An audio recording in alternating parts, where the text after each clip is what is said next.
Rainen, you're late. State your reasoning. Hi guys. Yeah, I got caught up in traffic while I was on my way back to the house, back to the home, but it's all good. We're gonna play Silent Hill. Usually I start these. Well, I guess I did already, but usually I start these streams with like a bit of a bad joke. But this time I wanted to get a tiny bit sappy. My New Year's resolution was to get like just a handful more subscribers. Get this channel a tiny bit off, tiny bit more off the ground. You can tell I'm disorganized right now. Just a little bit more off the ground, and I was shooting for the number 50 was like the number I was going for. Then I was setting up this resolution before like the year even started. I was like, okay, next year I want to get like 50 more subs, get like a little closer to 500. Uh, then I got that 50 subs in like November and December. So like even before the year started, and then just now I got like another handful from this latest video, and I'm guessing I'm probably going to get a few more from this next Monster Hunter video I'm working on. Fingers crossed. I'm not going to count on it, but it we've been on a good roll. I mean, last 3 videos have been going like 1,000 views each, so a lot more than I usually get. So, and they're being positively received really well too. But most importantly, guys, it's you guys carrying this, you guys watching the streams and stuff like that.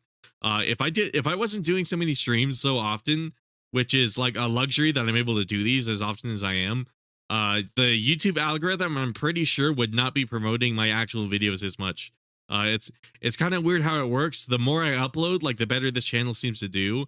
And part of that are these live streams I'm doing every week. So for real, guys, thank you guys so much. Like, actually, for real, uh, it it helps a monumental amount, a lot more than somebody would think. Even if you sat here, not even live, just watching it in VOD form. But even if you sat here while I'm live, just watching the stream, not even talking or anything like that, even you just sitting here is helping me, believe it or not. So again, like, massive thanks to all of my regular like viewers, subscribers, everybody. It doesn't matter if you've been here for like a day or like a couple years. Like, for real, like, everybody stopping by. It's very much appreciated. At the end of the day, though, it's just me. This is like a side hobby for now. I'd love for it to be a dream, but at the same time, I'm not gonna stress about it. We're gonna play Silent Hill. I actually haven't played this game like ever. I I guess I should probably put like Resident Evil in like the title or something like that. Oh well, we'll edit the title later once I give it a little bit of leeway. I'll skip this update, but we're getting the Forbidden Duck Station going. I already have Silent Hill ROM here with me tonight.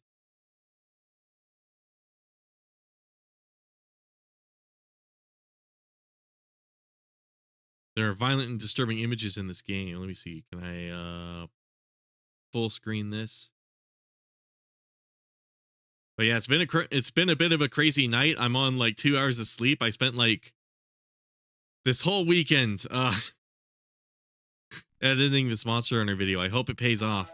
Oh, cool. That is some very interesting music. Holy shit. I think window capture is what I usually want to use for Duck Station. Nope. Wrong window. Just do the other window. I hope that's working. Otherwise, I might do display capture.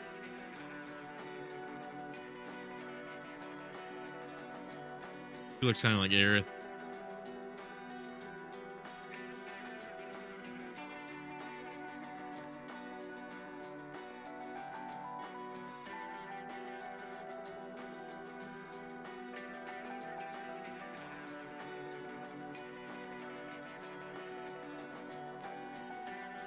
I kind of like this era of games and all of the pre-rendered cutscenes they have.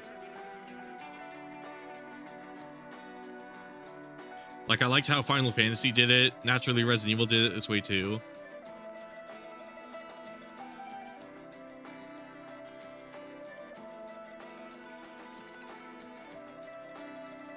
I think this stream is still on I might do display capture. Sorry, you guys are kind of missing it. Let's use display capture. Let's just do this. That might work a tiny bit better.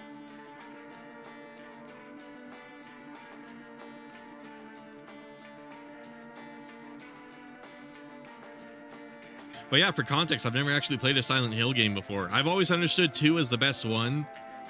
That's sort of like the masterpiece that everybody usually plays, but I'm kind of starting off with this one. I have sort of like a bias for PS1 games, so I don't really mind.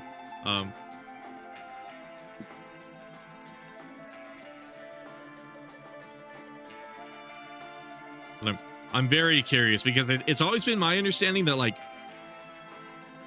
I felt like early Resident Evil was like not the scariest. I hear this game is actually like really fucking scary, or at least these Silent Hill games tend to be.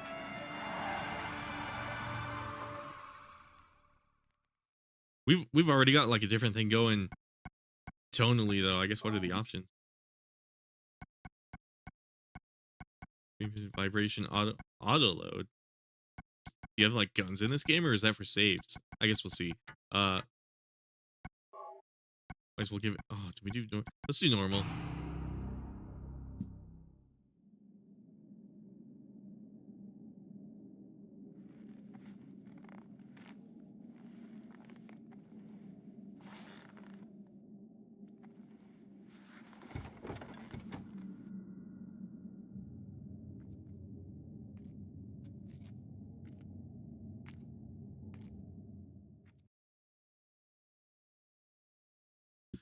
Ooh, I wonder if that's intentional or if that's an emulation bug.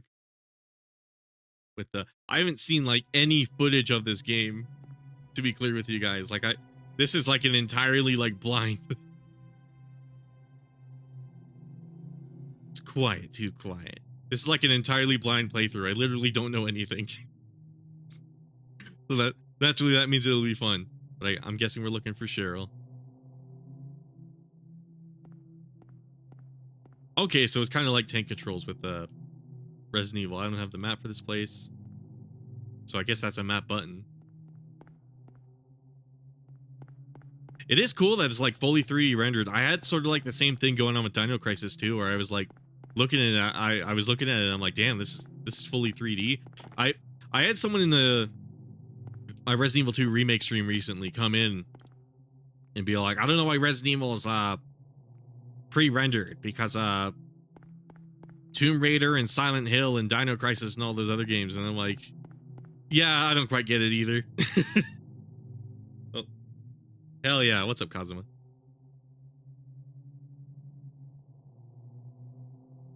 Cheryl? Is that Cheryl?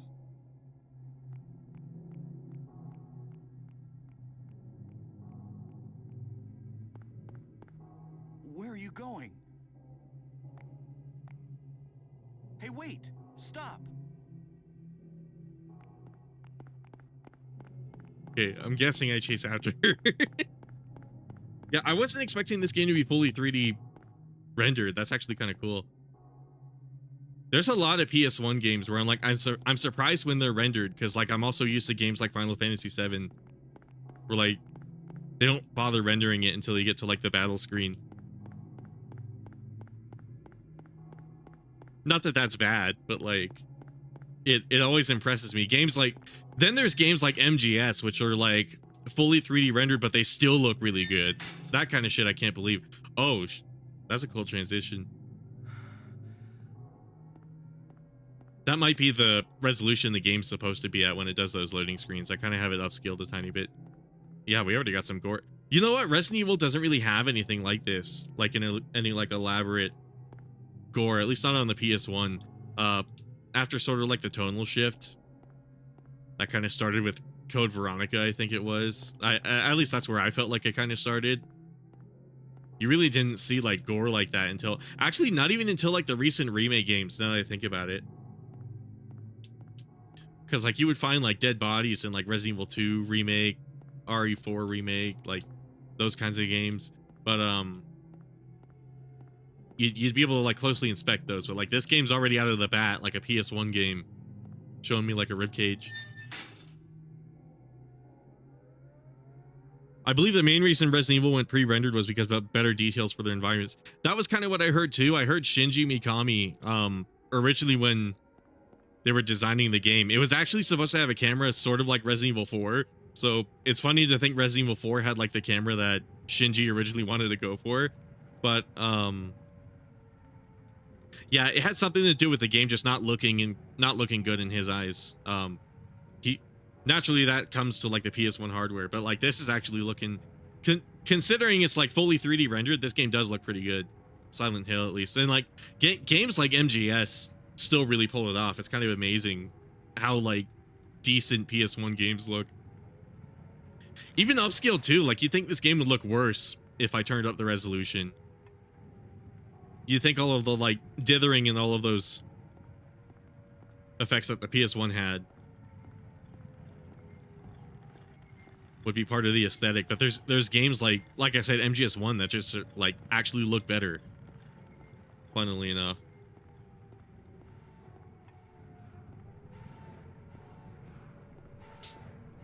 But yeah, it's interesting that they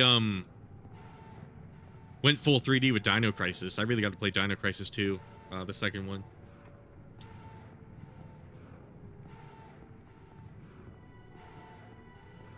This game already has a lot of ambience that like I feel like Resident Evil, the original PS1 trilogy, kind of doesn't already have. Like you don't, that's another thing about being pre-rendered. You don't really get like a dark room or like a dark area like, oh yeah, shit, we're already we're already in some shit. What is this? What's going on here?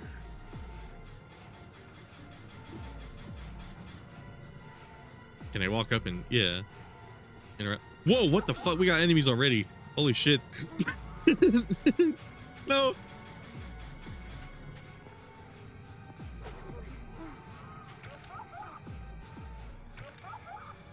No. Now, I wonder, is the choppiness intentional to kind of aid the horror, or is that my emulator freaking out?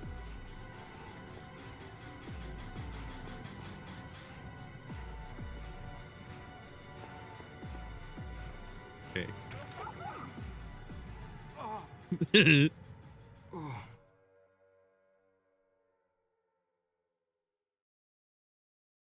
Yeah, gee, right. Oh, okay. I was supposed to die there.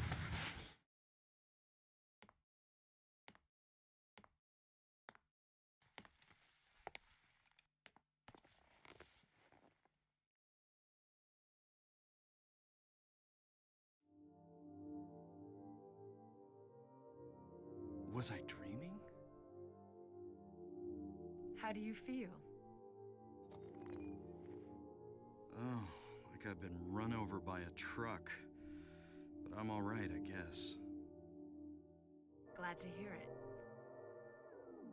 You from around here? Why don't you tell me what happened? Wait a second, I'm just a tourist. I came here for a vacation. I just got here. I don't know what happened. I'd like to find out myself.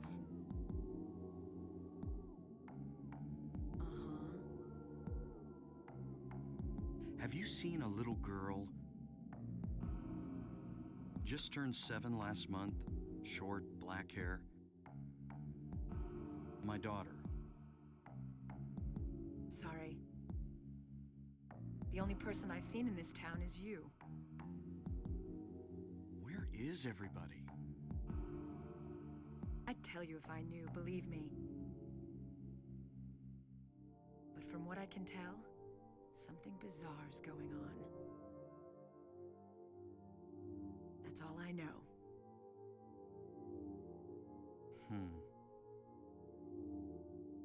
What's your name? Harry. Harry Mason. Sybil Bennett. I'm a police officer from Brams, the next town over. The phones are all dead, and the radio too. I'm going back to call in some reinforcements.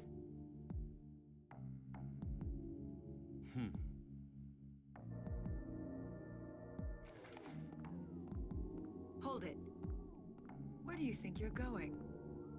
My daughter. I've got to find her.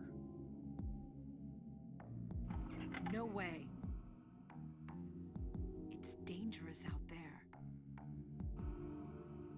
In that case, I need to find her now. I like the way Cheryl's she's my little standing. girl. I can't just leave her out there by herself. Have you got a gun? No. Take this, and hope you don't have to use it. Now listen to me. Before you pull the trigger, know who you're shooting. And don't do it unless you have to. Hell yeah, welcome everybody. Don't go blasting me by mistake.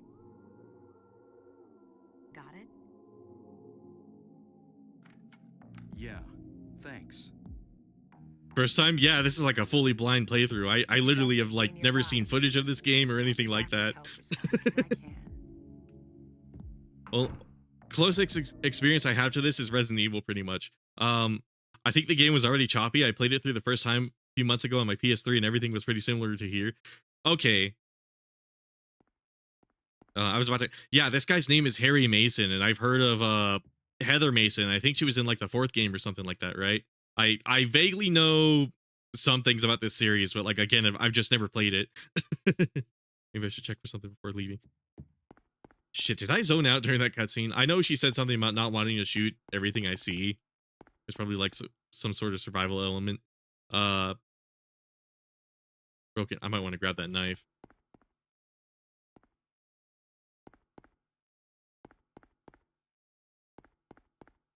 Yeah, my bad. I was watching that whole cutscene. Oh, flashlight. Okay, cool. I was watching that whole cutscene and then I kind of dozed off at the end. Oh, I probably should have read that.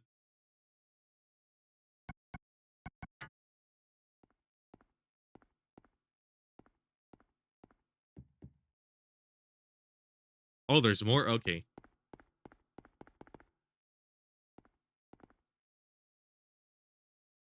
Oh, okay. Health drink. Residential area. So yeah, I gotta make sure everything I shoot at is not human, I'm guessing.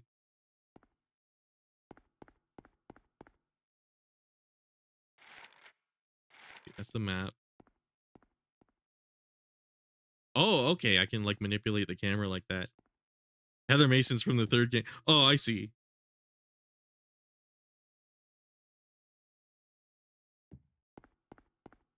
Do I keep forgetting something? Is it? No, that's the save point.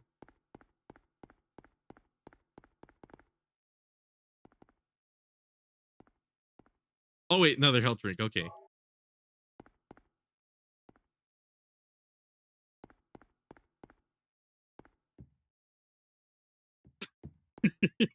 Keep missing something. Okay. Is it the knife? I swear. If it's the knife, maybe it's the pinball machine. Still need to go through that one myself. Yeah, I'm looking forward to playing all of these. Same with Dino Crisis. There's like a lot of PS1 games I kind of missed out on. Same with like Spyro and oh now let me grab the knife. Okay, I hope that's all. Same with like Spyro and like Crash Bandicoot. I've played like a little bit of Crash, but like I kind of want to play What's that? that whole series. Huh. Radio. What's going on with that radio?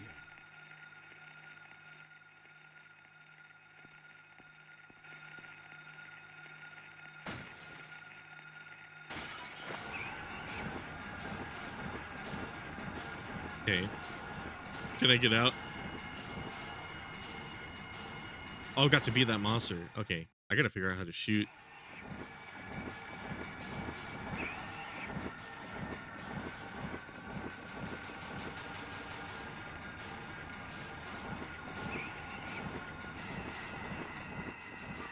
Okay, so. Oh shit, I slid like a little bit. Oh, I could backstep. How did I do that?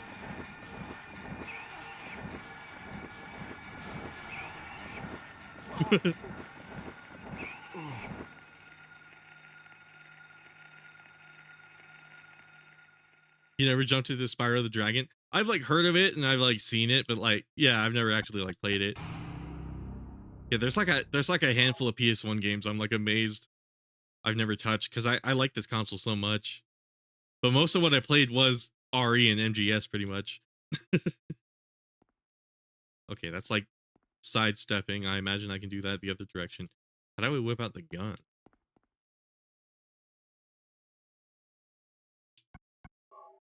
Oh, okay. I didn't equip it. That would make a lot of that would make a lot of sense. Oh, reload. Okay. So flashlight, one touch on and off switch, chest pocket. Does this have like limited battery?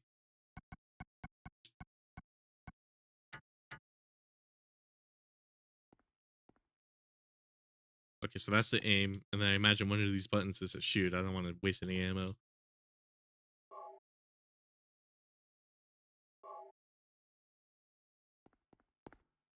Did I just see something in the window? God damn.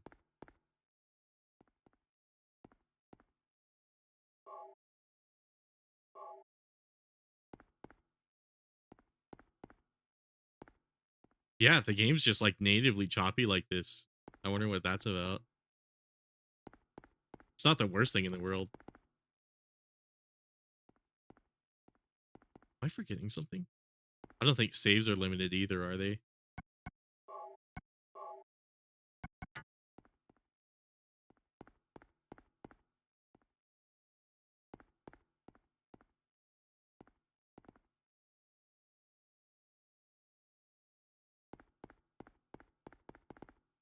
Oh, What's that? Huh. Radio. What's going on with that radio?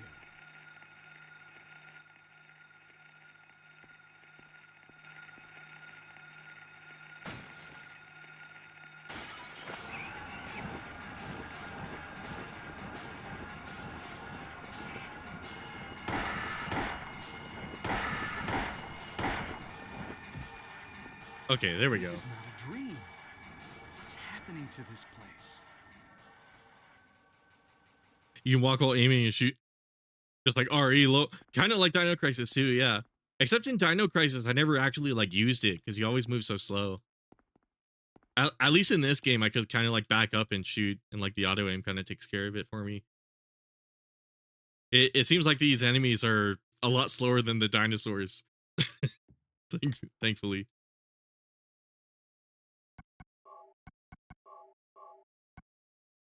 Okay, I presumably don't have any more bullets.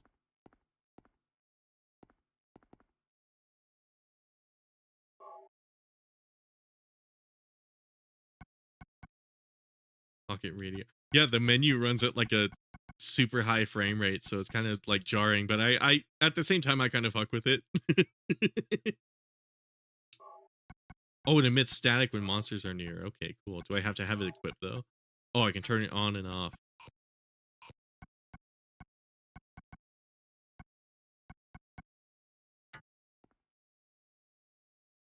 Just kind of wish RE had something like that.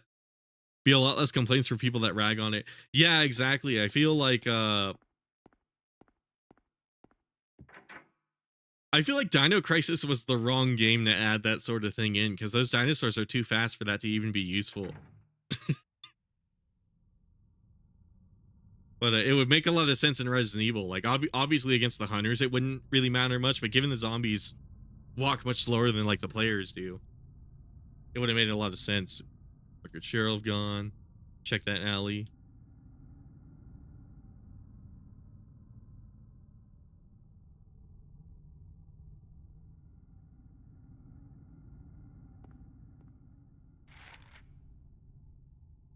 Oh, I was about to say, do I got to use landmarks to figure out where I am?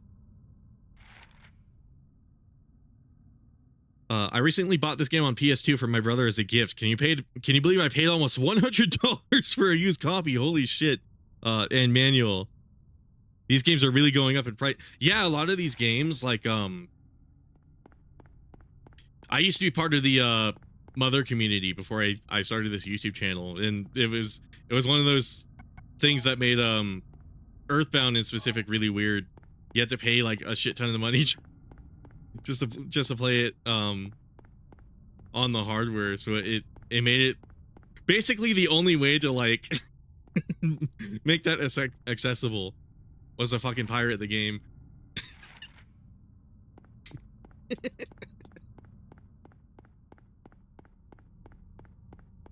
The shit show. I kind of like this though. I think the fog really adds to it too. And but I think if I was to make a city on like the PS1, kind of on this scope, I think the fog probably helps it run a lot better. It's actually kind of a genius idea, especially for like a horror game. Uh-oh. Can I go in here? No. Okay, I'm just gonna avoid this guy.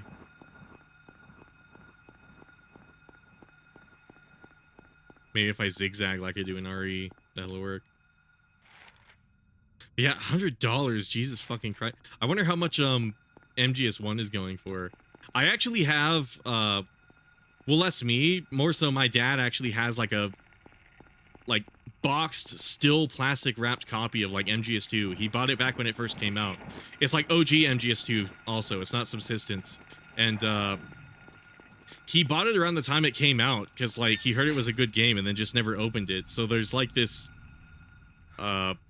like premium, probably like collector tier copy of MGS2 in my garage sitting there, probably just rotting, that I should probably pull out and like get graded or something like that. But like he heard it was like a good game, but just never bothered playing it. And I guess part of that is because of Raiden. I don't know. I think he did play and have MGS1 though, but then again, maybe not, because I didn't grow up with a PS1. But yeah, goddamn, $100 fucking dollars.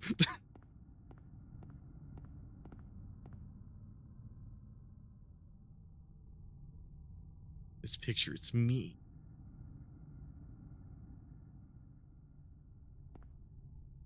MGS2 with the red thermals, yeah.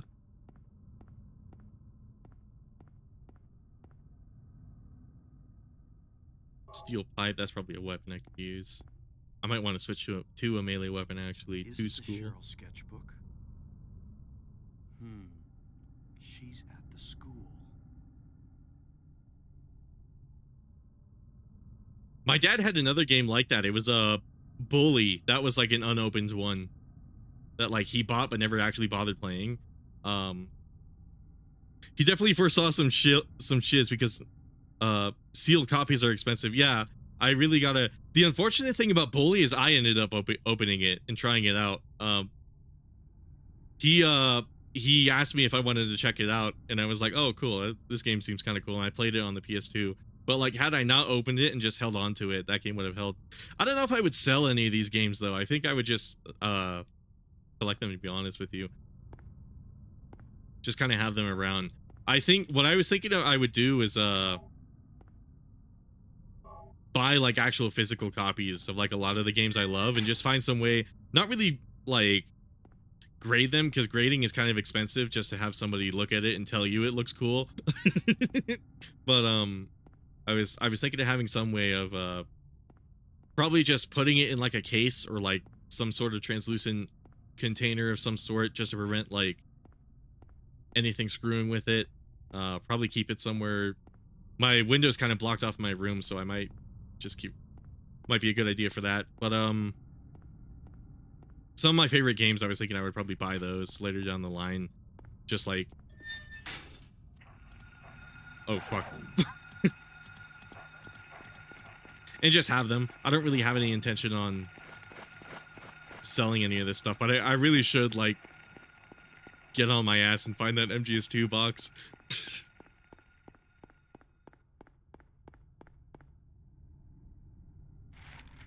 Okay, so the school is down here.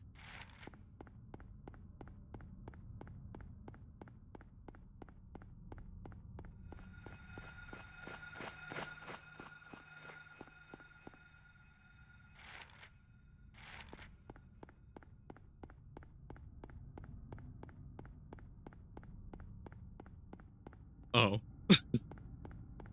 I see. I definitely can't bring myself to sell any of my physical games I got. Like books, that's history right there. Yeah. Yeah, a lot of the time when I sell something, it's usually like it's It's usually like used computer hardware. That's like the only thing I've managed to sell that I own, honestly. And a lot of the time it's just to afford like better stuff. But I don't know. Then I have stuff like this 4090 and some of my other graphics cards that like I really don't want to let go of. 11th Street.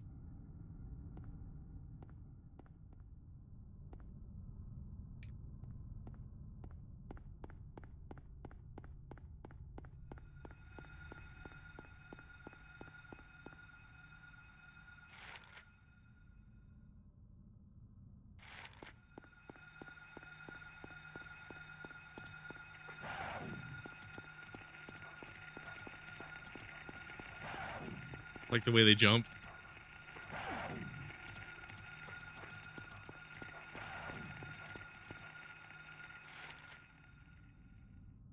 I'm glad the movement system kind of works like Resident Evil, because it seems like these dogs are little. They're kind of easy to dodge, just like Resident Evil. Like if you just zigzag, they basically can't get you, which is kind of cool. I like that this is like a survival horror made by a completely different company, but they came to like a lot of the same verdicts as far as like design goes. I think it's interesting when games like do that kind of thing. Because at the end of the day, it just means it's good design. Oh, shit. Not this way.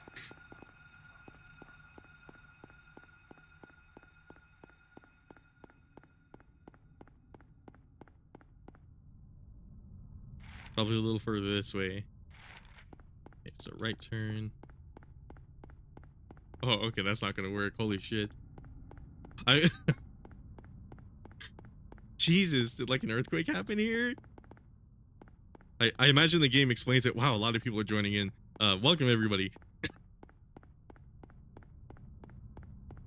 Yeah, fully blind playthrough of Silent Hill. The only experience I have is basically Resident Evil, which is like another survival horror game. It's bearing a lot of similarities, but at the same time, I like all the little ways it's different.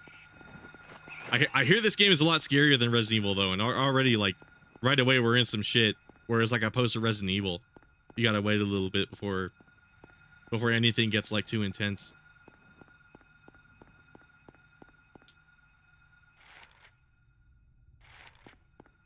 Yeah, they really want me to explore like the whole town. I like this idea too of like exploring a city this way, whereas like some portions, like the very beginning portion of Resident Evil 2, and then also the beginning of Resident Evil 3, the city was just more of like, the city was sort of like a labyrinth design, whereas opposed to this is like an actual like this is like an actual like city layout. I'm a new fan of the series, but I'm just saying, if Konami does a master collection, I'm gonna be there day one. I can see myself buying this too, especially if like, hopefully they get the hints that they should probably put a little more effort into it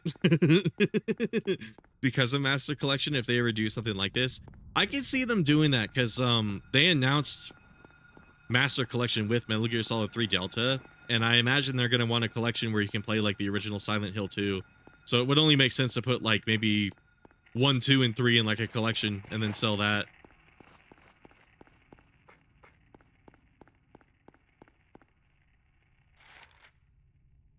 Because 1 and 2 left a great impression on me. Yeah, I hear 2 in specific is like the masterpiece of the series. Like everyone has a lot of really good to say about that game. Unfortunately, part of that game spoiled to me. I did see the dog ending of that.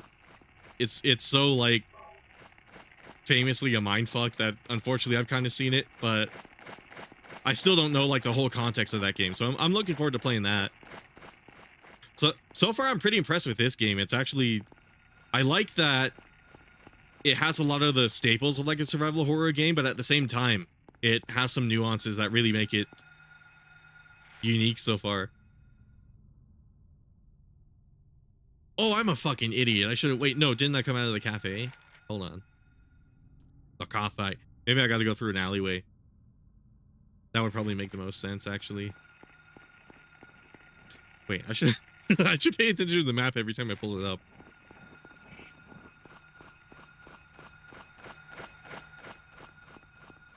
Is that the okay, a little further up. This way. Down this street, probably.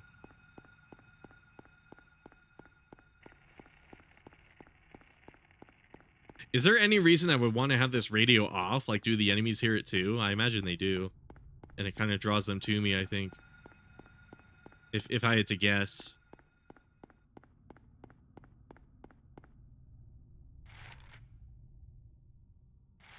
I like that they made a good, like, designs decision, and as opposed to making this, like, radio static come from Mason, it actually comes from the enemies, so I can kind of hear in proximity where they are, even when they're off screen.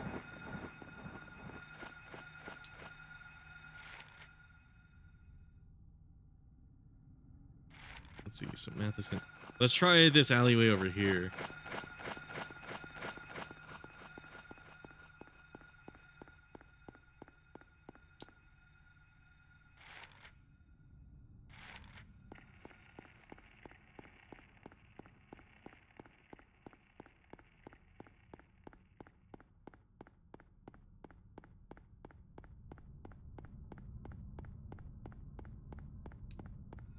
Yeah, I know I'm running like an idiot. This is sort of out of habit from Resident Evil.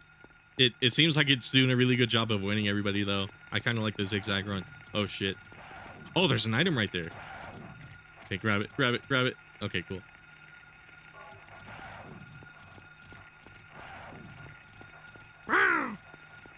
Oh no, they can't hear your radio. Okay. Oh, but they definitely got some work to do on Silent Hill 2 and 3 if they give the option to use the HD versions, because they're pretty unstable according to my friend. I heard they like really half-ass those ports too. Like I heard the Silent Hill 2 port has like Comic Sans in it, as opposed to like upscaling or like just redrawing the sign. What they did was they took a generic wood texture and put like white Comic Sans text on it. It was kind of crazy. Kind of crazy seeing that. I was like, what? That was another like tiny tidbit I saw of like Silent Hill 2 where I was like, oh geez. And it's kind of weird just like how bad at business Konami is sometimes. Just how jarring they are. I guess, can I go in any of these houses? Oh, I can press like, I gotta figure out the controls for like doing this back step, because that might be really useful. Oh, okay, so oh, okay, I hold back an X.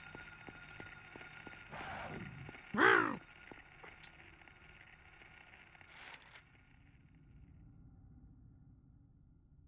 see. So what's not out? I guess let's go north. I didn't try that route up north.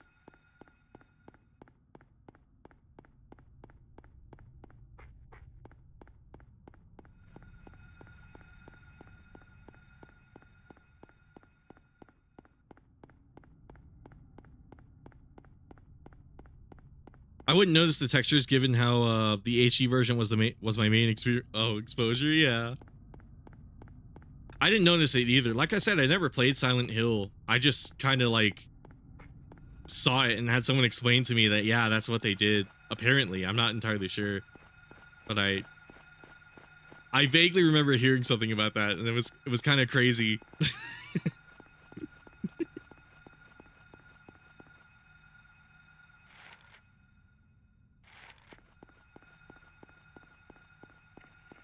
Watch me walk all the way up here, and then this area is blocked off too.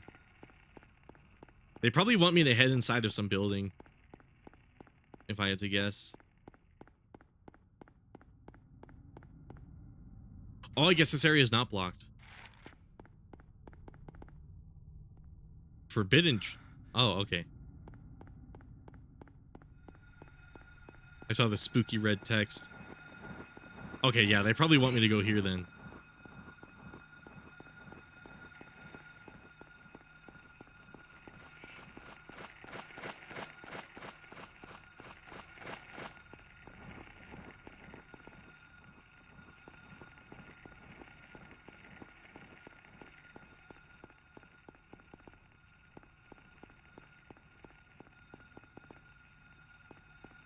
Let's see, can I enter all of these buildings?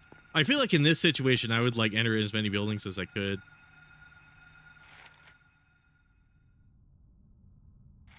Convenience store.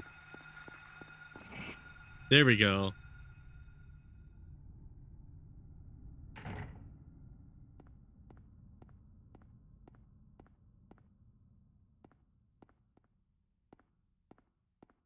It's the indoor sections that are really laggy. I'm not sure what that's about. I wonder what the technical reason would be for that. I guess the game just depends a lot on fog, and since there's less of it here, it's got to draw.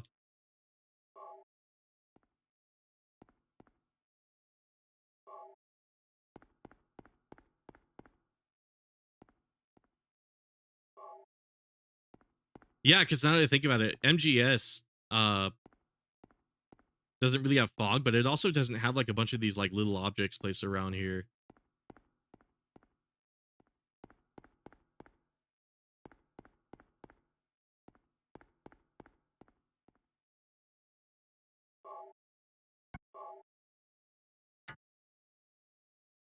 Oh, did not know you could go in here. God damn.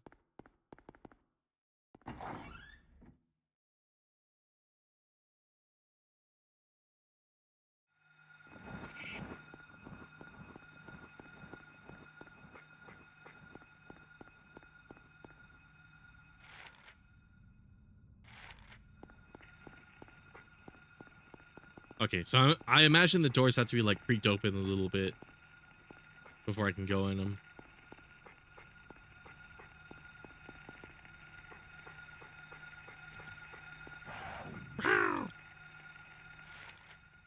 Have you played the Evil Within series? So I played a little bit of Evil Within 1, and I liked that it was basically Resident Evil 4. I never got to finish it though. For some reason I thought it was too hard, which is like the craziest thing, because like I played Resident Evil 4 remake on like professional and stuff like that. And I imagine if I really wanted to, I could beat OG Resident Evil 4 on professional. I think OG 4 is harder, but like it's weird. It's not like I'm super bad at games. I usually play a lot of hard games. It's just for whatever reason that game, those games are also pretty good. I was loving that game a lot. I really got to pick it back up because there was this one part where like you fall down and like it's this big room with water and they just siphon like a shit ton of enemies at you, and I think that area overwhelms me a little bit. And Evil Within 2 I also want to play, but that game I was loving a lot. While I was playing it, I got to get back into it. I might even stream it, honestly. I might just restart from the beginning, because I doubt I remember any of the story. This was maybe like a few years ago that I started playing it. But yeah, it's interesting seeing Shinji Mikami work for other companies. I think Tango Gameworks has a good thing going on. I also want to, I think I own Ghostwire, but I've never played it. So I also want to play that game too. But it's funny, you think Shinji Mikami, for like creating a lot of these like survival horror staples, you think he would be really adamant about like the survival horror experience, but turns out he just wants to make a bunch of action games, and I can't really blame him.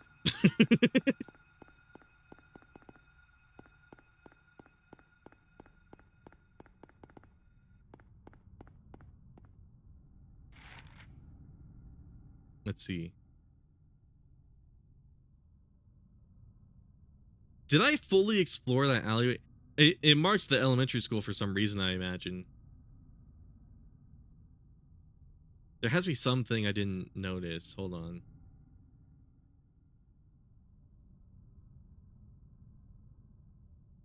Evil Within is awesome AF. Love how trippy those games are. I love the yeah, I love the visual design of those games too, especially like that one mirror effect where like you can see into like the I guess not mirror.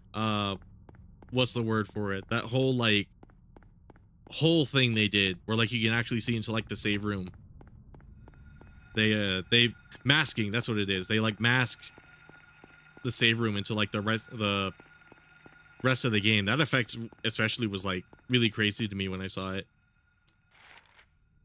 Haha, yeah, me too. I have the first one and played it for a bit, haven't finished it. And then I got to the second one because I was on it was on sale and I still haven't even touched it. Yeah, I think the second one has like a first person mode, doesn't it? That was part of the reason I wanted to check that one out. I'm a bit of a weirdo. I really like Resident Evil 7.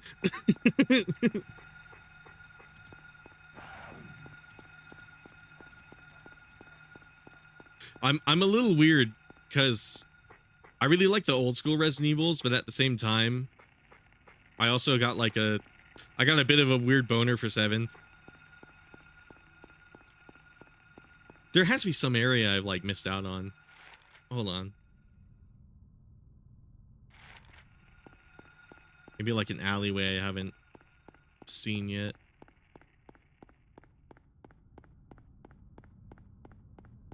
What I should probably do. Oh, hold on. Oh yeah, I went here earlier.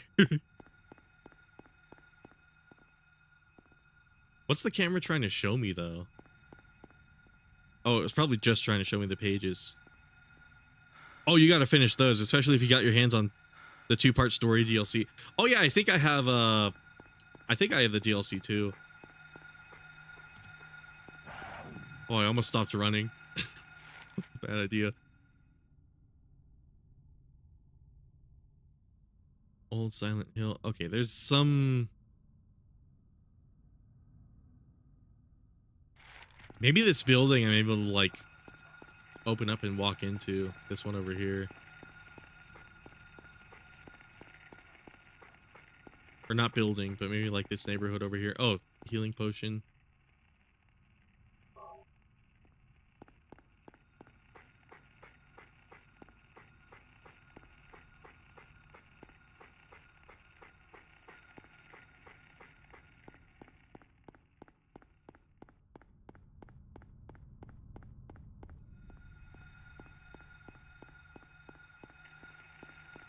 These games are definitely interesting. I had someone tell me that it's funny. I've kind of had someone compare like Resident Evil and Silent Hill for me to kind of help me understand these games like a few years ago. They told me that like Resident Evil is more fun, but Silent Hill is definitely more scary.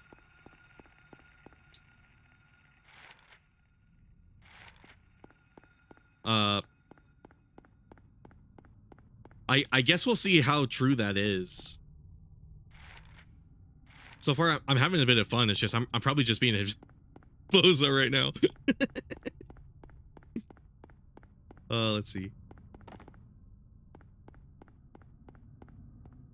That's crazy. I stopped playing RE after 7 because of the first person view. I didn't like it that much because I was more used to over the shoulder type of look. My brother, on the other hand, loved it. Yeah, that's part of the reason why I think I'm weird, because I'm like a really old school RE fan, which is part of the reason I think I like 7, because it's basically Resident Evil 1 if you really think about it. But at the same time, that game also pissed off like a lot of Resident Evil fans. So I don't know. My taste definitely seemed a little weirder on that one. But I love that game to death.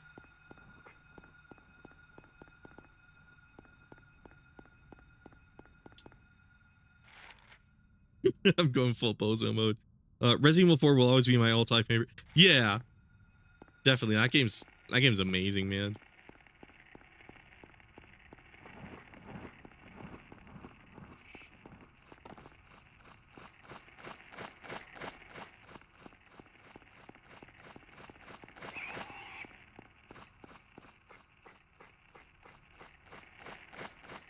Okay, clearly I should be like more thoroughly investigating my surroundings.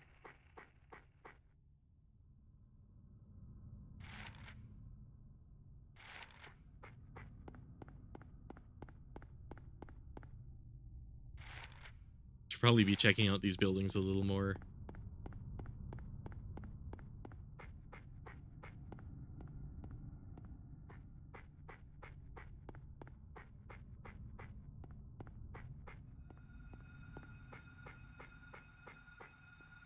Oh, I thought that was cracked open for a second.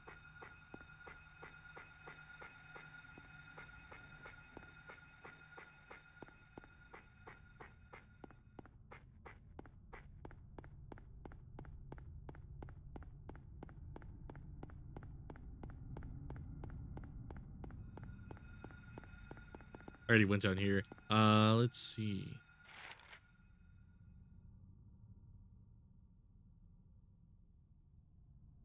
Convenience store.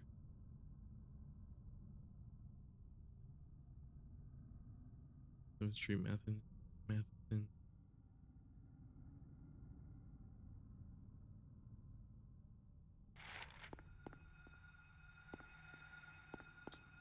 Maybe I should try going back to the cafe too. That might not be a bad idea.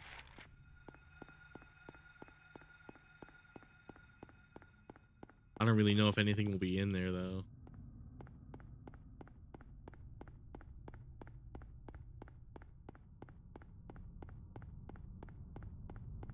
In a little bit, I might just whip out Google because I don't want to spend too long on one part of the game.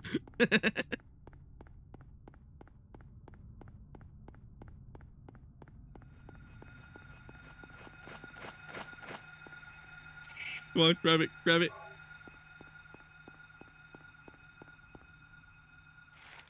Let's see. Oh, I passed the cafe, so it must have been shut.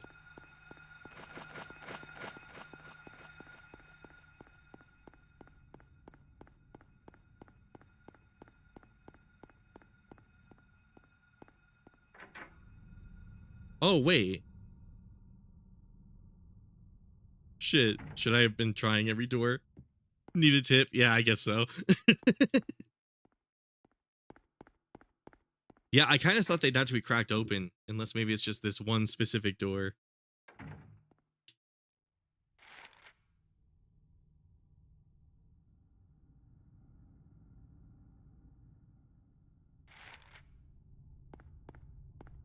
All right, gamers, we're gonna DSP it. Stream chat's gonna help me.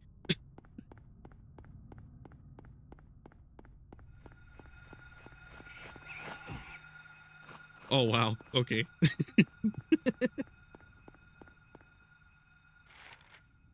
I imagine there's a building I have to enter though, because like some of these are highlighted yellow.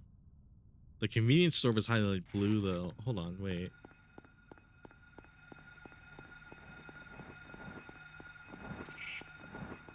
Can I enter these? No.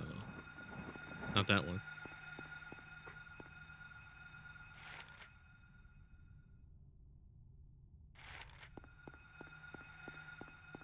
Investigate 11th Street? Okay.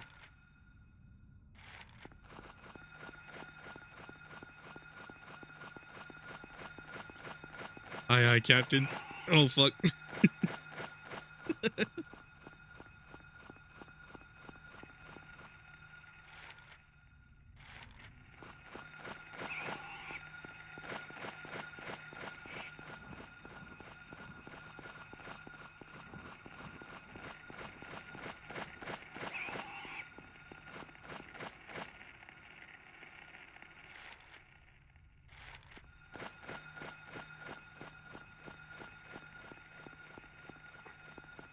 I gotta look into the story behind that whole like Verbalise $56,000 animation.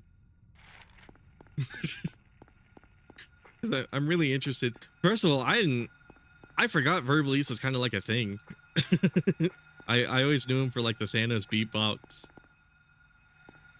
or whatever it is, and then I hear all of a sudden there's like a $50,000 Has-Been Hotel animation or some shit, and I saw some of it, and I'm like, what is going on?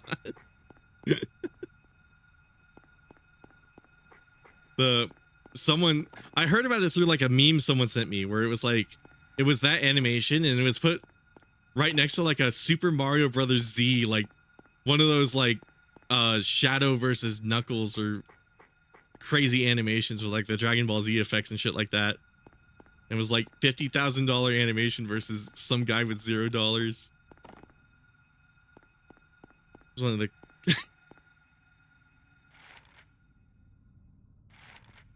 maybe I gotta go to the other side. I heard about that LMAO. Yeah, I gotta look into like the full story of that, because I'm just too curious at this point. I wonder if it would be funny if it was something that was commissioned ironically, but I kind of get I'm kind of getting like the impression that maybe it was like non-ironic, and maybe he was really into that Has-Been Hotel character. I don't know anything about Hazbin Hotel. My younger brother was like really excited for it, and I think they finally released some like episodes of it after like years of making it.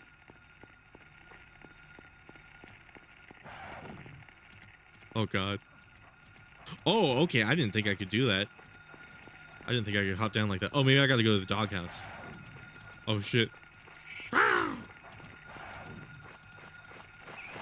Oh god.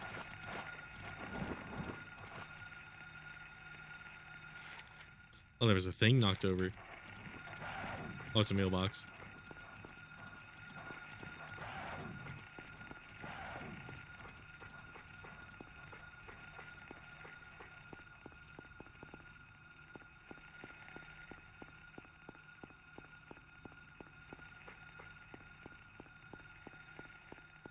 Oh god, this is really going to be a DSP level playthrough. Is there any relevance to this mailbox? Probably not.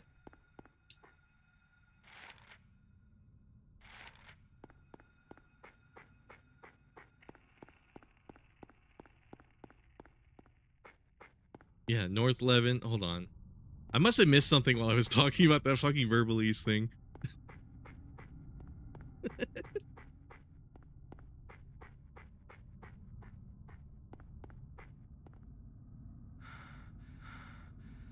So what's the main objective at the moment? Okay, you're probably trying to give me a hint. I thought I was supposed to go to the elementary school. Hold on. Did I fucking forget?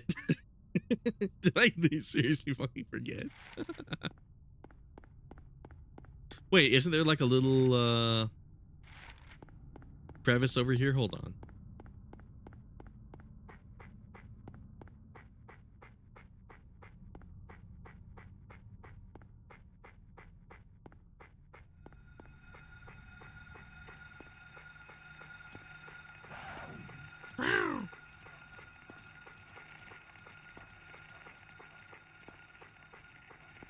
Right now he needs to find a path to the school.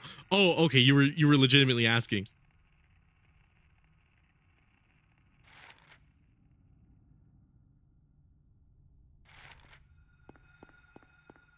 Yeah, this is where the earthquake was. Isn't this where the pages were? Yeah.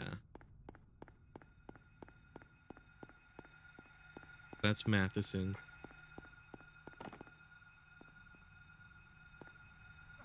Guess I'll try these houses.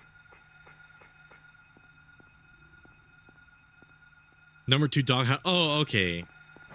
The bloody doghouse I saw earlier. That's weird. I thought I pressed A again. Oh, okay. I thought I pressed A against this earlier. Oh, house key. Okay, probably for this house right here. There we go. Okay, thank you.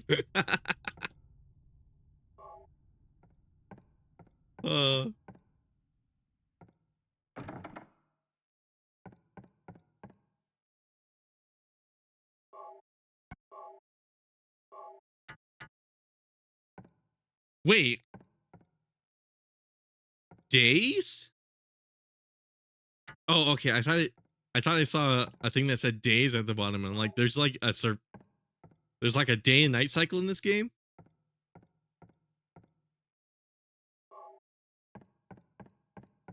I would have been really impressed. This game did have some like dynamic lighting earlier though, when he was holding out the lighter. I imagine that's part of the reason why they fully 3D modeled it. Oh yeah, that door is locked. I kind of like the little like movement mechanics you can do in this game, with like slipping and stumbling around. It's really fitting. Yeah, they want you to be on the items in this one, unlike Resi, where you had to be near it. I see it. Oh, I see.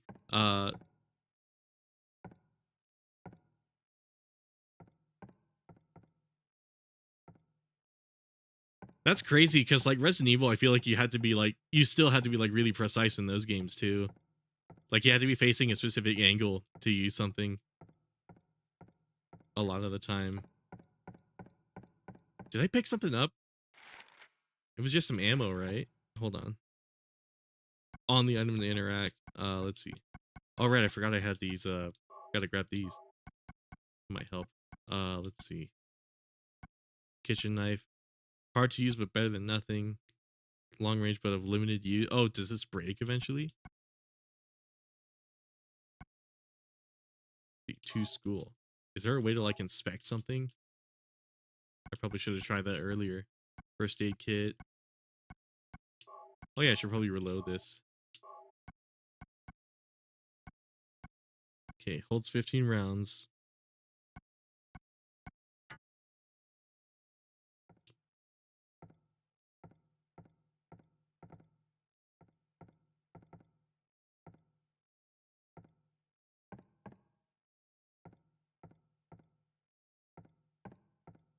Let's see, maybe the TV. TV set power must be out. It doesn't work. Let's see.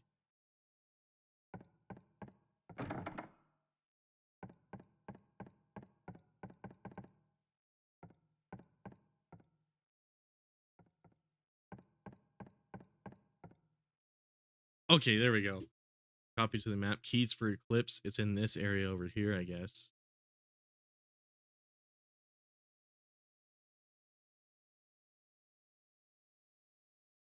It's written all over the wall. So, okay, I gotta go to those areas.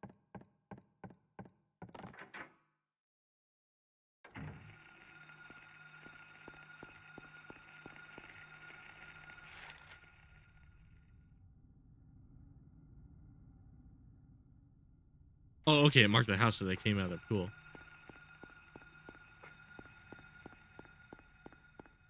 So more so I gotta be on the west side over here.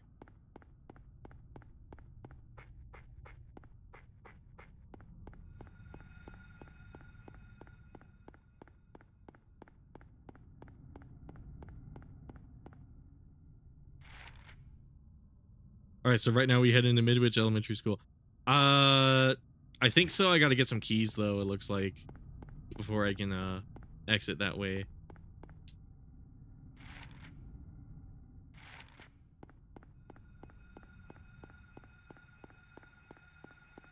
Oops.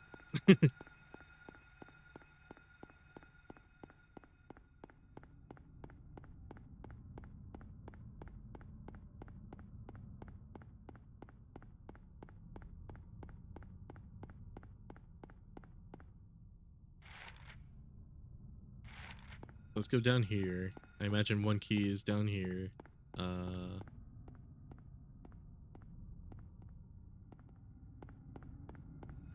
Trash.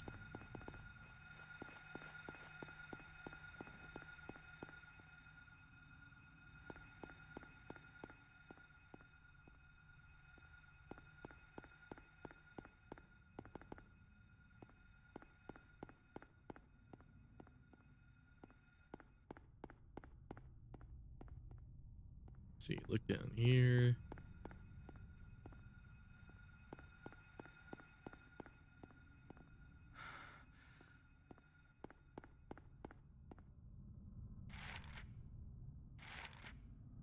Yeah, let's try the other side. Or maybe I should try opening these too. That might not be a bad idea. Sounds like a dude's nearby.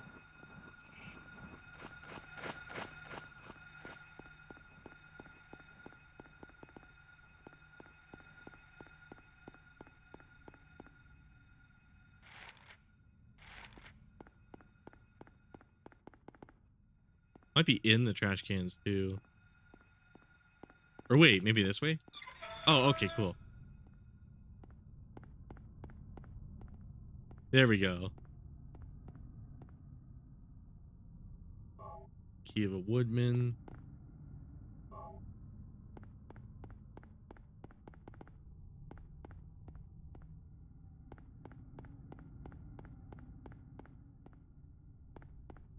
Okay, now go for the circle. Or actually, no, this alleyway over here is kind of closer. Or this bridge, I should say.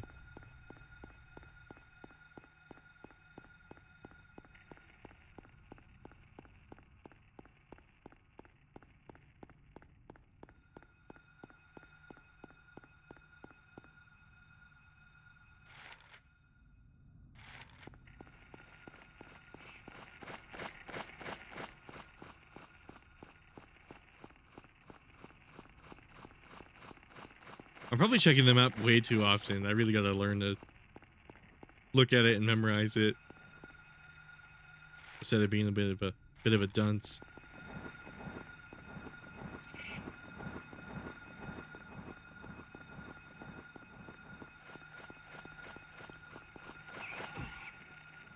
Is this anything to interact with? Nope. I should probably check my health actually, because when those guys ambushed me in the basement, let's see, supplies, nutrition, recover a small amount of stamina. Oh, hold on. Okay, there we go. When those guys ambushed me in the alleyway, I didn't like limp or anything, so there's probably no system like that. If I remember correctly, I think L1 points your camera forwards. Oh, right.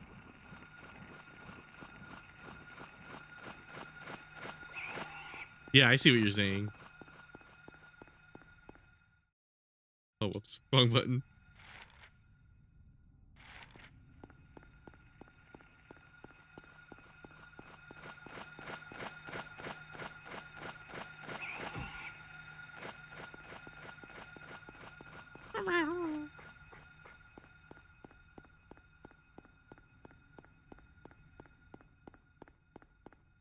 Oh, duh, I was in the car.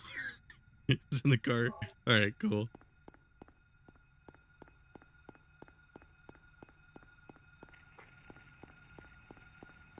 I'm here trying to interact with the lifesaver.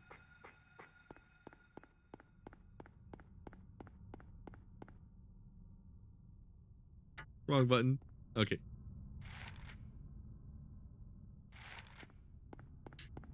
I pressed the map button so many times you'd think I'd remember it by now.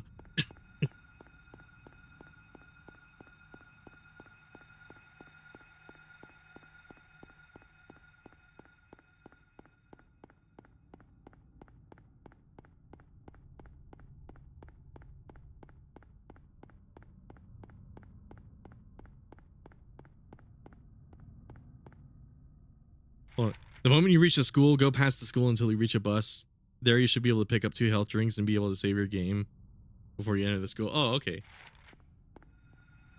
Let's see, so there has to be a key over here.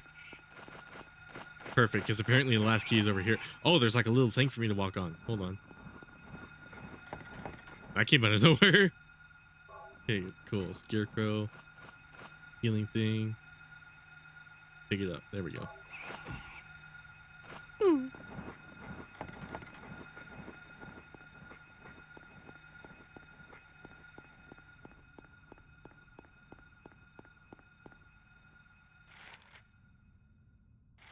Okay, let's walk all the way to the end.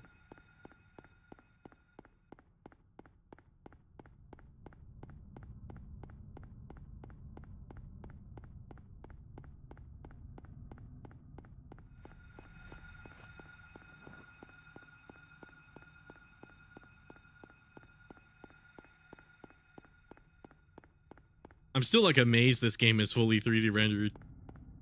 I was kind of expecting pre-rendered because I don't know why. I expect a lot of games on the PS1 to be pre-rendered, just because like RE and Final Fantasy kind of like conditioned me.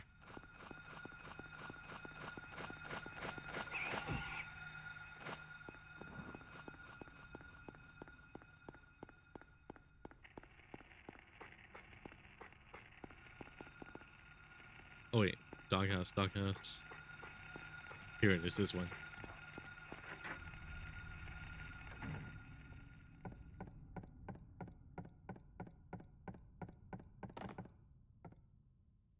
I like the way you just bounces off the door. Let's see, lion, woodman, scarecrow.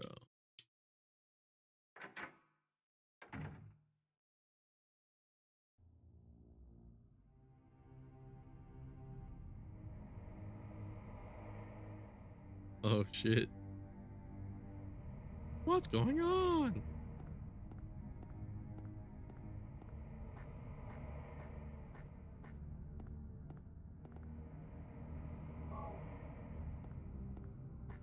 Yeah, this is really cool. I've never really seen like a dark environment like this before on like the PS1.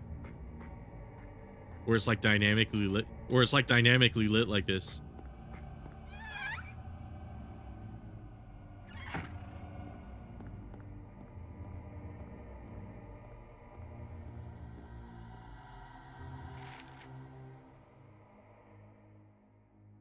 Okay, so I want to check up. There might be something cool up here.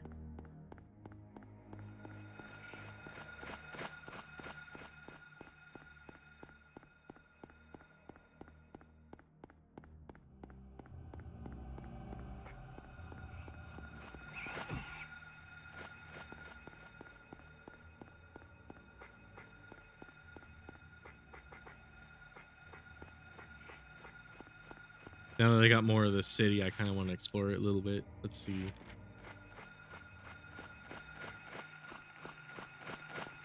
Or I guess town would be the more appropriate word.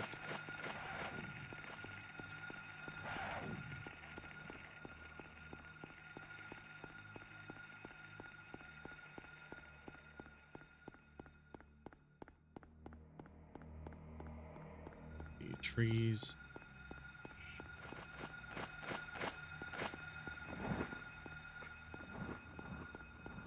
No parking anytime.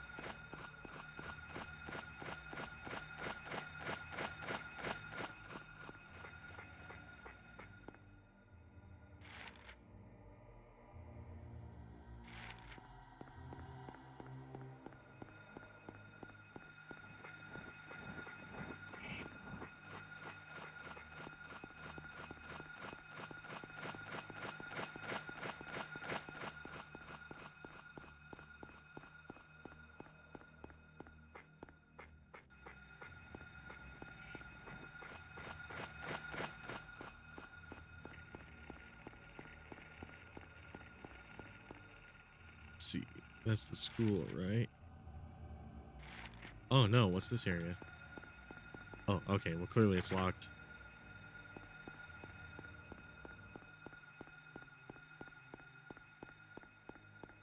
Will you be playing the other games on this series? Because if you are, there sure is quite a few games. Also, if you watched the Silent Hill movie before, so I'm hoping to play a lot of these Silent Hill games because I've really missed out on them. So hopefully, eventually, down the line, I'll play like 2 and 3, and all those other ones. I haven't seen the movie. There's actually a lot of video game movies I haven't seen. Recently, actually, I've been making. Oh, I should probably pass this, like you said earlier. Recently, I've been watching a lot of the Mila Jovovich Resident Evil movies, because like I also just haven't seen those until recently. I'm enjoying them. I think I'm at the point where like they kind of start to jump the shark. I'm on like, I think I finished the 4th movie a little bit ago. I think it was Afterlife or whatever it was called.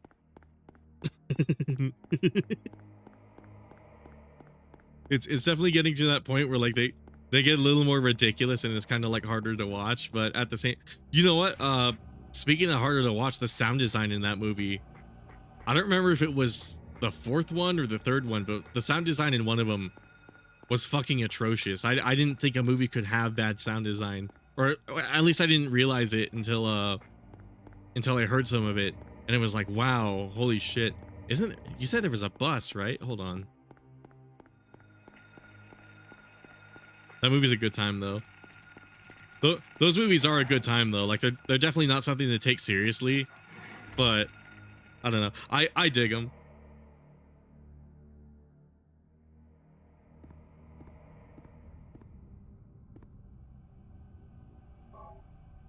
Some of them have like just weird things like that. I remember the second one too had like this bizarre like smeary really heavy on the motion blur, like choppiness effect. I guess you can imagine something like what you're seeing on screen right now, except like imagine it's super blurry and it's like it's an even lower frame rate than what's being shown right now. It's like they, for whatever reason, they really liked using that effect in the second movie. That was another weird thing where I was like, oh, I probably would have done this a lot different. Oh, it's too dark to look at the map here. Hold on. I guess the thing is limited, huh?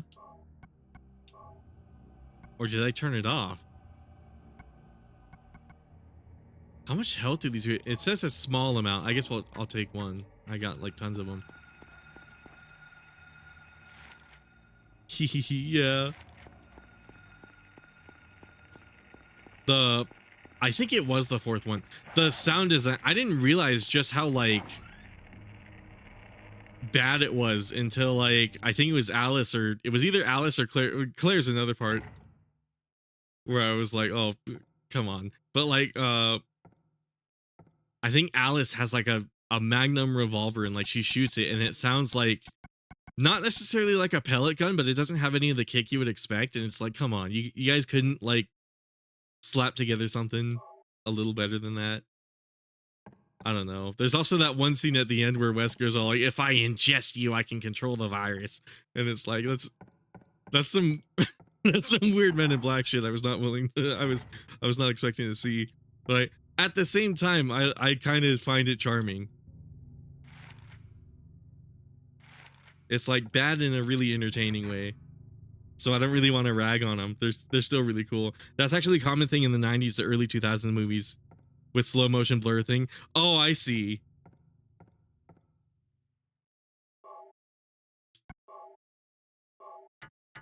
That's another thing I'm weird about. I just haven't seen too many like movies in general. I haven't really watched too many until recently, and what I've been doing is just going to the theaters. So naturally, all the movies I've been seeing are new. I picked a good time to do it because like Godzilla -1. I talked about this on stream before. That movie was like insanely good. I couldn't even believe a movie that good like it was possible. It was insane that it like exists. I'm glad people seem to have like the same verdict as me, as like where it was kind of crazy too because like the main character, the way it's like all acted out and written, you can like actually feel his hit. I should read this. Moore, Ronaldo, Gordon, these must be the list of teachers. You can actually like really feel like his pain and like the delivery and like his acting too. And it's like, I don't know, I've never really seen a movie that like I could like feel it in my chest just how fucking shitty things were going on in the movie. And it was crazy that it was a Godzilla movie of all things. But it's like, I'm not much of a movie guy, but it's something I've noticed. Yeah, it definitely seems like, because those early 2000s like Resident Evil movies, they seem to take like a little bit of inspiration from what's it, like Men in Black. That I forget who that director was, what his name was, but like for example, Men in Black, or like those live action like early Scooby-Doo movies seems to have like a little bit in common with those kinds of ones, where it's like, it's weird because like, again, like Men in Black in like those Scooby-Doo movies, it's sort of for like mid younger children sort of thing. So like the fact that these like R-rated like adult Resident Evil movies have that kind of vibe going on, I don't know, it's a little funny. Silver Guidepost is untapped and Loose Tongues Awakening the Ordained Order. Okay, that's probably an answer to a puzzle. Silver Guide Tongue.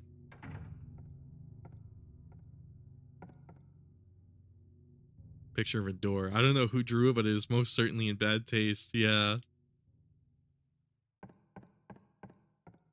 Maybe it's not a drawing. Maybe it's an actual photo. Paul An- Wait, did he do those movies too? That would make a lot of fucking sense. That would make a lot of sense. Hold on. Let me Google this actually. Hold on. That would make a oh, okay. Apparently it's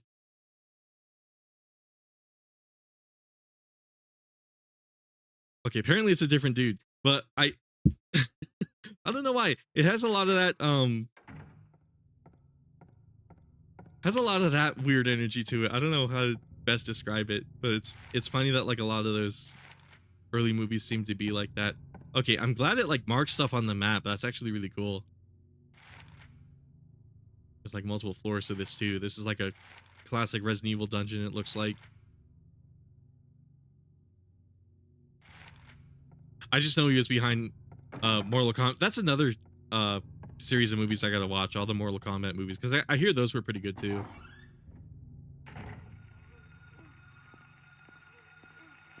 Oh crap, these things again.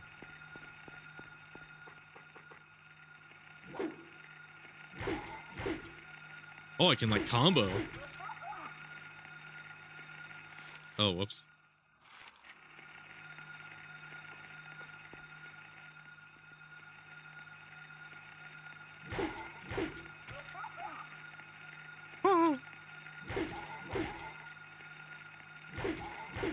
You know, I wasn't expecting this game to have like decent combat mechanics.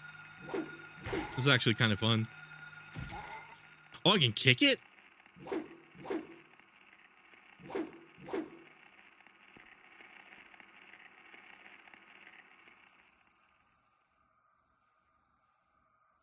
Hold on, I texted. Okay, cool. Let's see. Oh shit, he got up. Oh, I should have swung that a little earlier.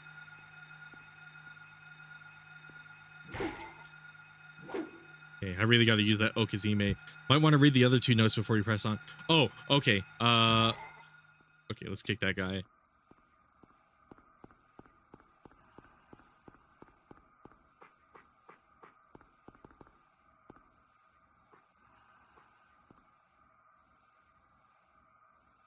Silver Moon. I know there's supposed to be a silver tongue, apparently. Probably not really, but I know the one note mentions something like that. And then,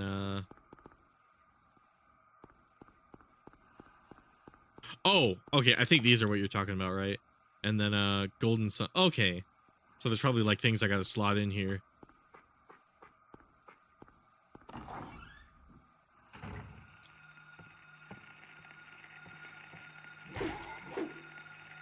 Oh, shit. I was really hoping to Okazime.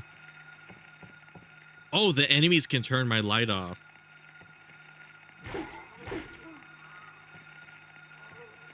Shit, they walk a little faster than I can strafe.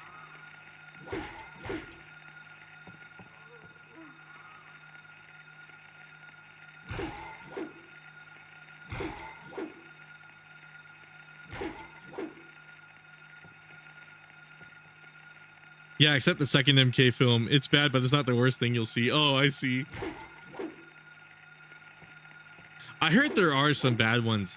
I think it was one of the recent ones. No, in the other room you was. Oh, I see.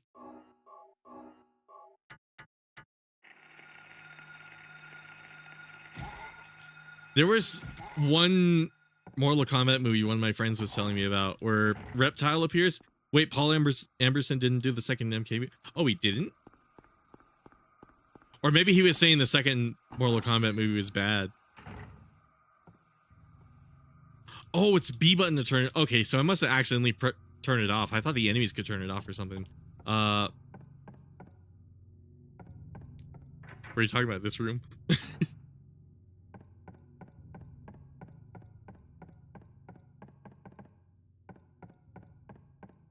Yeah, it wouldn't be me if I missed some like crucial information.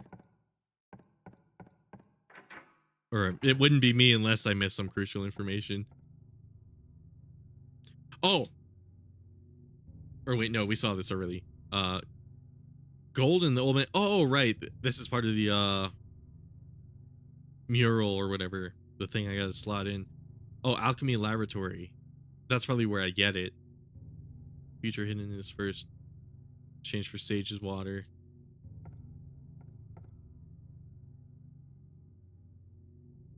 Darkness that bring. Oh, okay. You're probably talking about here. Not at the desk. Yeah. Darkness that brings the choking heat. Flames render the silence, awakening the hungry beast. Open time's door to beck and pray.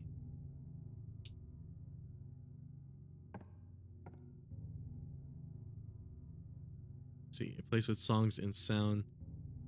Okay, so these are probably telling me where to get these. So the sun must be in like a science lab, and then this must be in like the music room or whatever. Yes, what he said. Yeah. Again, I gotta watch a lot of these video game movies. I think the last one. I was just talking about the second film in general. Sorry for the misunderstanding. Oh no, no worries. Darkness that brings the choking heat. So I guess maybe like a furnace room or something like that. Huh.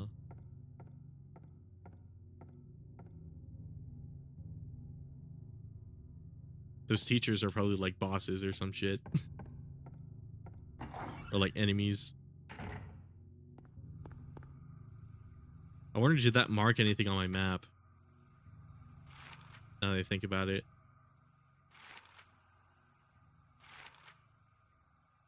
Okay, roof. classroom, lab equipment room, chemistry lab, library reserve. Or maybe they were talking what would the library have to do with heat though? Maybe never mind. Teacher's room, classroom, hall, storage, reception, infirmary. What? Oh, boiler room. Okay, that must be what that last one was referring to. So let's probably go to the science room first, I guess. If we can. I imagine some of these doors are blocked off. Hey, I'm glad I read those. I'm glad you reminded you told me to do that, because I totally missed those. Oh shit, there's like a little.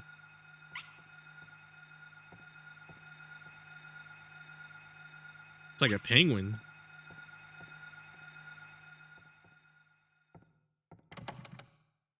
Door is jammed. Door can be open.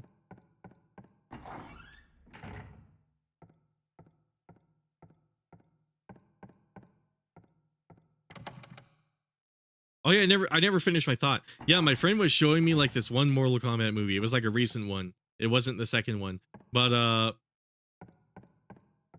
it had a scene where like Reptile appears and he's like this skinny like crocodile, and like as soon as he shows up, he's gone from like the rest of the movie because they like kill him right there, and it's like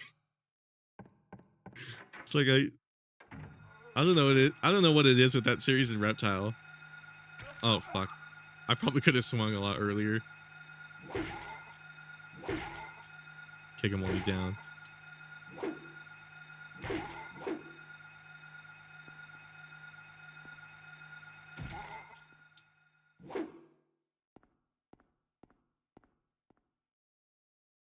I still don't know what the fuck the shadows things are.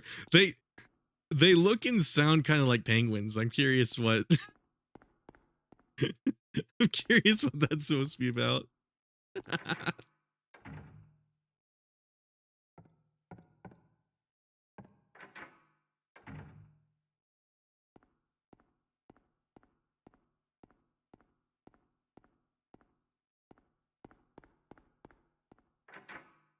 Apparently can't open these stalls. Maybe that's a women's room. Let's see. Oh, that was the women's room. Okay, so teacher's room is over here. I think this door was locked though, right? Yeah. And map says this one's locked too. The map is actually like really helpful in this game. A lot more helpful than like Resident Evil, because they mark like areas of interest. It seems like, oh, this door is apparently, oh, door is locked. I mean, jammed. Okay. That's a really small door. Oh, it's for under the stairs. That's why.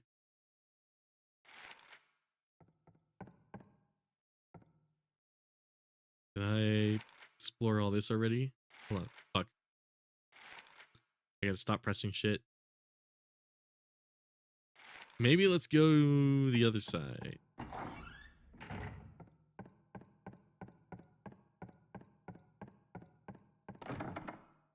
Oh.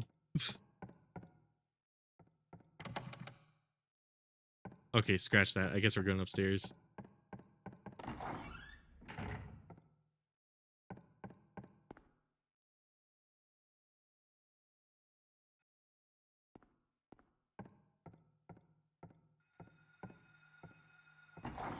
Okay.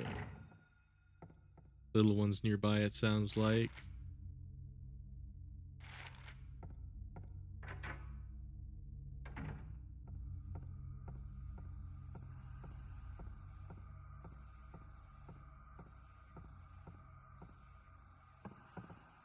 This kind of reminds me of when the Ganados show up in like the original Resident Evil 4. Distilled water.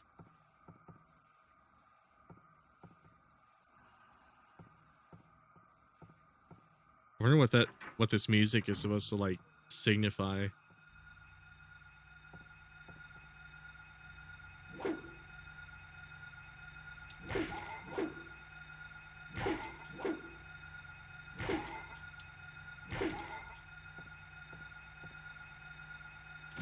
I actually really like this pipe.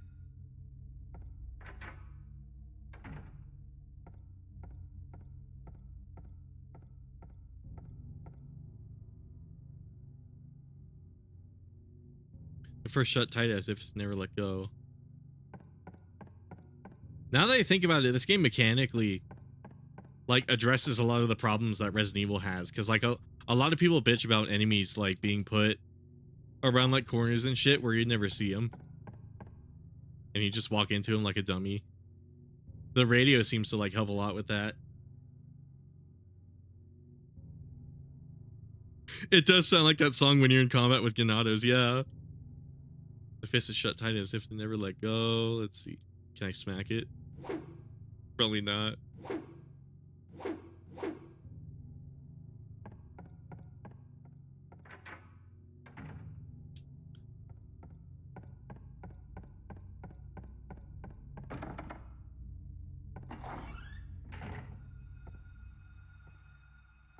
But I like that I can enter a room in here and know that there's enemies like right away and kind of prep myself.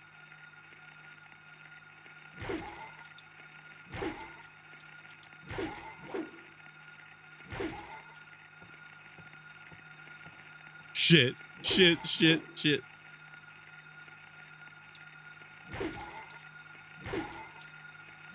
I don't want to hit the shadow. Seems like a little kid or something.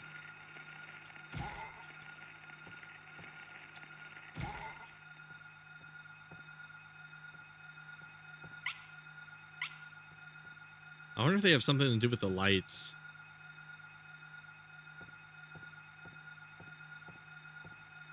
Yeah, it literally looks and sounds like a penguin, so I'm curious what that's supposed to mean.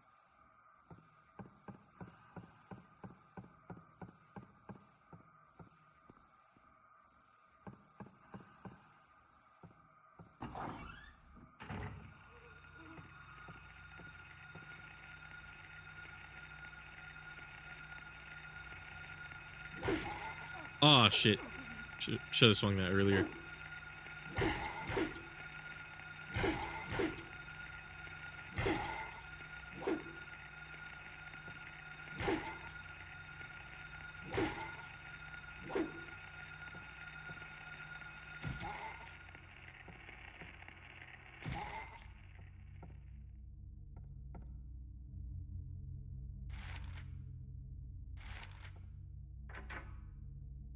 I forget her name. What was it? Sybil? When she came up to me and like told me to make sure I was shooting at people, I was expecting like to have to like check my fire a little more often, but it seems like there's I can't. Oh, it opened the door? Oh, wait.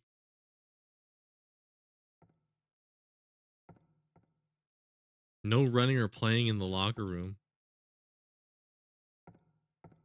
That probably explains that noise I was wait.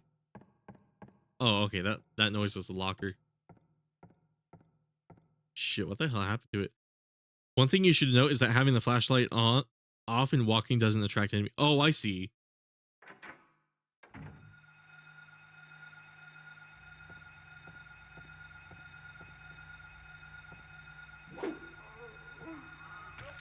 Shit.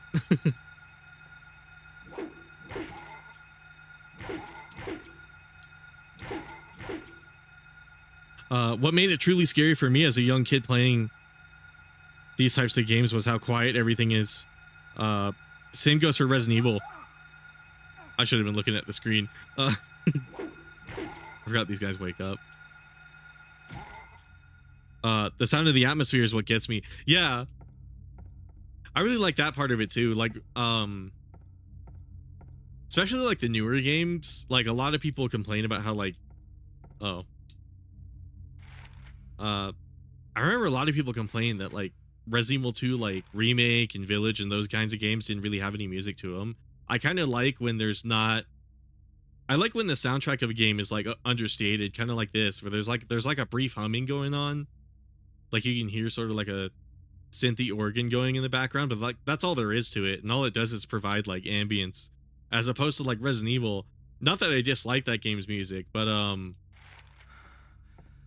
when you have like the synth going on in the background when you're I think it's like upstairs in like the mansion of like RE1, it kind of gives it sort of like a It's less scary and more like campy. I guess that's the best way to describe it. Let's see, locker room. I've already been in there.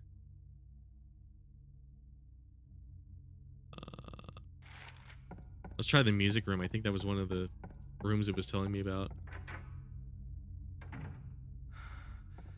But I really appreciate the music in this game because it kind of has the same idea as like Resident Evil 4, where it's just like bizarre like ambience that plays just to like up the tension, and that's all there really is to it. It's like I said, it's understated, which is something I can really appreciate.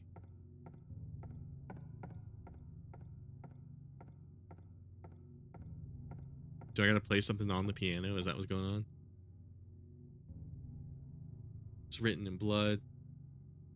First flew the greedy pelican, eager for the rewards. White wings flailing. Then came silent dove. Fuck. Playing beyond the pelican as far as he could. Raven flies in, flying higher than the dove, just to show that he can. Swan glides in to find a peaceful spot next to another bird. Finally, crow. I guess I got to remember the order of these birds. Crow coming quickly to a stop, yawning and then napping.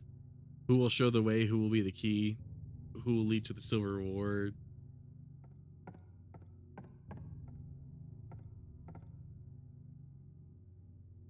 Doesn't look locked though. I gotta whip something out from the back.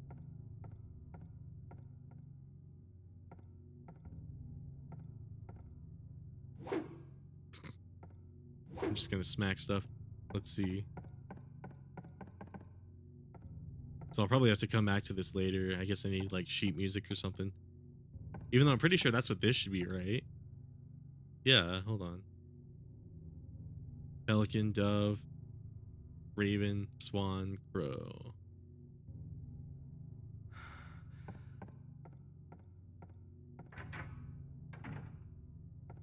It's a weird triangular trash can.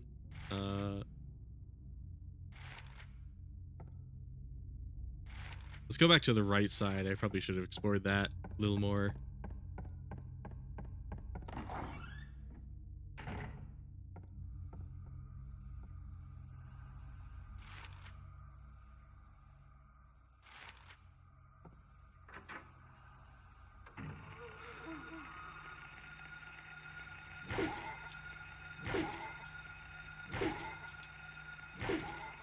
How am I doing on health, actually? Oh god, okay. Heals injury to provide moderate stamina recovery. Okay, so I imagine this is like a first aid spray, pretty much. Yeah.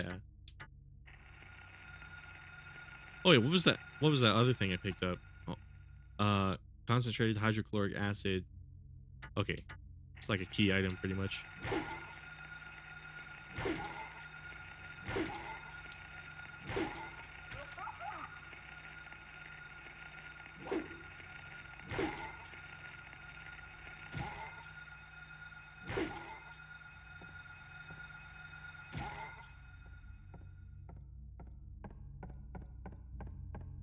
Nine one cut.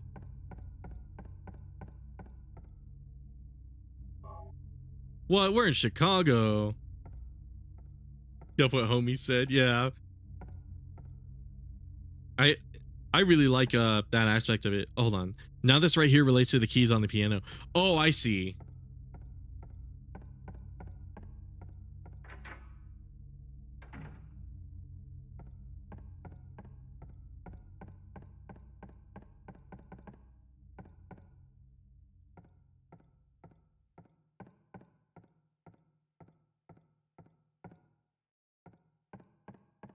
Okay, not much in here.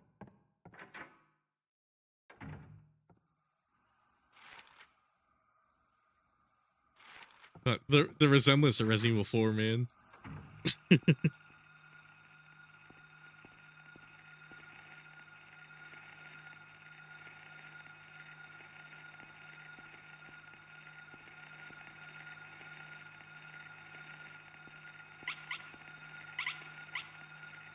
What?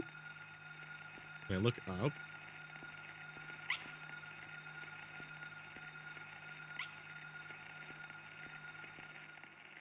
I wonder why it's freaking out. Oh, it's gone. Oh, wait. I guess now I get the point of those shadow things. They're supposed to like deceive you and make you think there's enemies.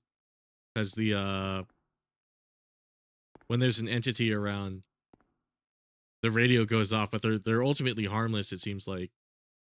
So it's probably supposed to like make me tense in a situation where like I see. It's sort of like a fake out.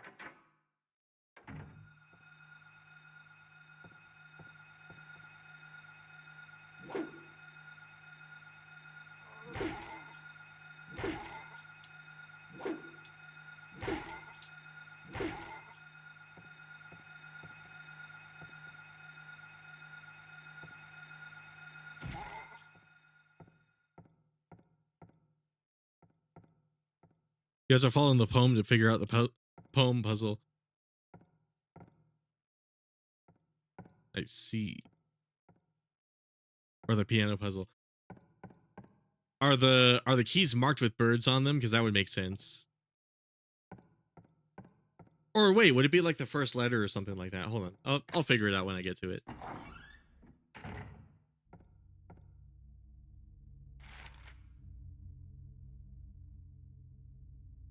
Statue of hand, piano.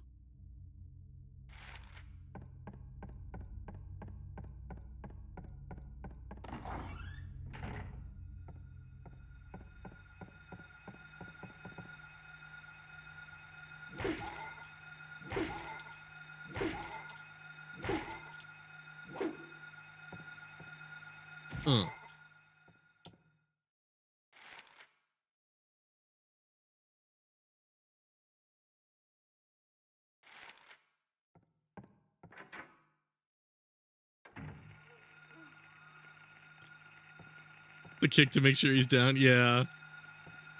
Oh shit.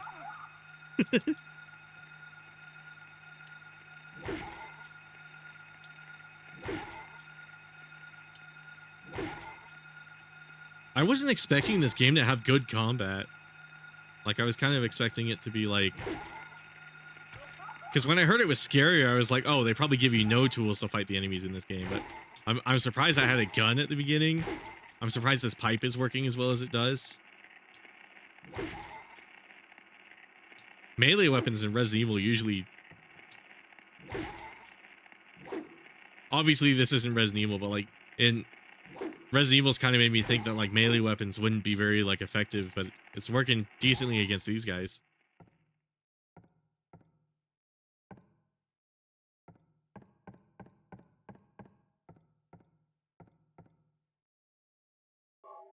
Let's see. The poem in the piano room is what I meant. Also, the chemical you picked up is to be used on the hand you saw. Oh, okay. I probably should have tried that. Yeah.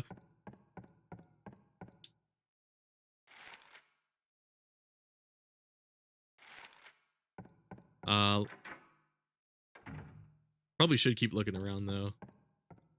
Wouldn't be a bad idea to see if I can get everything. Like a drawing here. 1, 2, 3. I wonder what these are for. It's a map of the US. Can't believe we're in Chicago.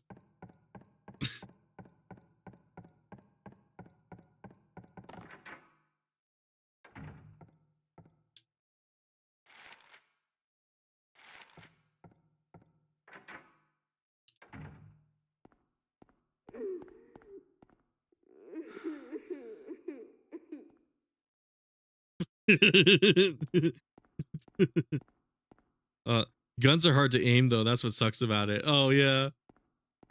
Well, I don't know. It seemed like it had auto aim in the beginning, but I don't know. That could also be just because it was bum rushing me with an enemy.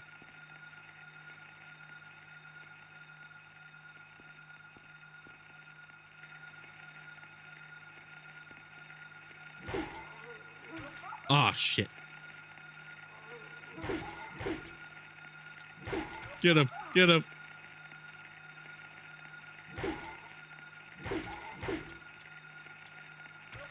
Oh, I should have swung earlier.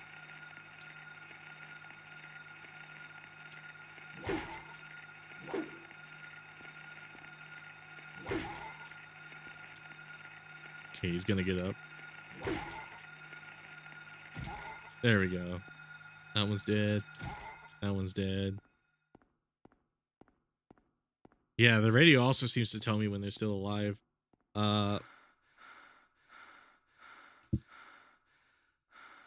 Oh, is that my indication of how much health I have? By how? Oh, yeah, I see. I'll use a few of these.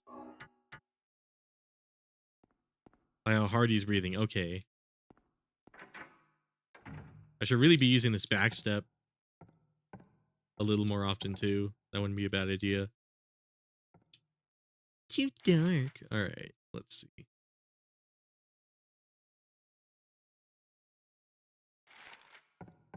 Let's go for the hand real quick. What's that, up here or down there? Okay, cool.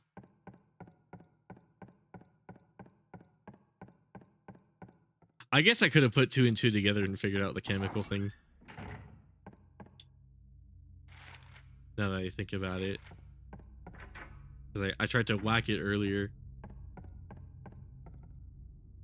So I kind of had the right idea. We're like hurting the hand in some way.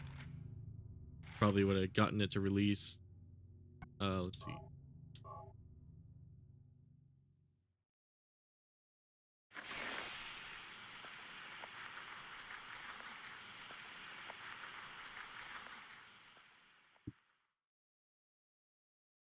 Okay, gold medallion. There we go.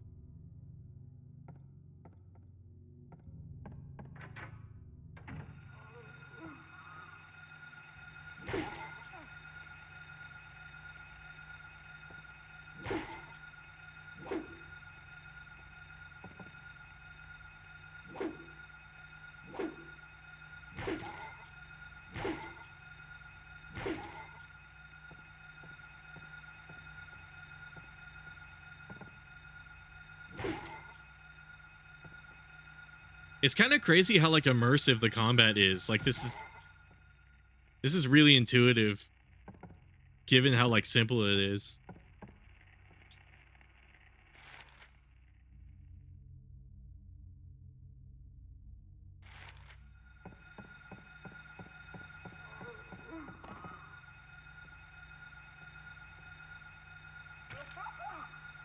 I could have swung that earlier.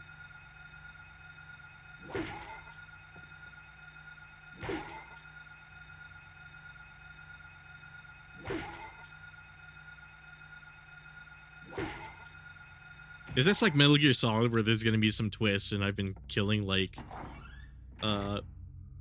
innocent students?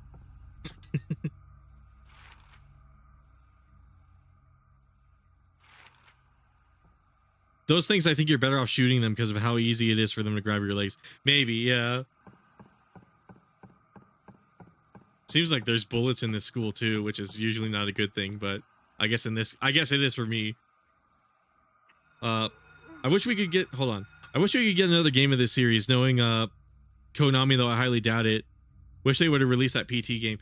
It's weird. I wish PT, there are so many games that kind of like copied PT to the point where it's like that game probably would have been like a massive commercial success. I guess not copy, but there's games like Visage, for example, that have like a lot of that same energy. Like there was clearly like an appeal for those kinds of games.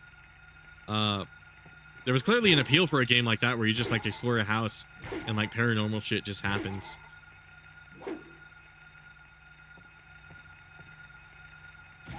But at the same time, I think a Silent Hill 2 remake is like probably the safest bet for them.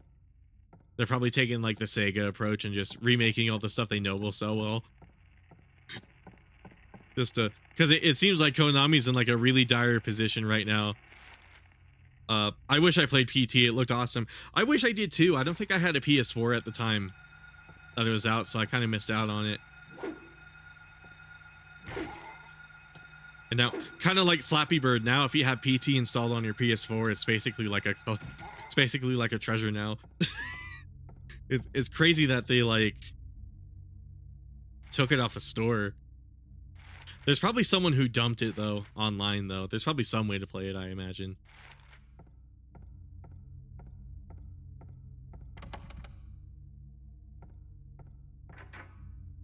it I think it's highly unlikely that somebody like, oh, okay, it's more of these shadow beings. What's up, buddies?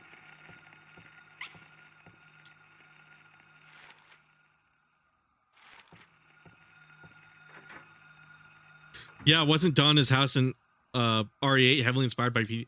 Was it? That would actually be kind of cool if it was.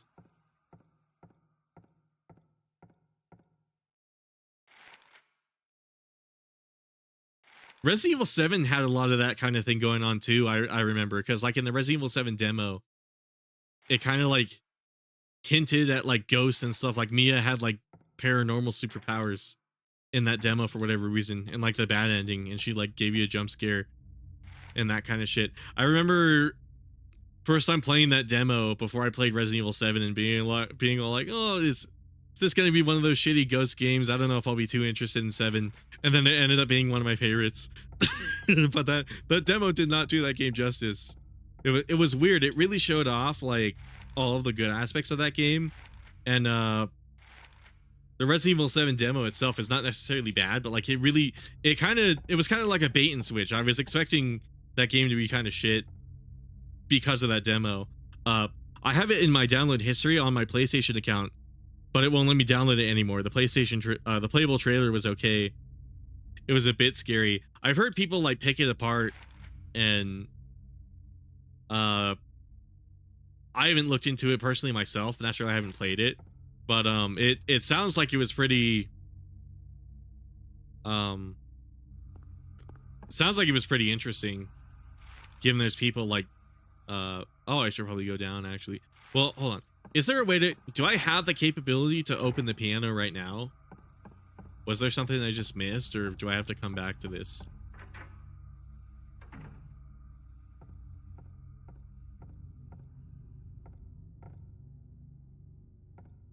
Doesn't look locked though.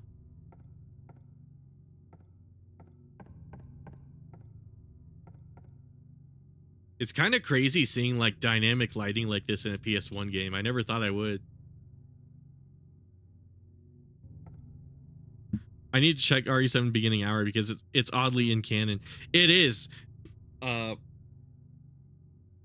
believe it's still like technically canon, and like they kind of explain it in the actual game. What I don't get is like how Mia has like those ghost powers though. That's the part I still can't wrap my head around. But it seems like that is like the bad ending, so I don't know. Oh, I think so. Okay. Let's see. Let's reread this then. Tale of birds without a voice. Pelican, eager for the reward. Oh, then came a silent dove, flying beyond the pelican as far as he could. So am I supposed to enter this room like silently without the light on? Raven flies in, flying higher than the dove. Well, the notes are probably labeled by birds now that I think about it. Swan glides in, because it's over a music sheet. So I have to imagine this is like playing a sequence for a song. Comes the crow, who will lead to the silver reward. Yeah, it seems like the silver medallion's in here. It's not a chair medallion. Let's see. Can I sit in like the chair and open it? I'm curious what I'm supposed to do to open this thing. Maybe there's an item in my inventory I have.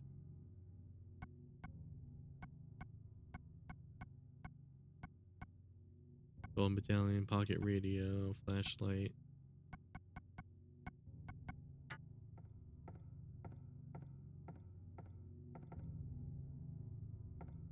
I guess I'll check out the roof real quick.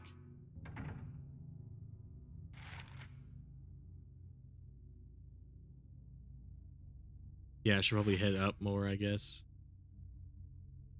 Is there anything downstairs I haven't really checked out?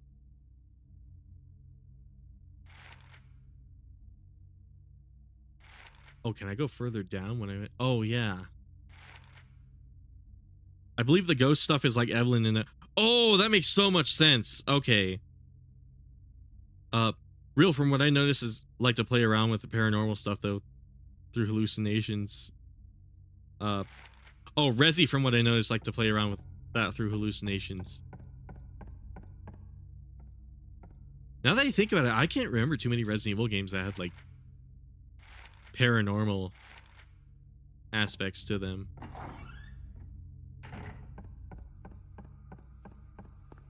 There probably are a bunch though.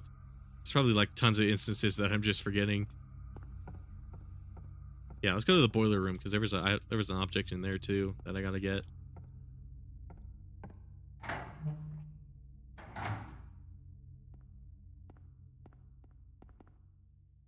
It appears to be broken. It appears to be broken. Oh, I probably have to turn these in a specific order. Don't know what it's for. Better leave it alone. Yeah. Can I read these up here? Nah.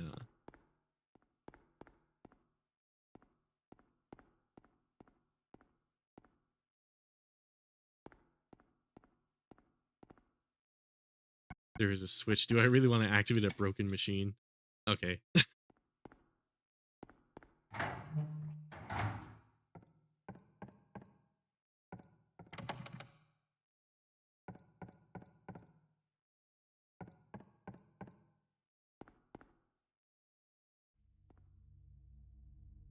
Let's see. With one of the concepts of early farm. Oh, right. RE 3.5. Separate ways in RE4 remake Shadows of Rose, RE7, Little Miss from Revelations 2. I never finished Revelations 2. I really got to get on that.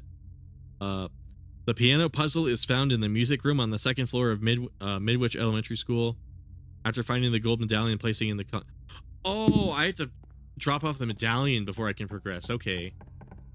I kind of thought I could collect them all in like one swoop, but that makes a lot of sense actually.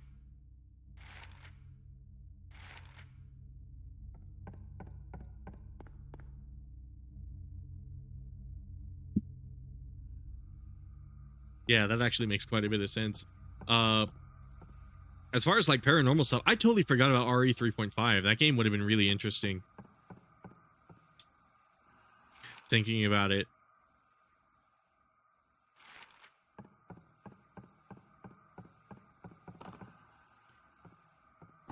There's not a lot of games where like the beta iteration of it like interests me compared to what we got, but 3.5 is one of those cases where it's like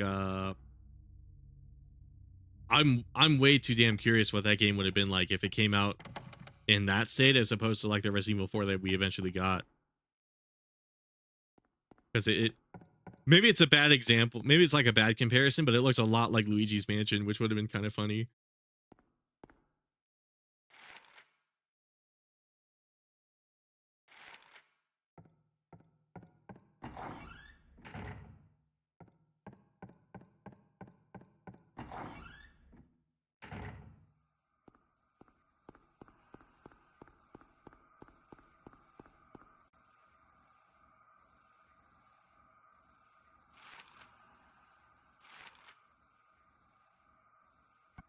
Just gonna thumb through like 5 menus before I eventually remember the right button. Hold on, son.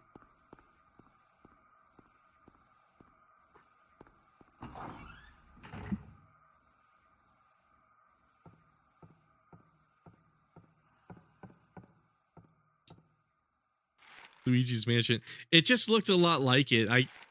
I get it's like a bad comparison to make, but like it looked like he had like directional control of like the flashlight, and then were like suits of armor moving around and stuff like that. And like you were saying, there was some like ghost shit. There was some like paranormal stuff happening.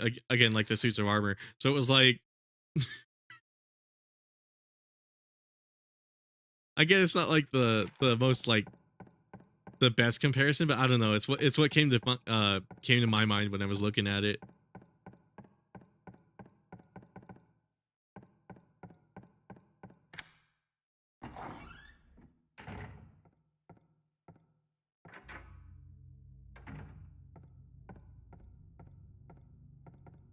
You know what? There are like golden trims on it. Check the piano.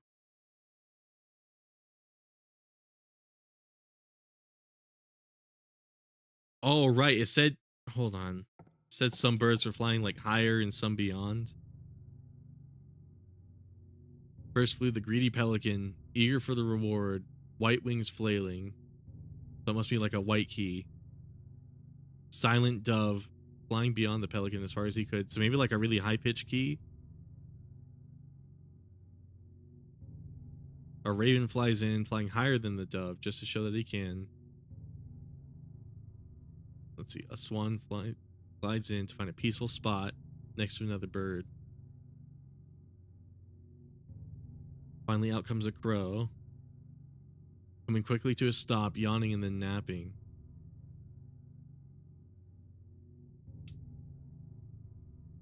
Hold on, let me reread that for a second. Let's see. Greedy pelican.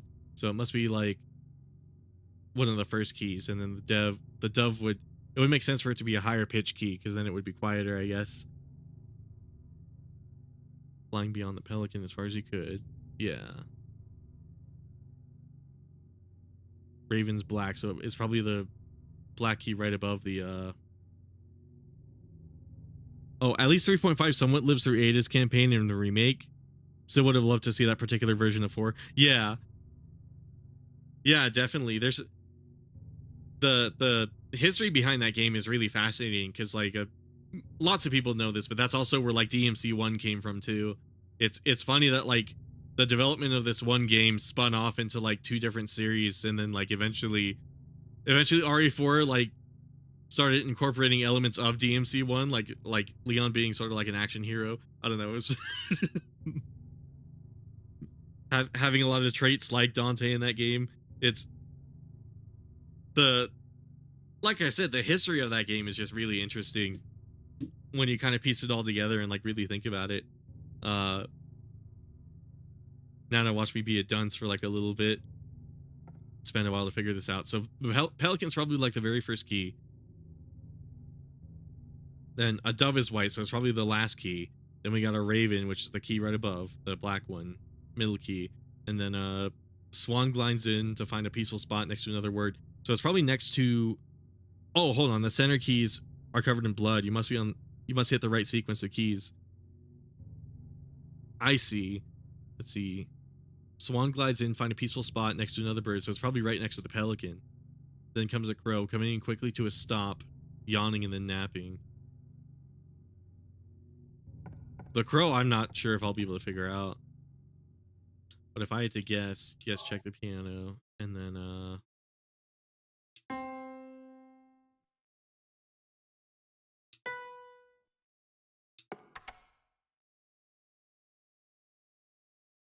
what?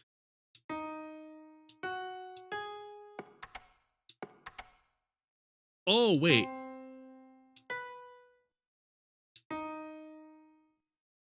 Does it make that sound if I do it in the wrong order?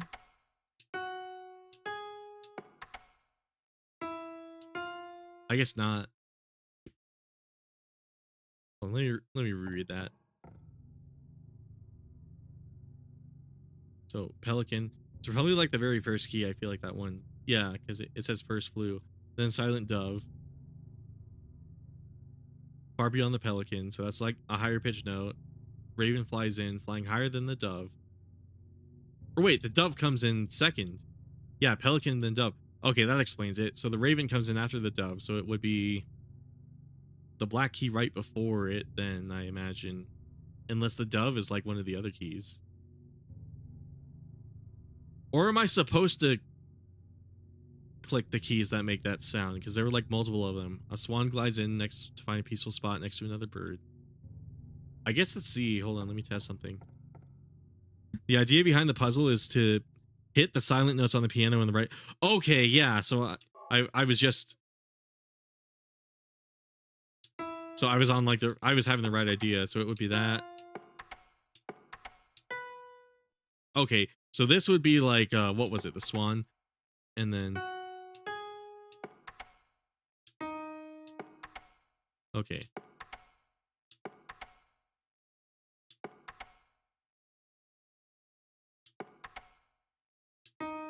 Fuck. Okay, hold up.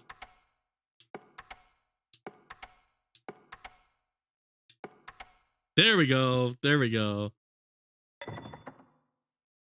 Okay, I'm surprised I like half figured that out. I was right on the right track. I'm glad you ended up telling me exactly what I was thinking. That actually made me feel a tiny bit smart.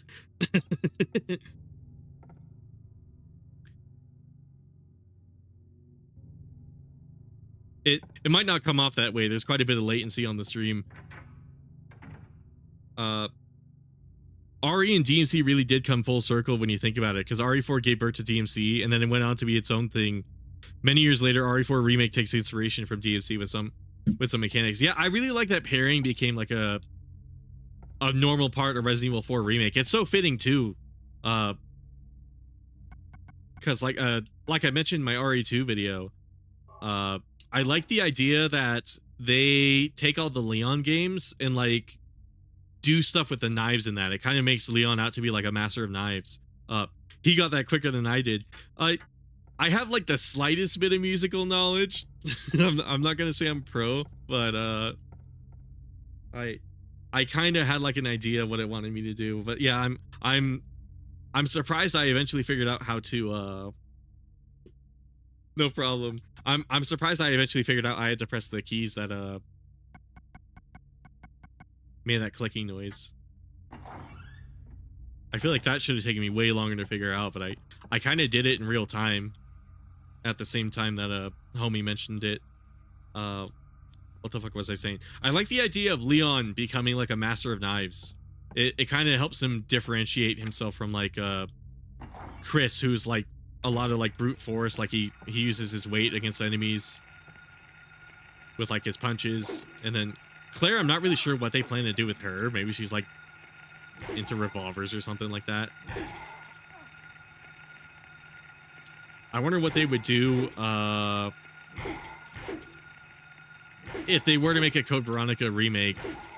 I wonder what would be like her sort of thing as far as like mechanically in that game. Here to help and enjoy the stream. Hell yeah, thank you. I've noticed they're kind of doing things like that with some characters, and then again, kind of like Resident Evil 3 remake was doing that too, where like Jill has the role. She's got like more of a defensive thing going on, but Carlos, he has sort of like that Chris thing going on, where he's got the punch parry. I like the action elements that are being like integrated into these recent Resident Evil games. At least homie got it covered, because I hardly remember where to go. Lol. Hell yeah, thank you guys so much.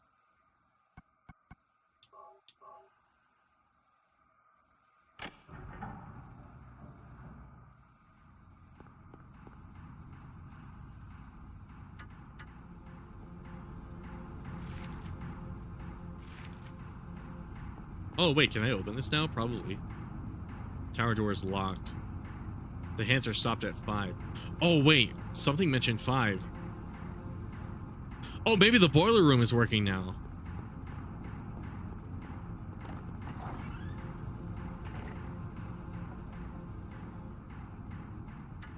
Whoops, wrong key. Wrong button. I have to go on the right side, right. Oh wait, didn't I unlock that one door back there?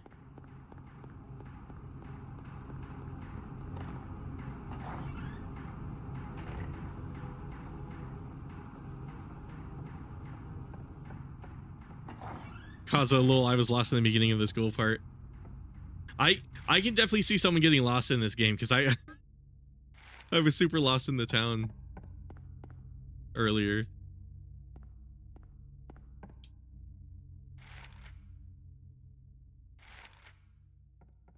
Okay, that's storage. Let's go to the boiler room.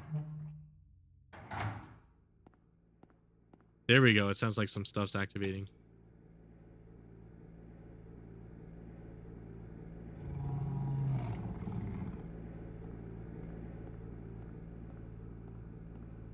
This game is fascinating. Don't know what it is for. So maybe that door will unlock now that I've done that. I feel like there should have been another puzzle instead of Glad we on track though, yeah.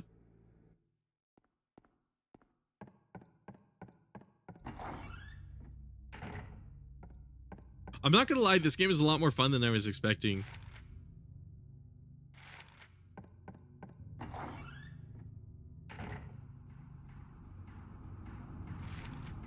Yeah, now that you bring it up, it makes me wonder what Claire's gimmick would be for Code Veronica remake. Probably RE6 style quick shooting that's akin to the opening CG. Right, because she drops the gun and then like ducks and does that thing. I wonder what they're thinking of doing with her too. Because like it's becoming very clear to me that like each character, it seems like they're designing them to play like certain roles as far as like mechanically.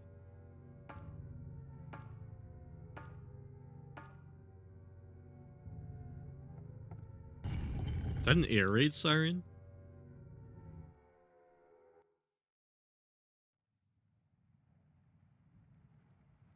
Where am I?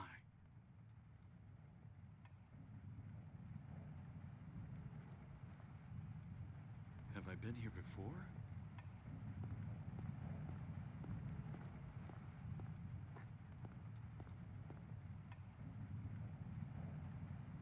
I don't remember this being here before.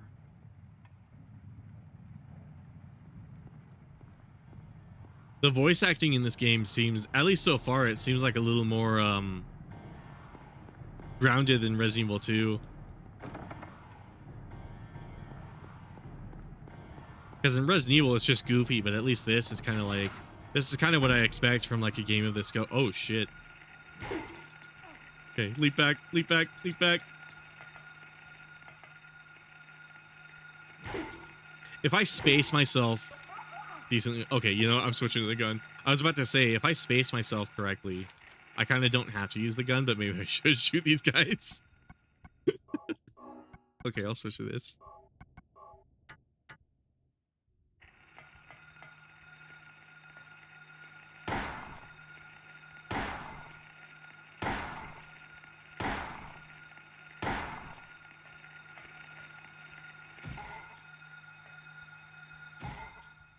It feels weird using a gun on like minor enemies like this though. Oh, okay, I didn't have to highlight the bullets, it just reloaded like that.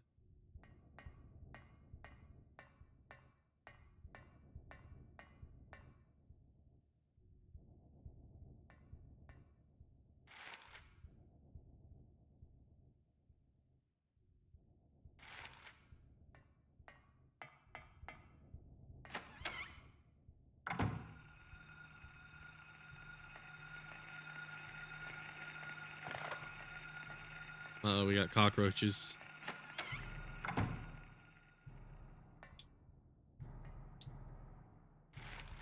What's this room? It's the hall.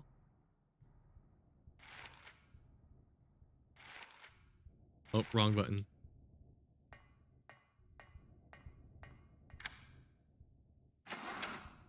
Oh, I need the light to like open doors too.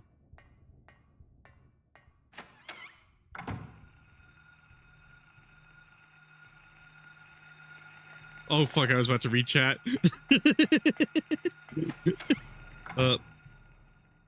Yeah, old RE voice acting is goofy. Silent Hill got it done. Silent Hill gets it done in that department. Yeah. Again, it's one of those things I like about Resident Evil though. Oh, I apparently entered the hallway through that door. I thought I was going to the guest room.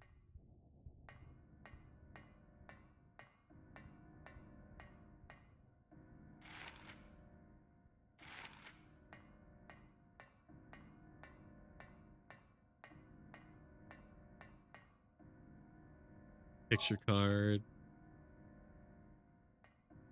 Let's take a look at that. Oh, those roaches will know where you are, regardless of whether you have the light on. Okay, it's good to know. Let's see. Rectangular card with a picture of a key.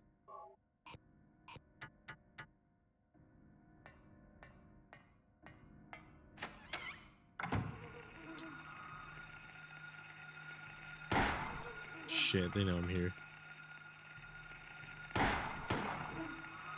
Oh, okay. Like subsequent shots are harder to aim, but if I take the time to focus it.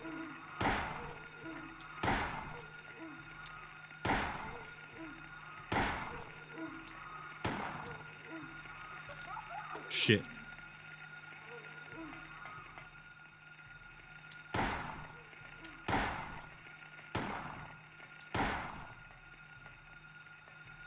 I imagine me moving probably factors into it too. Yeah.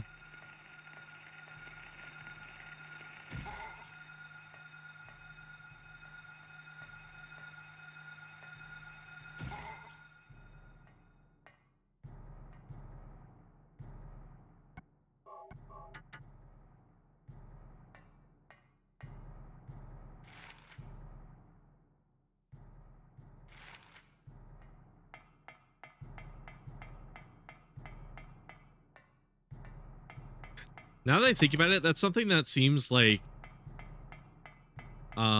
earlier I was talking about paranormal stuff. That's something that seems kind of like under, maybe it's just me, but I feel like that's something a little underutilized when it comes to like horror games. I feel like that's a theme that I don't see like explored too often. But again, it might just be me, but PT probably would have been an interesting game to me. One game I like to play on my downtime every now and then, I kind of got away from it and then started getting back into it a little bit. It's called Phasmophobia. It was a little popular some years ago. It was like one of those meme games that everybody was playing, but I've been playing it, revisiting it a little bit lately. And I was kind of reminded of how interesting ghosts can be if you, oh, I probably need the light to aim, but oh, I guess maybe not. I was kind of like reminded of how interesting ghosts could be if you really, oh, does he, okay, he reloads if you run out of bullets, I guess. Actually, since there's only one of them, I could probably save a few. Oh, like legit paranormal? Yeah. Like actual, like I would like to see a game where like part of avoiding the enemy is using like paranormal tools like an EMF reader or like a thermometer, that kind of stuff. Maybe save some ammo in case there's a boss. Yeah, that's probably a good idea.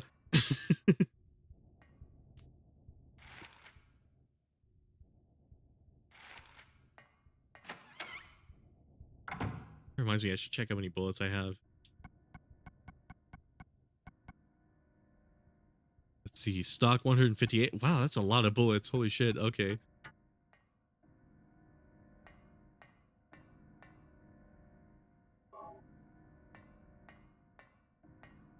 Again, there's some interesting implications with finding bullets in a school, but maybe that's just me being edgy. Jesus Christ. Oh, wait a second. This is the door from earlier. If I push it, it moves a bit, but it certainly won't open. What's that? Oh, hold on. I knew there was something about that picture.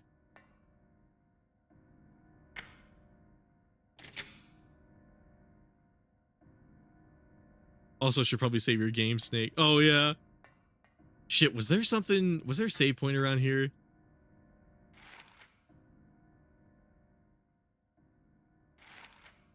Maybe in the lobby.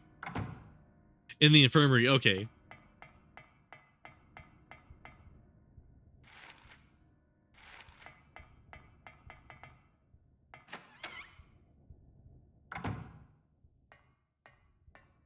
Okay, basically what you guys are telling me is there's a boss in that room I was about to enter.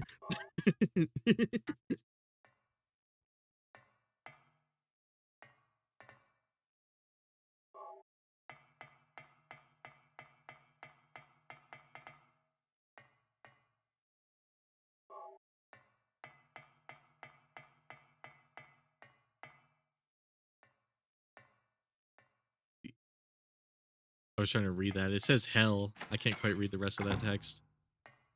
It's a little blurry. My reading skills are not the they're not the greatest. Let's see, lobby. What is in the lobby? There's that Fatal Frame series. Oh right, Fatal Frame. I forgot about that. I haven't played it, but that's another game I really want to get around to. Because I just realized it's been a minute since you last saved school. Oh, I see. Maybe that's something similar to what you were talking about. Kind of. I hear in that game the idea is you're taking pictures of ghosts, and like it's sort of like a self-fulfilling prophecy. The gameplay from what I hear of that game is really interesting because to defeat the ghosts you have to let them get really close to you before you get the picture. So it's kind of like you, in order to beat the game, you kind of have to let the game scare you.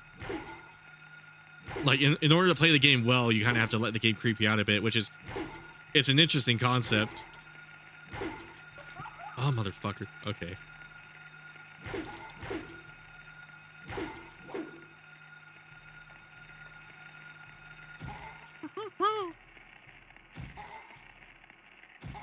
That's a series I wish I played. Yeah, that's one game I really got to get around to. There's a lot of like these awesome games that I just I'm kind of glad I do streaming now because it means there's like a good opportunity for me to actually play that kind of stuff. Because there's so many games I just haven't gotten around to playing.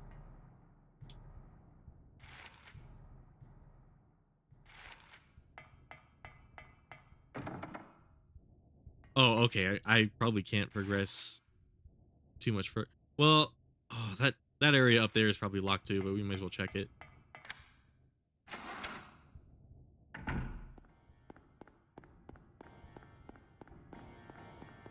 Is there anything over here actually?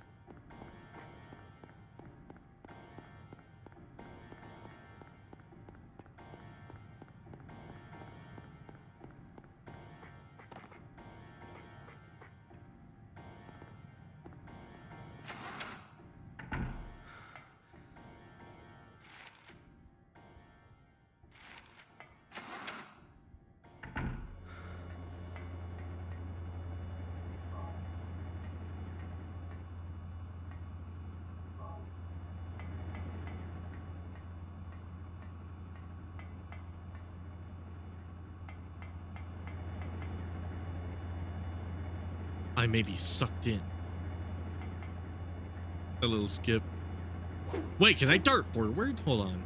If I tap it. Oh, there's like a fighting game style mini run in this game. What the hell?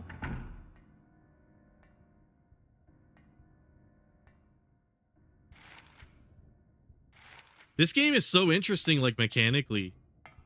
Like they put a lot of emphasis on like movement, which is like the last thing I expected to see in like a horror game, but I actually really dig it. I think it helps the gameplay quite a lot, especially with the melee weapons. Rubber ball. Oh, I should really use one of these. Fluorescent pink. Rubber ball. I wonder where I could put that.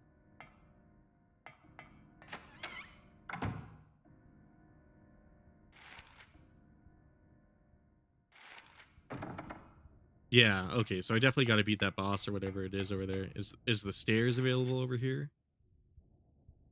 Oh, I think the stairs were blocked. Yeah, it seems like the stairs are blocked off.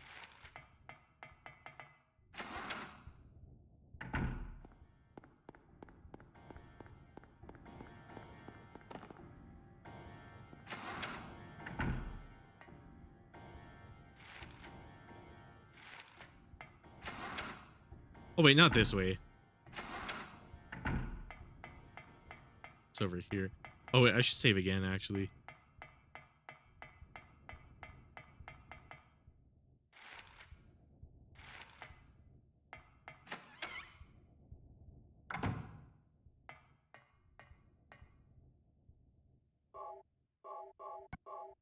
Yeah, this game is nuts. I was not expecting to see like a PS1 game with like elaborate, like immersive movement mechanics, but like here we are. It seems like it's working really well. It seems like it works really well. Like I actually kind of, even though it's like finicky, like the character skids around a little bit, I still really like how it feels. Like it's weird. It feels like, it still feels like responsive and like intuitive, but at the same time, it's like very deliberate and intentional where it's like, where it's a little skittish, and I kind of like that aspect of it. I should say I really like that aspect of it.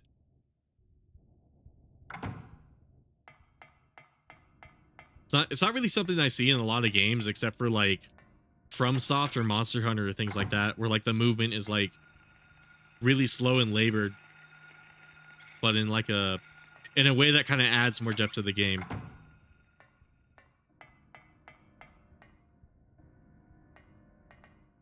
Whereas like I rag on Bethesda games all the time, but like as opposed to like Bethesda where it's slow and labored because you can kind of tell they didn't really know what they were doing. As opposed to games like that where it's like there's somebody on the team who didn't really like understand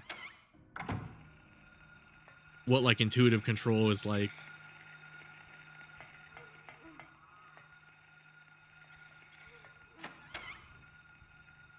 But again, it's not like those games are bad either. It's just, oh wait, oh wait, hold on. Didn't I already enter these? Why is it saying? I guess maybe not.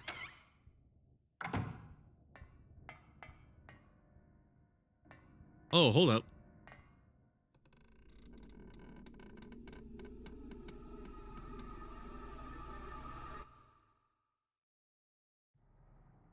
I couldn't imagine seeing that shit as a kid, dude. Hanging body. Fuck, man. Okay, I was wondering if it was alive.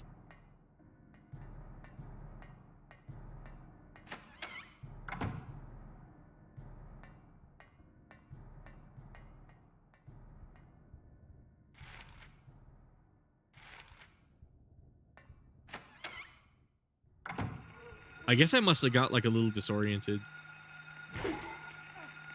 Shit, roaches and these guys. Let me through, let me through, let me through, let me through. Okay, cool.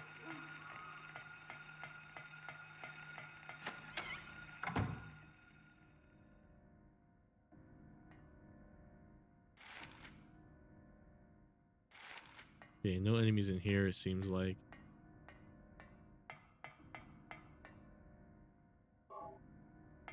They do give me a lot of bullets. Can't use the phone.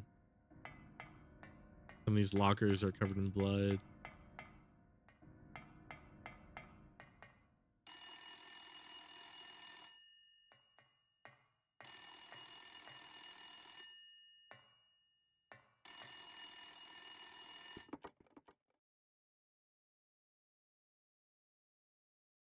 Daddy, help me. Daddy, where are you? Cheryl!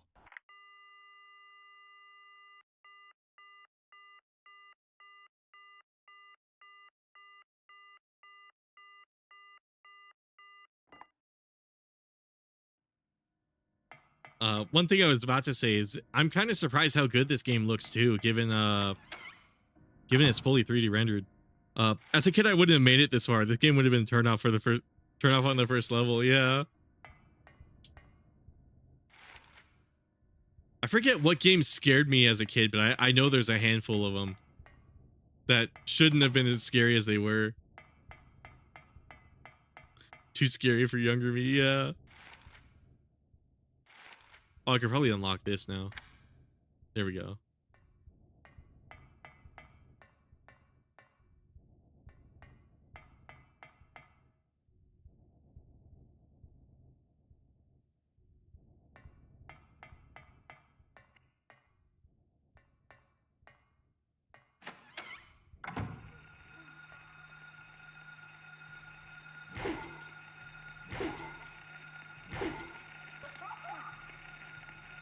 Whoa, there's a lot of them.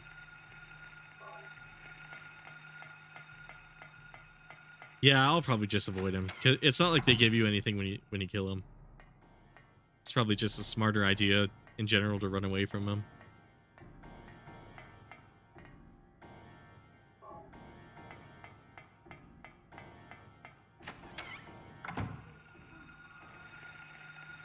Oh, roaches.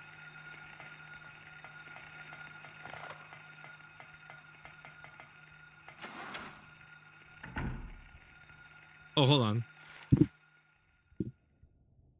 Whoops. Okay, head out the door you had planned to go out and head to the corridor. Then head to the stairway at the end of the hall. Up to the roof of the building. Oh! Okay. Yeah, let's go to the roof.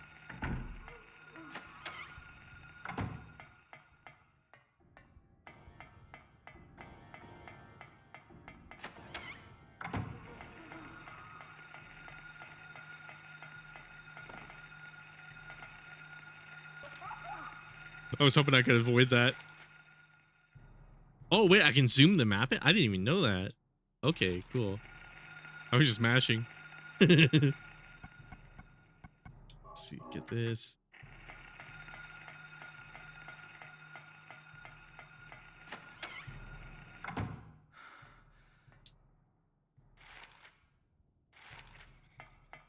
Yeah, let's head further up.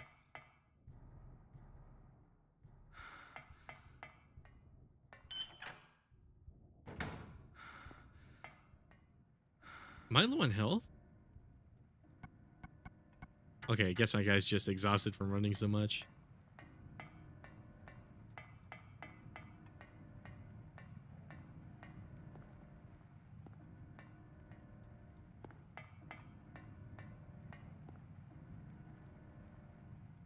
I forgot this guy's name was Harry Mason. Silent Hill 4, was that the bad one? I forget. I think 3 was another one people like a lot, if I recall correctly. I remember someone saying the visuals of the PS1 games make the horror titles a bit spookier than the modern ones because of how you know what the game is trying to make out with its limitations. I can kind of see that, yeah, with the wobble. It kind of makes it naturally on this stream. I'm like upscaling it so it looks a lot clearer than it probably would be scarier if the screen was like a little blurrier. And if I was playing this on like a CRT, it would make the enemies like a little more ambiguous as to like what they actually look like, I imagine, because a lot of these games are designed for CRT and like displays for that. Oh wait, hold up. Let's see, head up to the roof of the building. I kind of went up there and then didn't do much. I should probably go back up there. There's probably something I was supposed to do. I gotta stop mashing buttons. I should probably press A or something like that. Yeah, there we go. I was playing Monster Hunter earlier today for a video I was making on it. And I have a horrible habit in that game of like the rare instance where I get stunned, I'll just mash all the buttons. And then today I learned all I had to do is mash the item button and then you stop being stunned, and I'm like, oh, okay, it's only one button. Let's see, nothing unusual. Or wait, did I already pick something up here? Did I already fucking forget what I did up here? Hold on. Is there something that's supposed to... Oh, okay. Hanging key just out of reach. Okay, so there's probably an item I'm supposed to use over here. What could I theoretically use? Okay, the ball is definitely not going to work. So there's probably something I got to come back for.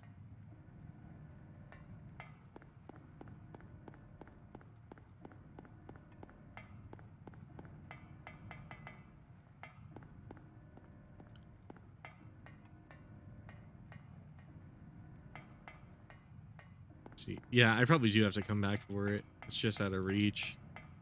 Let's explore the rest of this area. Something like that. I'm heavily paraphrasing because I didn't remember everything you said. That it makes a lot of sense to me because I remember certain games like Metal Slug, the way the sprites in that game were designed on like a CRT display or like a non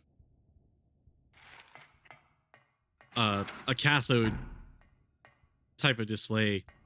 It has like a natural kind of blurriness to it, and it actually makes the games look better, ironically enough, because a lot of games would be designed with that kind of display in mind. So I imagine this is a... You use the pink ball? Wait, what? How does that check? How does that check out? Wait, hold on. Is it because of the like circular shape in there? Wouldn't the ball like block it? Or wait. Oh, wait, maybe I slot the ball in and it like launches the key down into like a room below. Hold on.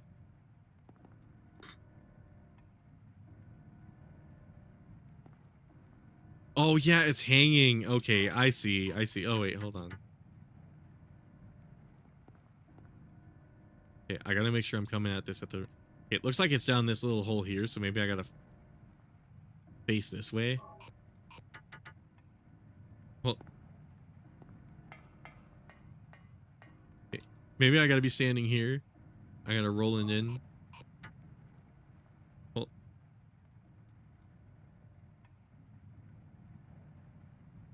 what you must do is plug this hole with a rubber ball and then go to the water tower. Oh!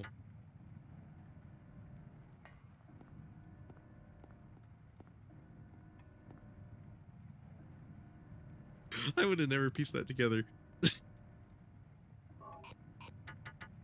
Is there like an oddly specific angle I gotta get it? I guess this kind of is like RE in this way.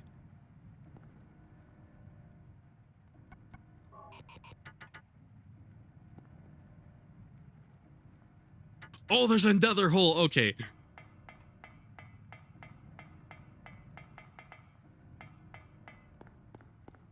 Like that goofy little ooh. Let's see.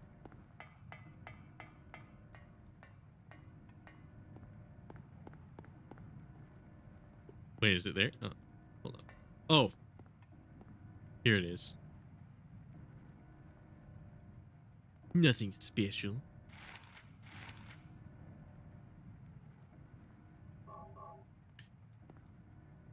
There we go. Okay, cool.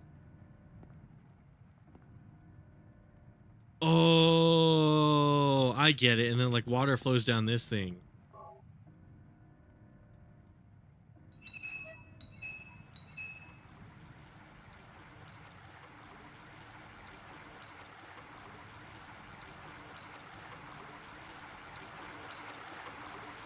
Oh my god, yeah, that would have taken me a while to figure out.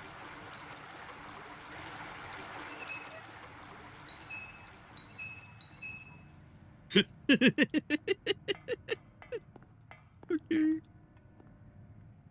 Yeah, I imagine that fell to the room below. What would that be? Looks like it's this hallway. Yeah.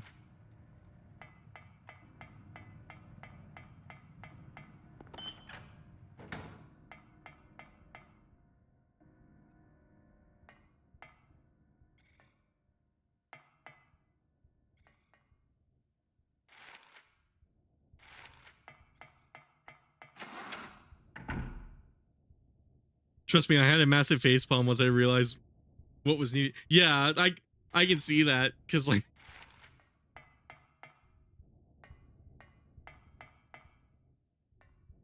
okay, so maybe it's even further down then because I imagine it would have landed here. Yeah.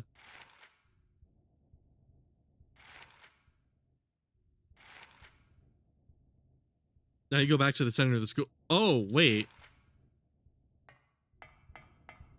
it fell down there.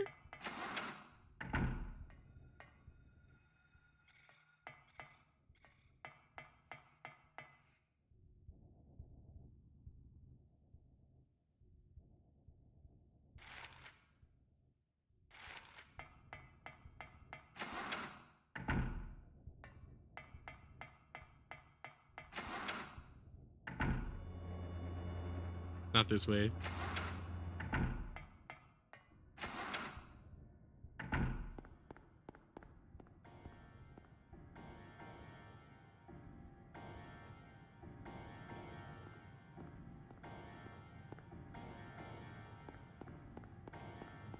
Oh, is it down?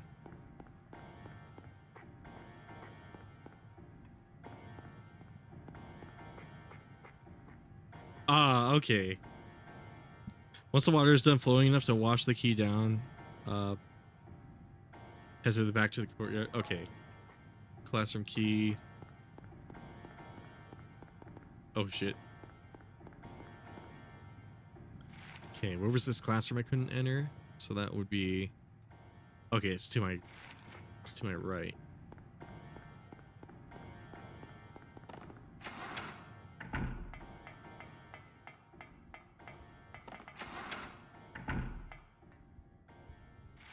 this it? Oh, I went the wrong direction.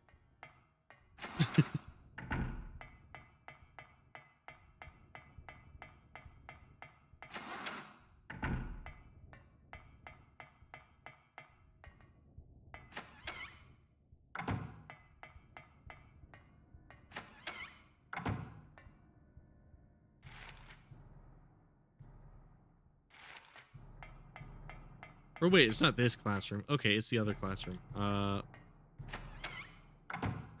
it's a different classroom, actually. Which classroom has a locked door? Must be upstairs, right?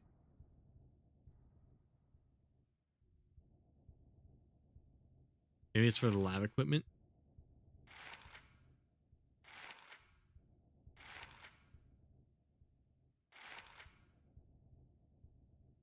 Yeah, it must be for the lab equipment up here, so I should probably go upstairs then.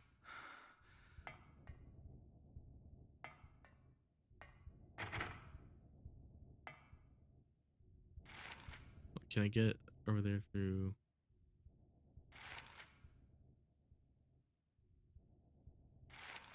I gotta get there through the other side.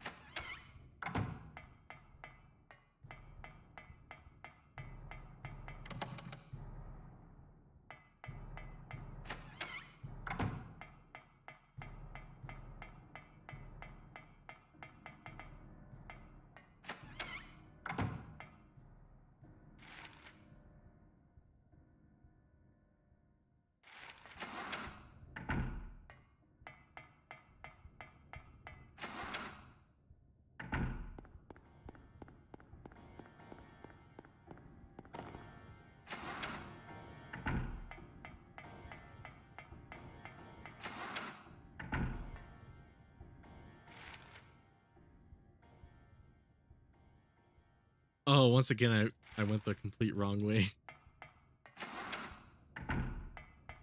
Yeah, you know, I probably should check the map more often. I was doing it too much at first, and now I'm not doing it enough. Go to the locker where the cat surprised you the time before and check it. When you get the same locker, there will be... Oh, okay, so I probably should just explore this area a little more then. Or wait, yeah, it was in the library reserve, wasn't it? Okay, yeah, I probably have the right idea. Going up north then.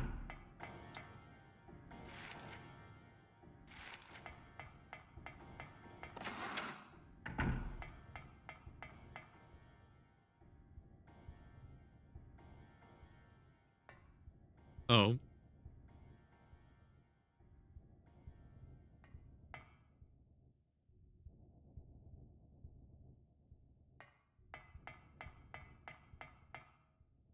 Or wait, that was probably the right floor.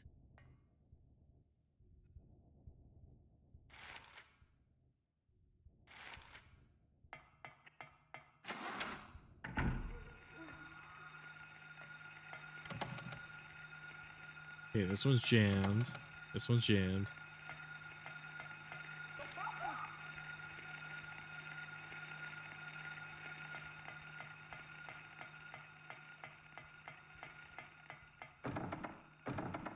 Oh wait, hold up. Where did the cat surprise me?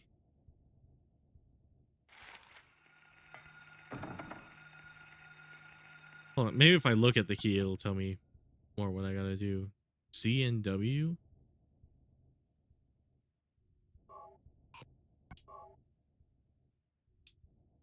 Oh, 2 and W, so 2 northwest. I'm guessing.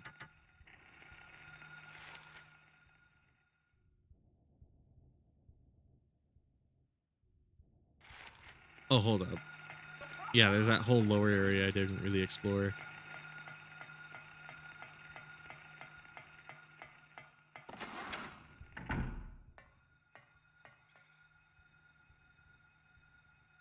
That's my character doing.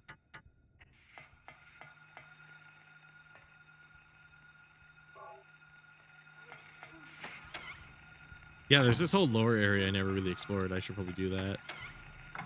It's definitely over here.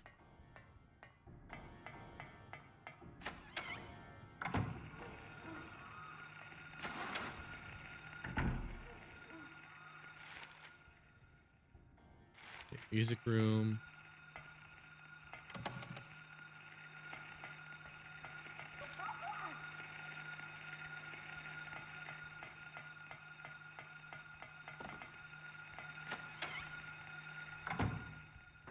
Oh, okay, this is the room.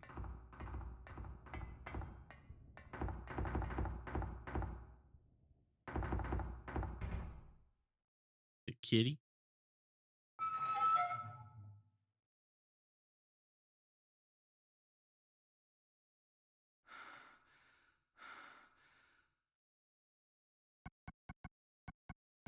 Fuck, let's use one of these.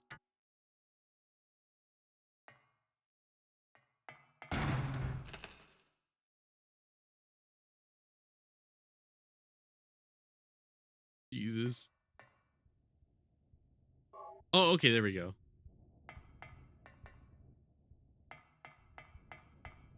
What room is this again? Okay, locker room. So I wonder if I run up this way, can I unlock that door?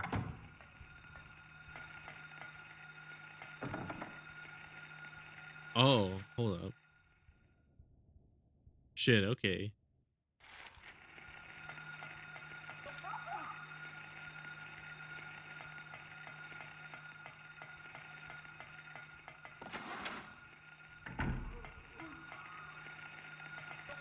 Oh, I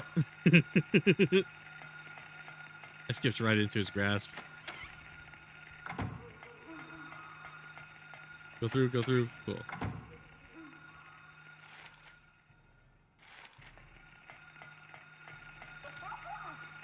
I went right into that one too.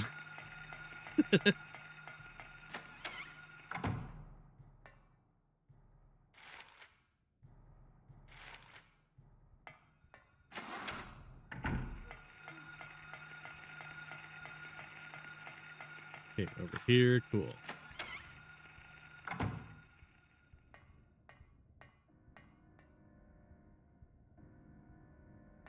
Now, first aid.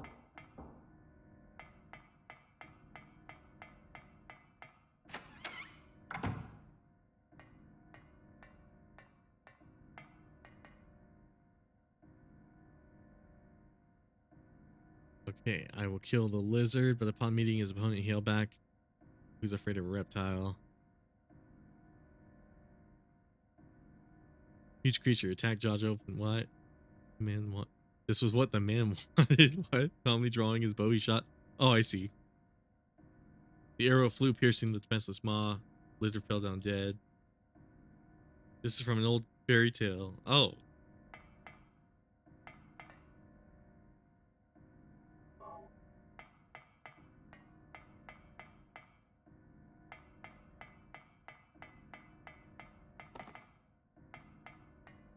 Come on, go through. There we go.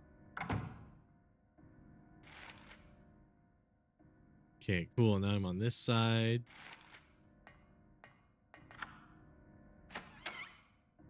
Okay, that opens that.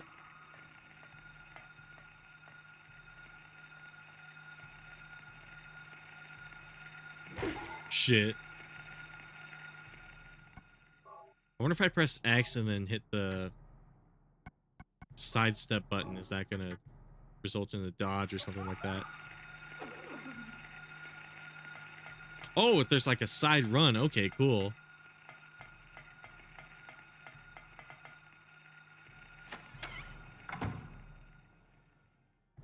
Keep this story in mind. Yeah, it might be important for an enemy, right? Yeah, hell yeah. What's up, Gordiano?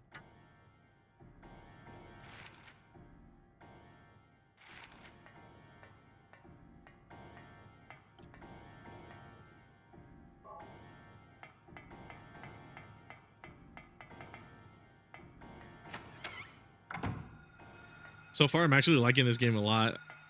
I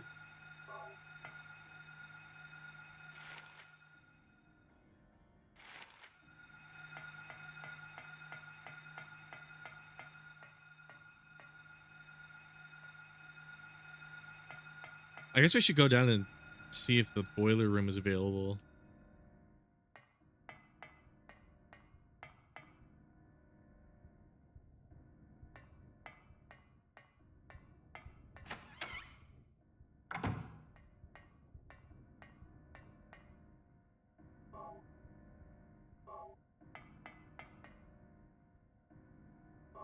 Oh, ampule. Wait, wasn't there one of those in the other room? Shit, I thought that was part of the decoration for some reason.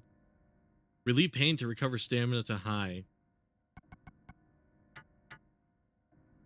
So I guess it heals over time. Hold on.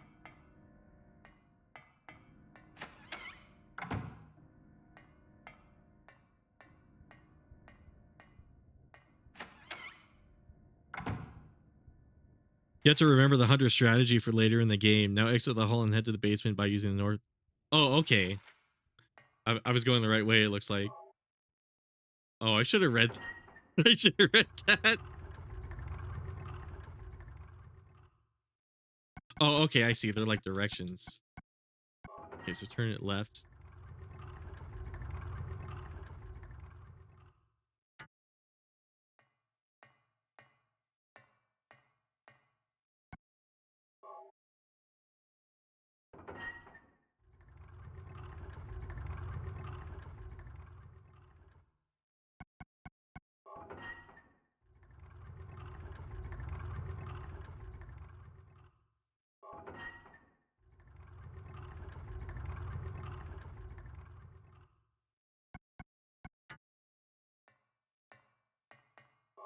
Okay, I wonder what the Discord tech is for this.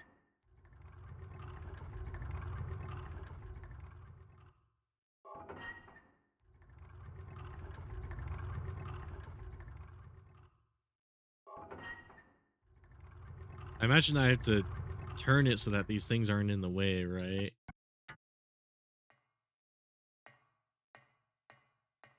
If both these valves turn this, they have to turn it a different way if I...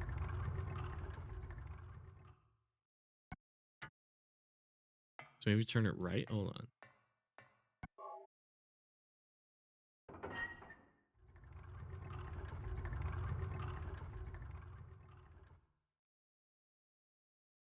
Oh, wait. I think I'm starting to see it. Oh, okay. That works. That was my accident.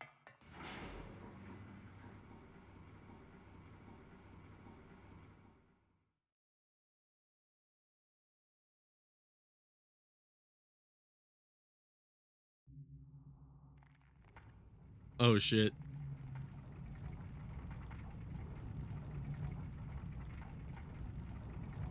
I might have wanted to save.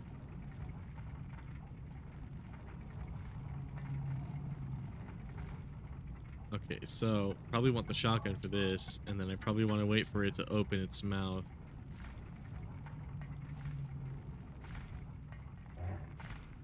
Okay, come here, buddy.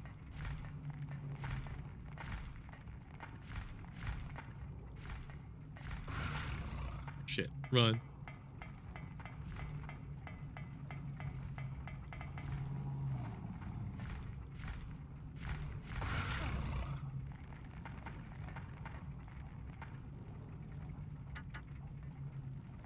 Seems like it's knocking me over, but it's not really opening its mouth. Or I have to shoot it just as it's lunging at me, I guess.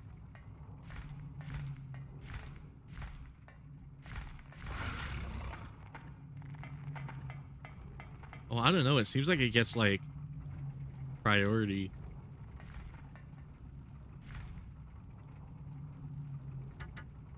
Doesn't seem like it does much damage. Maybe this isn't the thing I'm supposed to kill with using that method. Maybe it is. Maybe I shoot it to taunt it.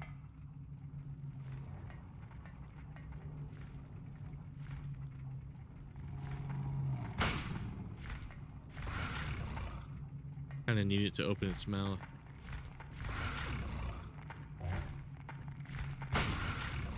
Okay, a little early. Oh!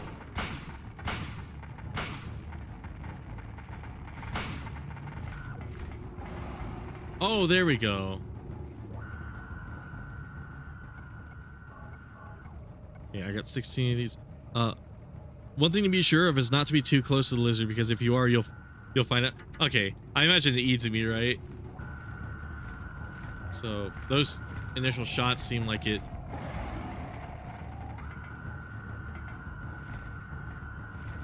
Oh god.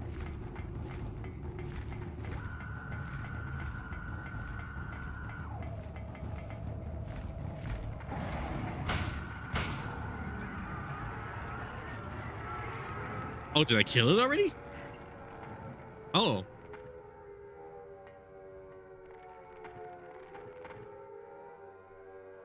Jeez, that's fucking harrowing, man.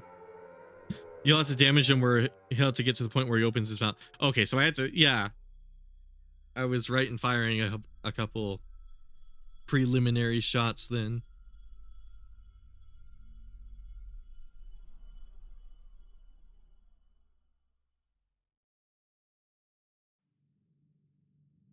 Huh? What was that? Who in the hell was that?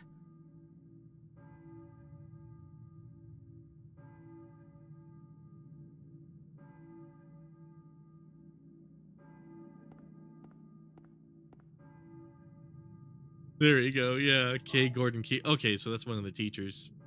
Let's see. This area different? Oh, it's the old school.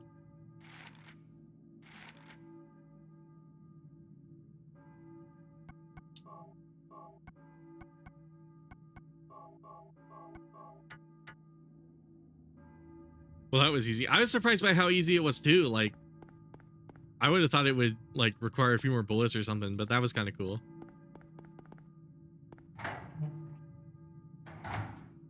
Shrug, yeah.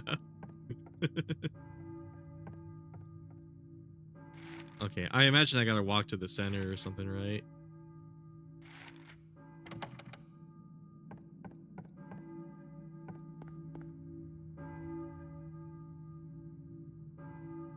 I hear a bell.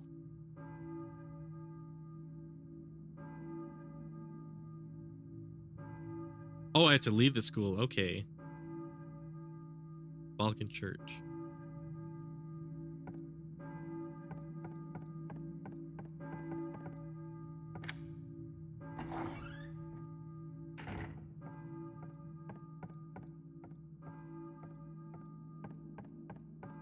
There's a save point over here or something, right? Might want to save. Oh, I guess not. Okay. Whatever. Oh, wait. Doesn't this lead out? Oh, wrong way.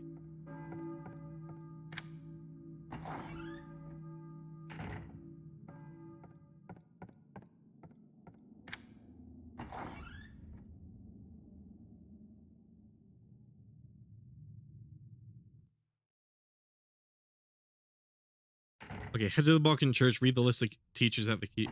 Okay, yeah, K. Gordon was one of them, if I recall correctly. I might want to reread that list. There were two other teachers. It was at this desk over here. Yeah, K. Gordon, that's it. I'll know that. Oh. Where were the rest of the teachers? What? Okay, whatever. Now I have his address. His or her address. Let's see. Oh, I gotta leave. Wrong way.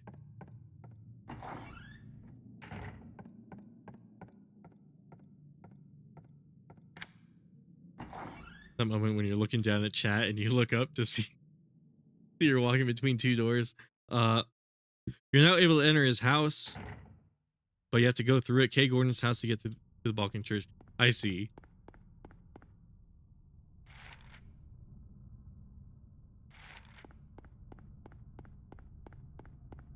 Yeah, his house is over here.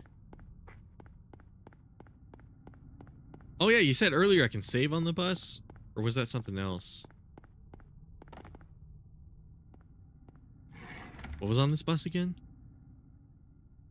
Or there was some healing items in here, wasn't there? I doubt they restock it or anything. Oh, there was a save point. Okay, cool.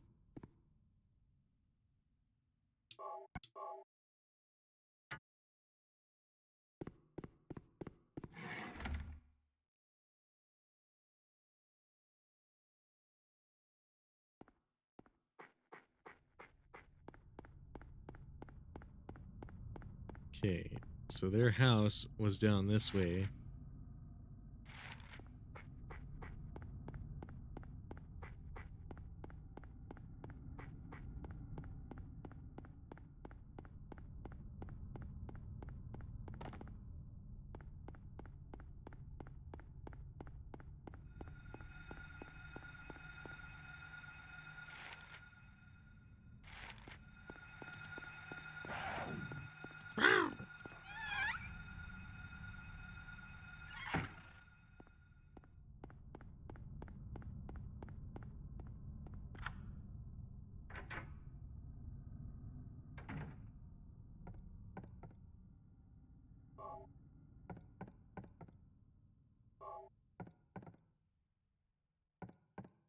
This is an awful lot like the house earlier. Holy shit.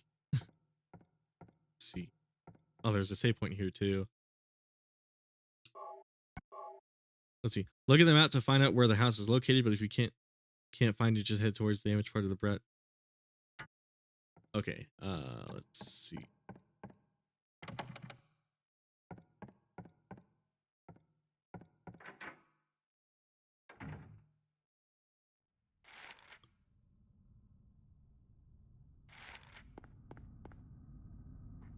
What was the point of going through their house? Hold on.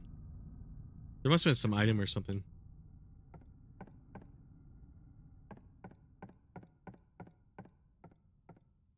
Or maybe that part of the road was destroyed and I actually had to like go through here.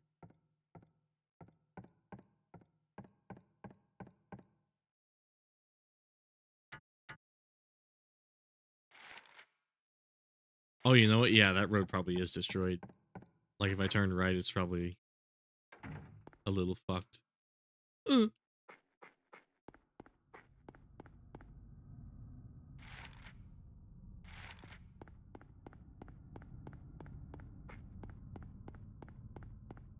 Or wait, I guess it's not. Hold on.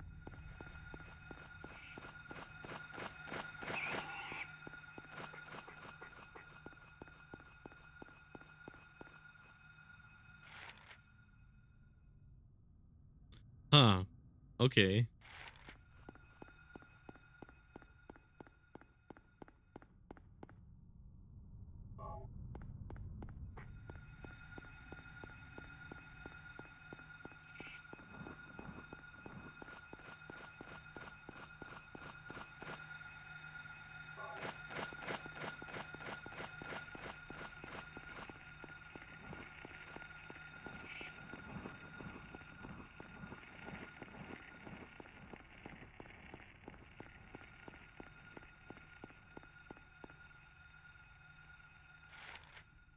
Yeah, it's crazy seeing this. Like wrapping my head around this being on the PS1. Like, holy shit. There's a lot of like really impressive games on this console.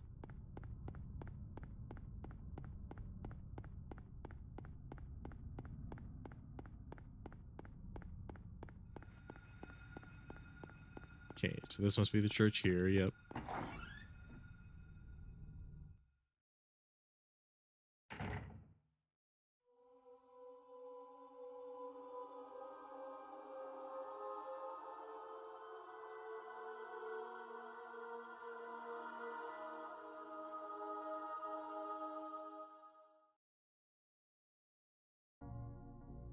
Were you ringing that bell? Whoa, okay. Is that an emulation error? It looks like it could be one.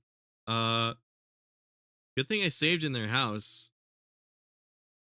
Just to play it safe, maybe I'll reset all the graphics settings I had going on this thing, and then we'll reboot it. Yeah, good thing I saved. Holy shit.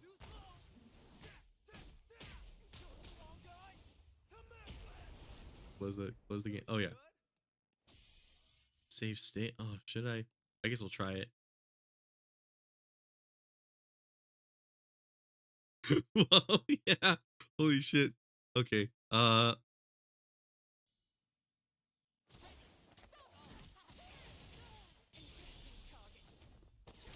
see. Where's the video setting? Emulation. Display.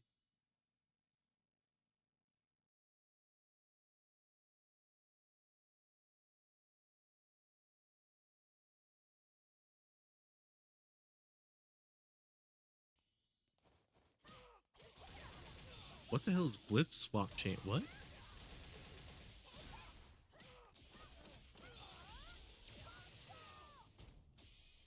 Huh, okay. Let's try OpenGL instead of DirectX 12. Could just be the library I'm using. Oh, OpenGL is software. Okay, I see. What about Vulkan? Oh, does Vulkan not support full screen? I guess let's try it.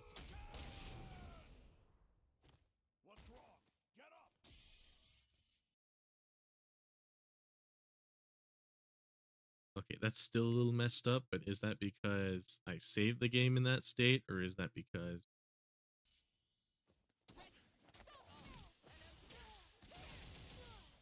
You know what? Let's play it safe. Let's use OpenGL.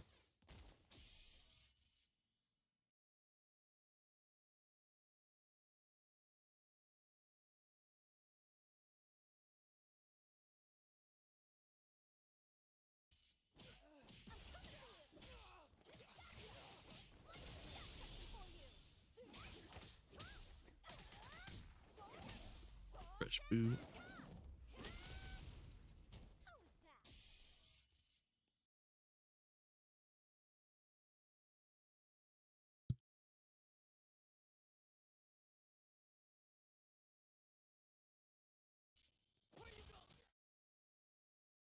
Yeah, let's see if I walk up to that point and that happens again. See if that happens again.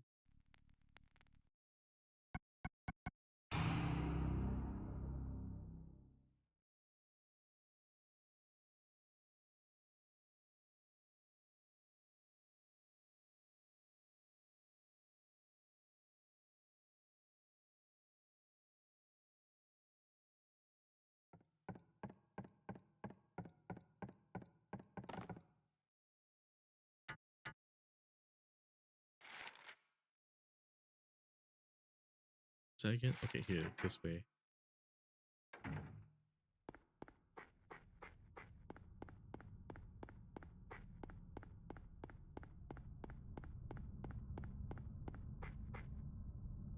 This is South Levens, right? Yeah.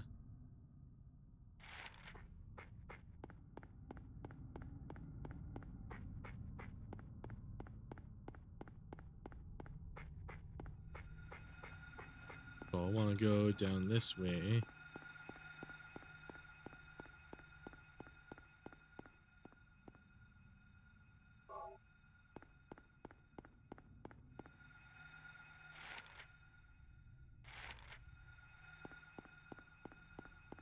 Was this blocked off?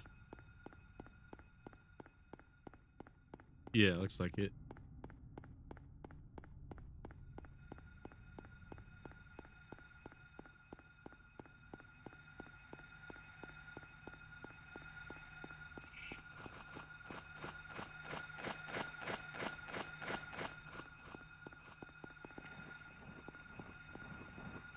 Need that. Cool.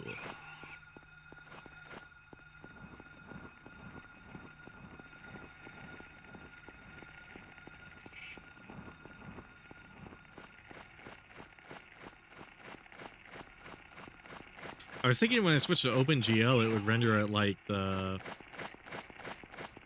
normal resolution instead of upscaling it, but I don't know. We'll see if this works. Hopefully it does. I should probably make a save state right before I enter this church too. That way we can get back to it quickly instead of running to it. Let's see, Balkan Church. That's this way. This building here.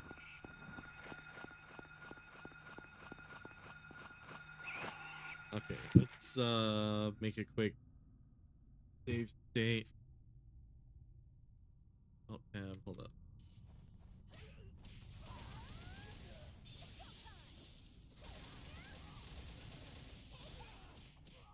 Oh, okay. I guess I didn't have to hide the screen to do that. I don't know why. I remember Duck Station doing that differently. Oh, hold up. Okay, cool.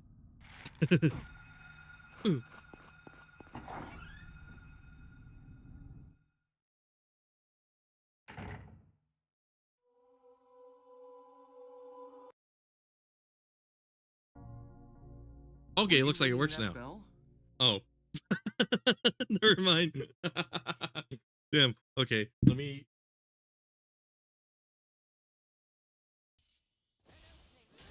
No worries, gamers.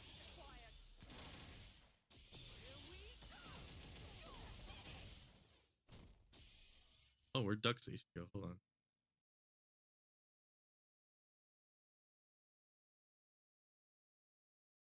It's weird. I played like a dozen PS1 games on this setup, and I've never really ran into any issues like that. Oh, frame pasting.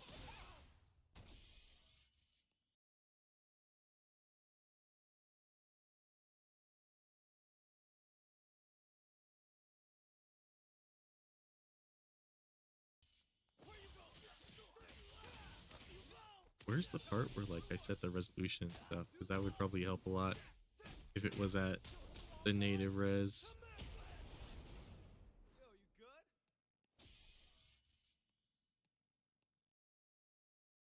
We'll want to like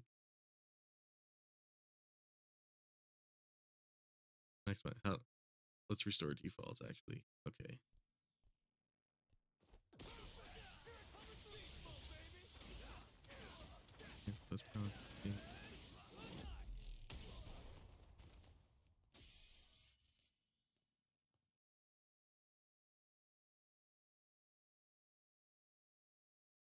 Funny how it's crashing in the church. Yeah.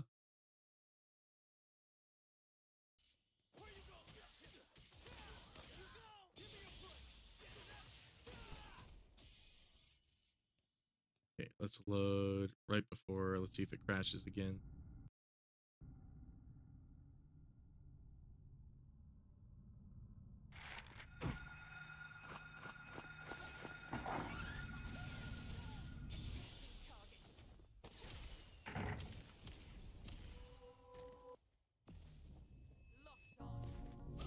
Were you ringing that bell? I've been Oh, I guess it's working now. Okay, it was cool. foretold by gyromancy. What are you talking about? It's funny, I I've knew played you'd come. RE, MGS, Final Fantasy VII on this setup, and like none of those had any issues like that. The So I wonder girl? if they're doing something elaborate in this You're scene. talking about Cheryl. I see everything. You know something? Tell me. Stay back. Nothing is to be gained from floundering about at random. You must follow the path. The path of the hermit concealed by Flauros. What? What are you talking about? Here, the Flauros, a cage of peace. It can break through the walls of darkness and counteract the wrath of the underworld. These will help you. Make haste to the hospital before it's too late. Wait, don't go yet.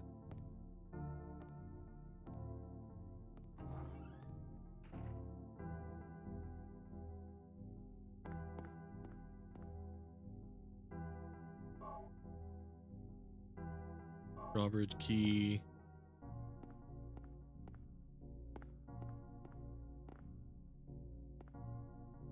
Candle stand. I guess now is also a good opportunity to see if it'll lag in the other indoors parts because of the upscaling, or if it's just the game. I was about to say, damn, I could have sworn I had a memory card. Okay, cool.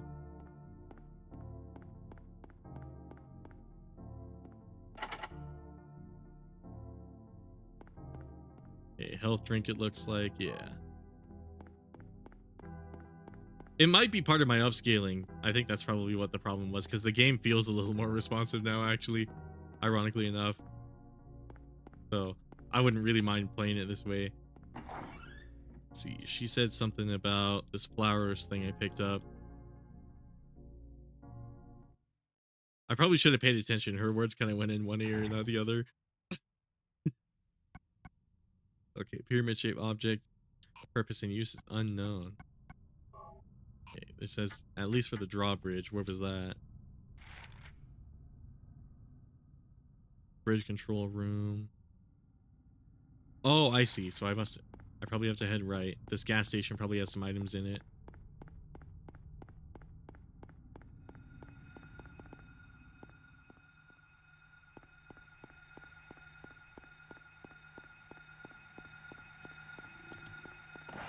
Get in there. Get in there. Get in there.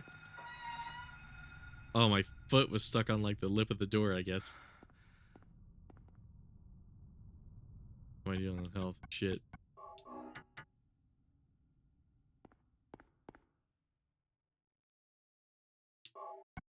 Oh, another save point. Okay.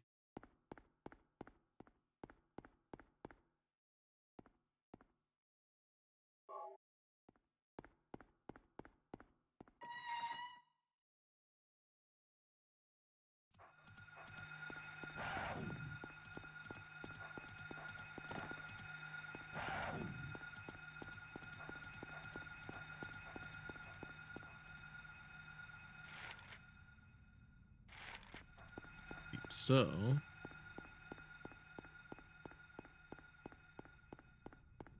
over this way, and then what's over here?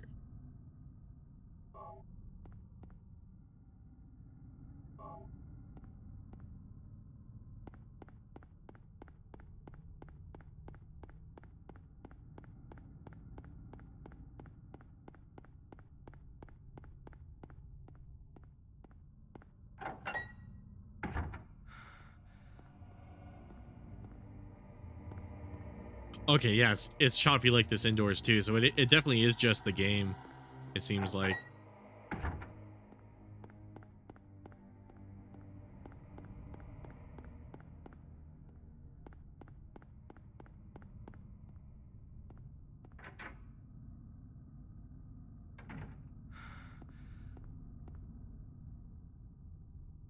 Okay, shopping district, another save point. Put a lot of these here. And then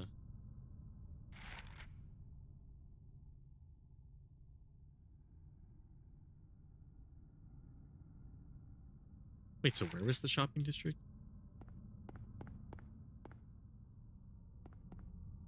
Oh, must be past this bridge. That's probably what it is.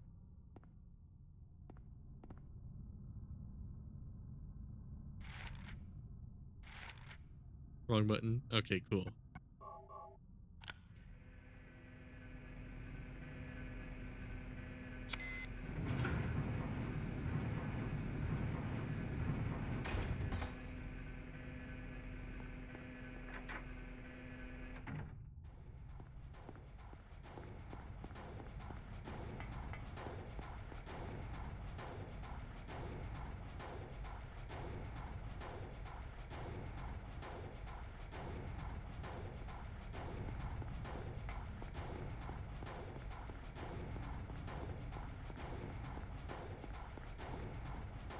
So this is the shopping district, right? Okay, cool. Oh, one thing I do recommend is checking out the police station once you cross the bridge. Oh, okay, yeah, there's probably like guns in there.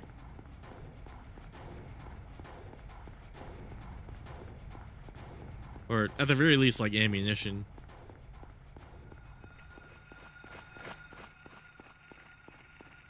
Whoa, what the fuck is that thing? Holy shit. Holy shit. Is that like a monkey? It's like an ape or something.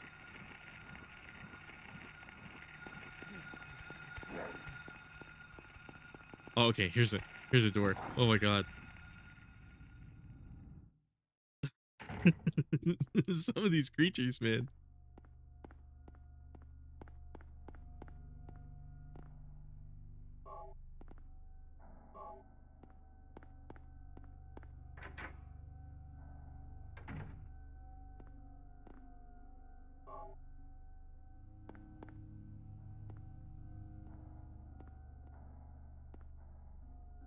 There we go.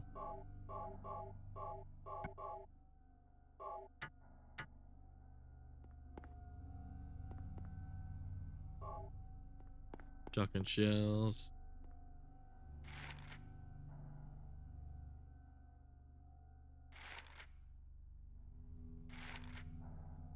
Oh, Alchemia Hospital. She must have mentioned that. That's probably why it's marked on my map. Alchemia.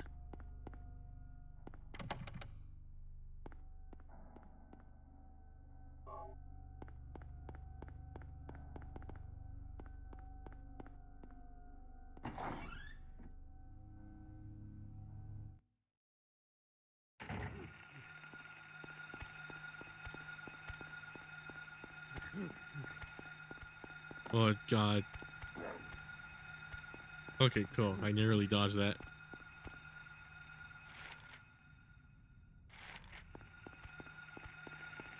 Oh, these fucking enemies.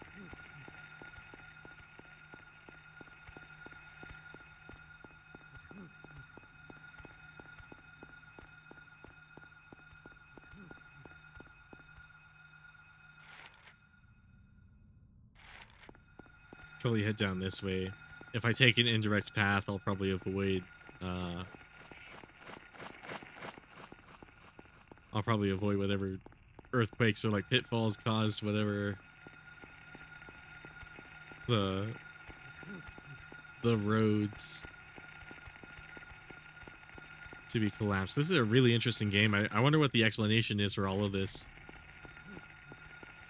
Actually.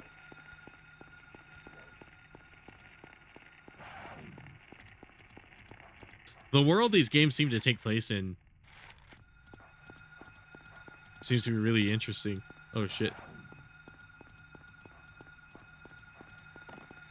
That's right, Silent Hill 2 has like multiple endings. Is this game in sort of the same vein? Does it have this one have multiple endings? I guess we'll see. I imagine the game at some point is going to explain why all of this is happening. I'm like really invested.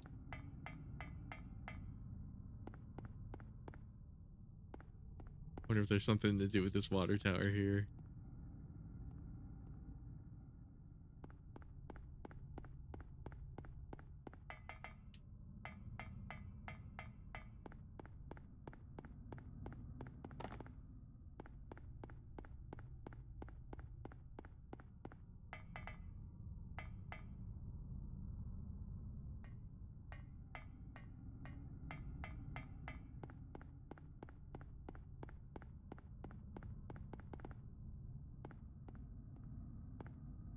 Let's see. Okay, looks like I had the right idea. There was probably like a hole or something there in the ground, or maybe not. Oh, okay, there's definitely a hole here. Oh, Silent Hill 1 is multiple endings. Okay.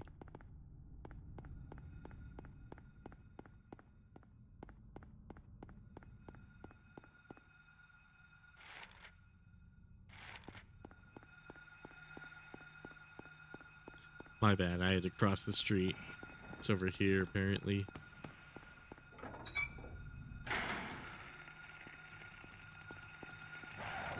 Oh, that doesn't sound good.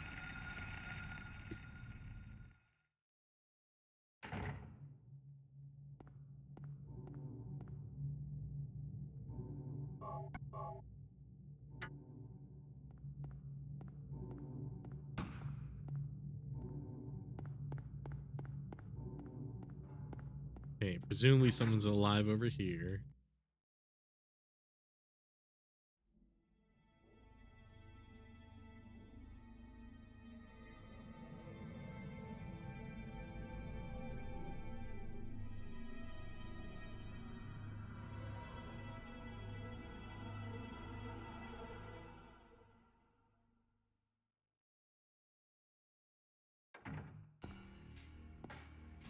Hold it.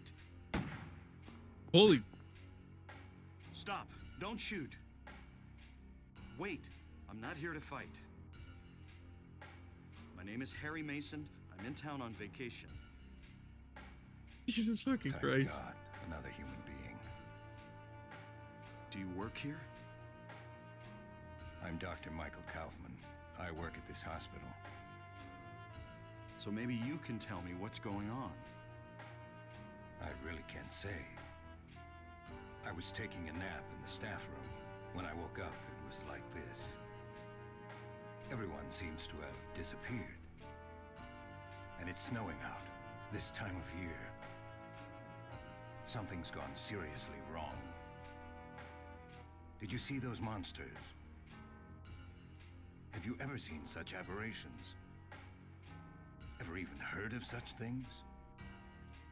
You and I both know creatures like that don't exist. Yeah. Have you seen a little girl anywhere? I'm looking for my daughter. She's only 7, short, black hair. She's missing. I'm sorry.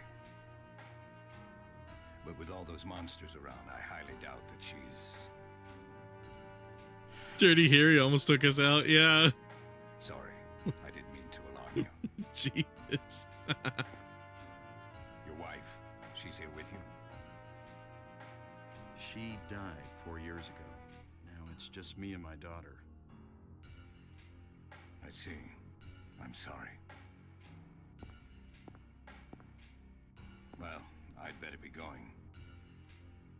I can't just sit around here doing nothing. So long. Good luck out there.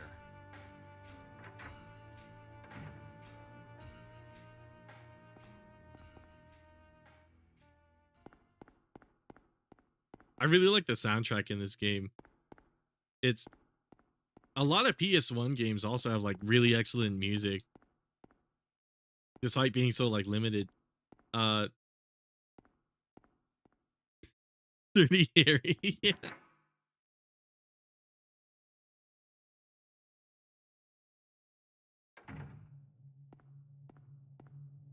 It's interesting how some of them are too, because like Dino Crisis, I don't know why I didn't really vibe with the music in that game, but like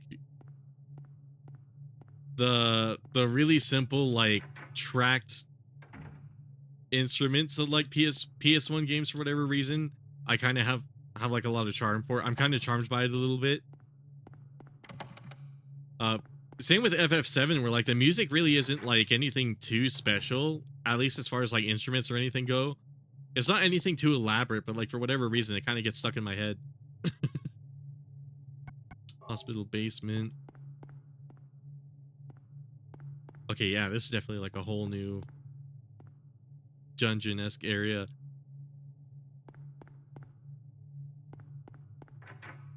Oh, is that a music sheet? Hold on. A whiteboard.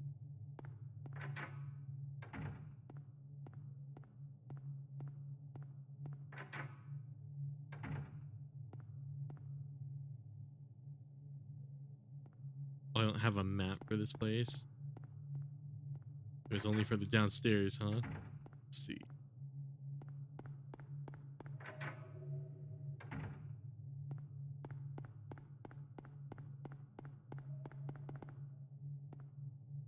I'm gonna save it. Oh, there's the map. Okay, I gotta get behind that desk. Whoops.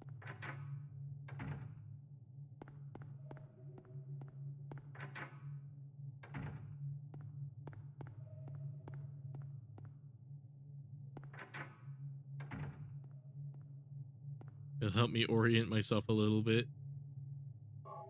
There we go.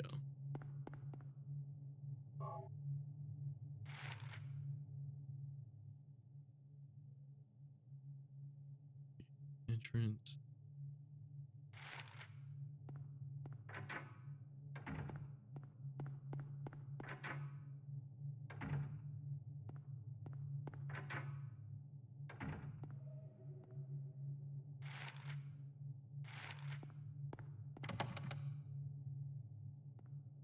Okay, so that's jammed, which means I should probably go. Oh, I can get there through the medicine room. Okay.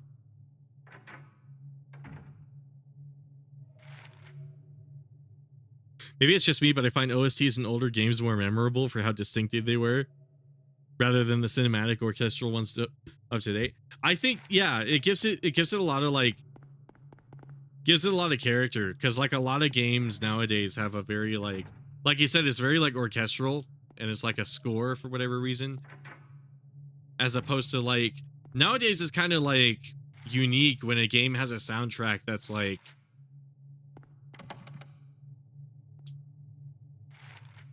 that has like country elements or like jazz or anything like that. Like a game like Persona 5 shouldn't have like an interesting, or like, not saying that soundtrack is bad, but like jazz music shouldn't be an interesting thing to do for video game music, but it kind of is nowadays.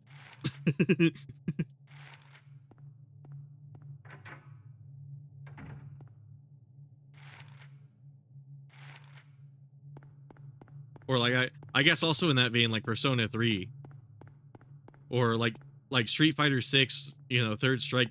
There's like the occasional game that like does it a little differently, and I can actually really appreciate that.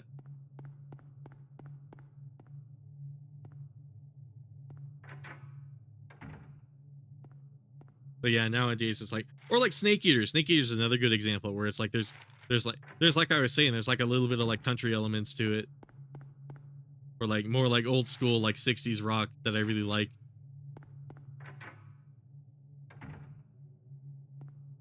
It's like I hope more games, at least later on, can kind of like figure out that you can have like a genre to your music. It doesn't have to be orchestral. But again, I think a lot of the reason why orchestral music is usually used is it makes really good background noise, because there's some parts in games where like you kind of need the music to be very like kind of like this, where you kind of need it to be just in the background to prevent your like tinnitus from like going crazy. Yeah, like Tormented Souls. Oh, I heard of that game. Yeah, has an OST that's heavily piano based and it's so good. Oh shit. Okay, I definitely got to check that one out. What was the other game? Shit, there was another one. It was like a sci-fi survival horror that was like really heavily inspired by RE. The name's slipping me right now, but that was another game I really wanted to try. It's on Steam. But yeah, there's like it really doesn't matter what game you're making too. Like any game can have like an interesting soundtrack if you just do something a little more creative than just like orchestral. But again, like I was saying, I think part of that is because a lot of games like Battlefield or Call of Duty, they want you to focus more on like aiming and like mechanical play. They want you more invested in the gameplay and less maybe to like take away from that. It's just something to supplement what's happening right now instead of being like a major part of the experience. So maybe that has something to do with it. But man, I really love when like Metal Gear Solid 2 is another good example where like that game having like unique jazz music like it does shouldn't be like a defining feature of that game, but it just is.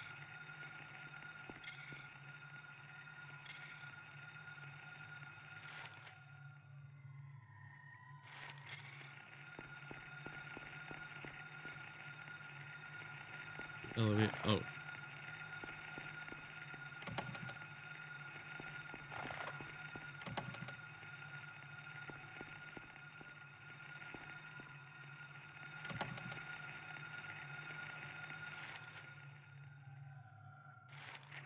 Oh, the one door I don't check. Okay, out of my way, roaches. Okay, cool. The one single door I don't check is the one I can go through.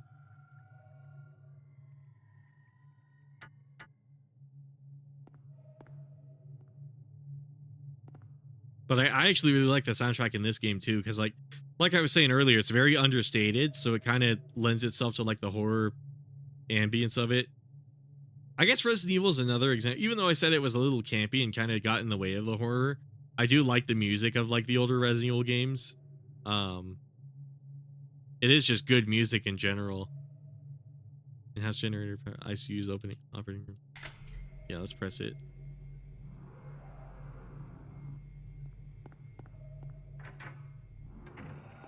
I think the elevator should be working now, I imagine. There we go.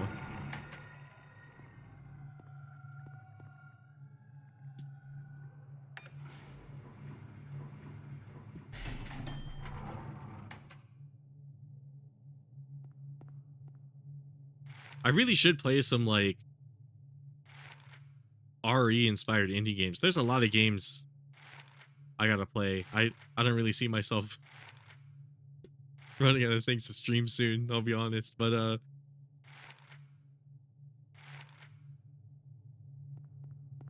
there's a lot of great stuff out there. Oh yeah, MGS1's choir. MGS1's soundtrack was also really cool because it was kind of like an orchestral thing, but they had a lot of sci-fi elements too. It actually sounded like a mission like in the future, which is kind of cool. But yeah, like you were saying, the choir and MGS2's beats and jazz.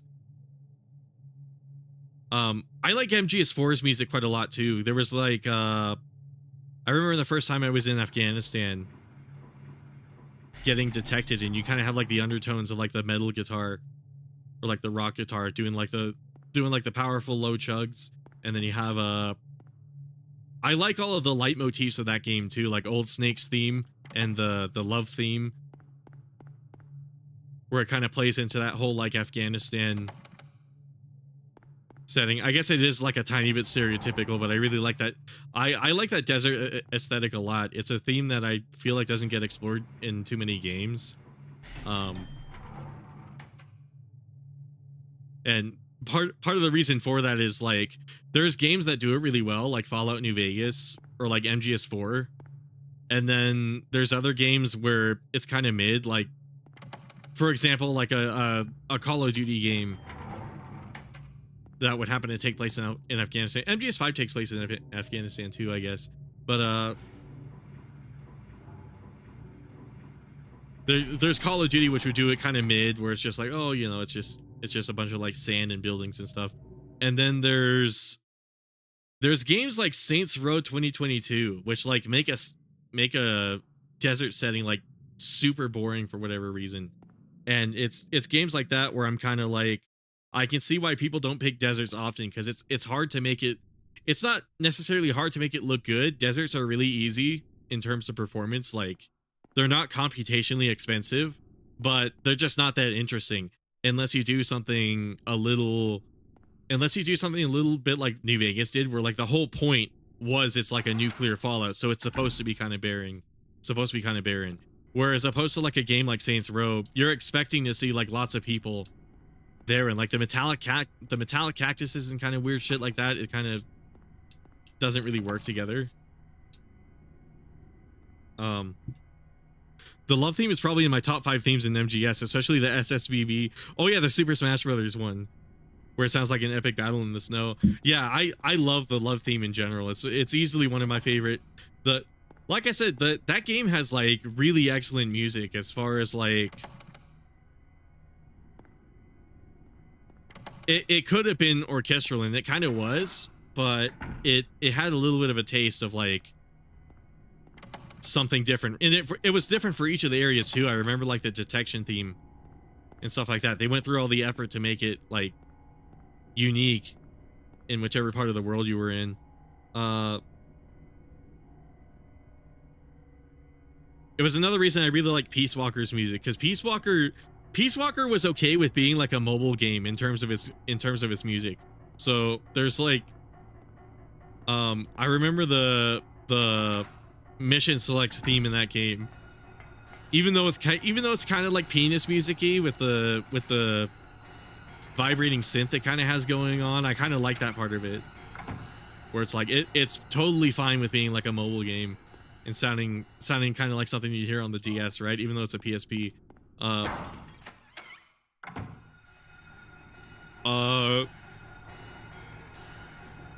don't know if I want to get near that.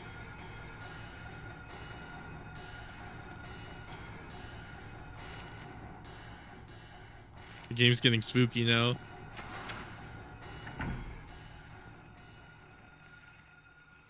Probably don't want my light on.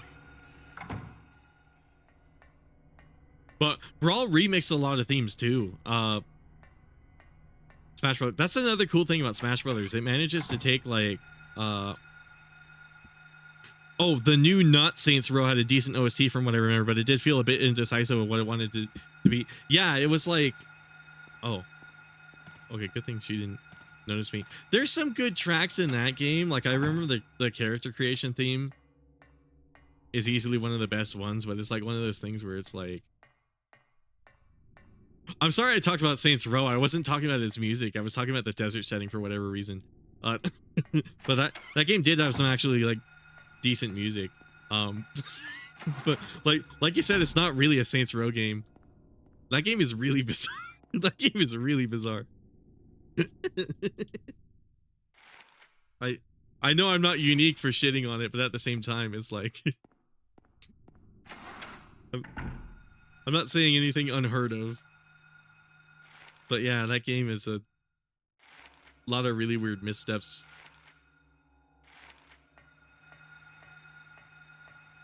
Please don't notice me.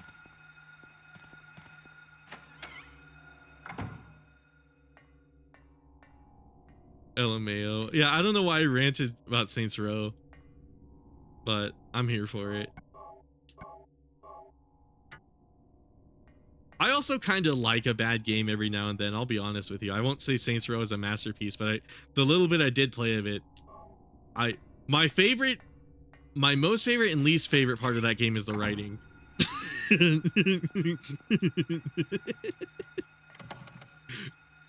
I guess that's all I can really say about it. That game was garbo 100%. Yeah, exactly. It was.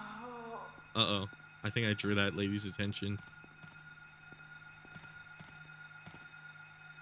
I like that the light is needed to grab stuff. It's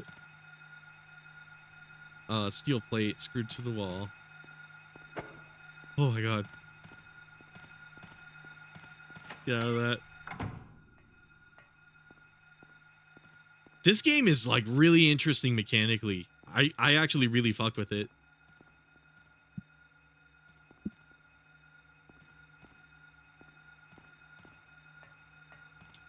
Which is weird because like Dino Crisis did some similar things. Oh fuck.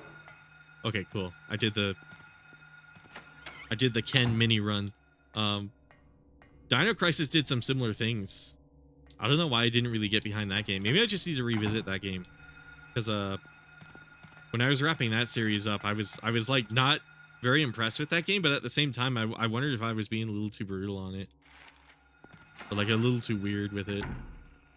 I don't know. Saints Row though, games like that I find the most interesting because like at the very least it's not a boring game. It's just a really bad it's just a really bad one.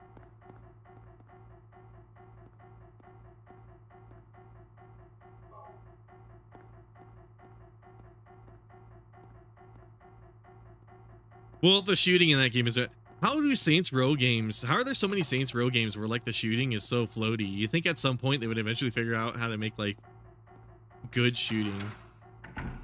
Because I remember Saints Row 3 and 4 were like particularly bad about that too. But those games were at least like a lot of fun because the writing was pretty cool. Maybe a little over the top, but it was pretty good. But like, oh shit.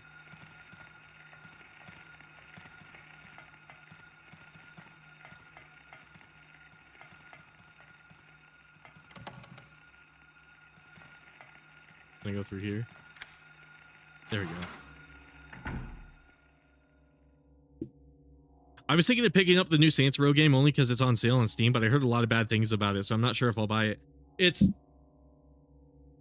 If you like games that are like, I think it's sort of a unique experience. I'm not going to say you should go out of your way to buy it, but if you're curious, I would definitely consider checking it out because the writing cracked me up, but for all of the wrong reasons. Like it's one of those kinds of games where it's like it lacks a lot of self-awareness, so that in and of itself, just witnessing that can be very much worth it. But at the same time, it's also just a bad game, and it's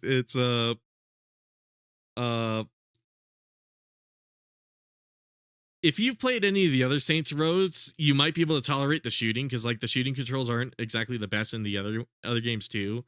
The driving in the new game is just fine. Like it's not really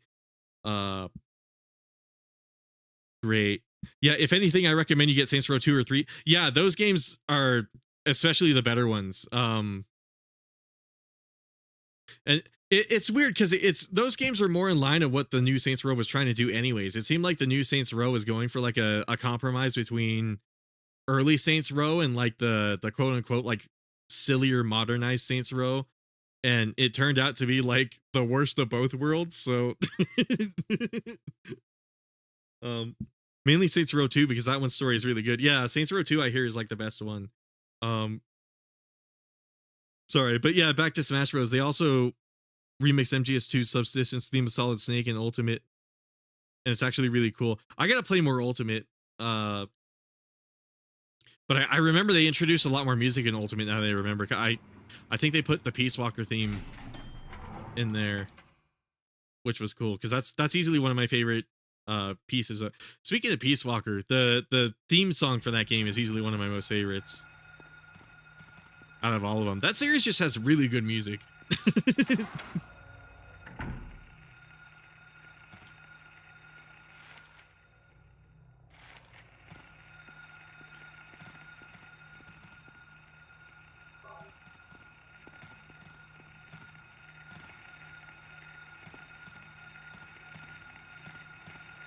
Oh, it's weird that there's no audio associated with that. That's either an emulation glitch or... Okay, I might actually have to kill these women.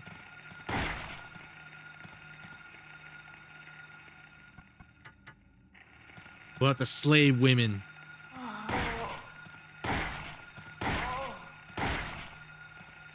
Please let me out. Please let me out.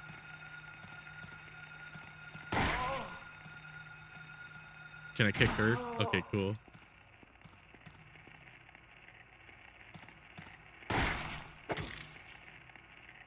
Okay, she doesn't do any damage unless she swings the knife at me. Please grab. Please grab. Please go for grab. Oh my god. Okay, cool.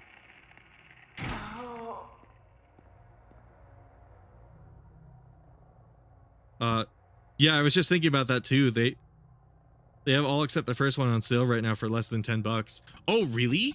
You can get all of them? Holy shit.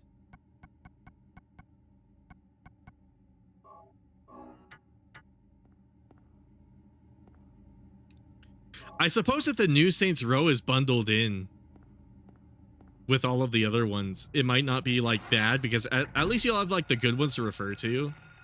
You'll still get good games out of it. If I were to ever play like Saints Row 2022, I should disclose this. I got the game for free with like my graphics card, so I didn't pay any money for it. So that some would argue because I didn't pay for it, that kind of skews my opinion on it. But at the same time, it's like, but I kind of would have hated to pay money for that game. Yeah, I think that's the first one is the only one that's not on PC unless there's an emulator on it for something. That's a 360 game, right? So I guess in theory you would run it on Xenia. Xenia is an Xbox emulator, right? I forget. There's so many of them for me to keep track of. But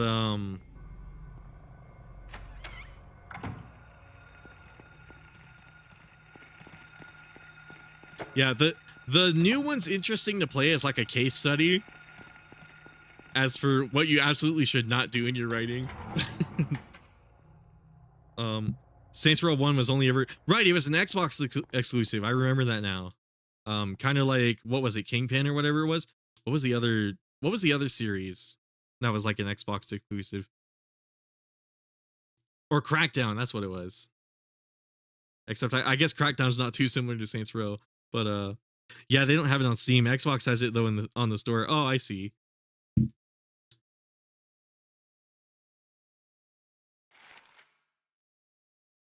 Generator room. Did I grab any items? I was too busy shit talking Saints Row. Square blue plate, mock turtle. Found in the hospital storage room.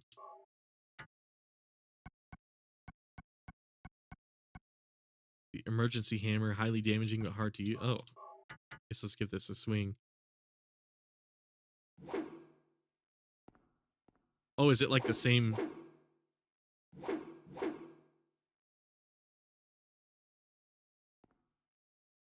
Not on sale on Xbox though. I definitely paid for the not Saints Row because like Metal Gear Survive, I just wanted to see how bad it really was. Oh yeah, Metal Gear Survive. Fuck, man. Now that game I did actually pay for. I'm kind of embarrassed I paid for that one. I got my answer though.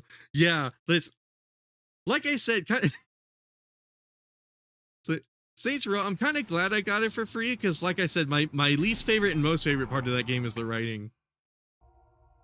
It is crazy how much like self-awareness that game lacks to the point where like that's the entertainment that I get out of it. Also, Rainin, that hammer is your best friend. Okay, cool. Hell yeah. Yeah, it seems like it would do more damage than the I guess let's try it on these guys. It seems like it would do more damage than the oh, I can't walk while I'm using it though. I see what they mean by it now. Okay, this guy's probably still alive. Oh, maybe not. Huh. It seems like it would do more damage than the bar.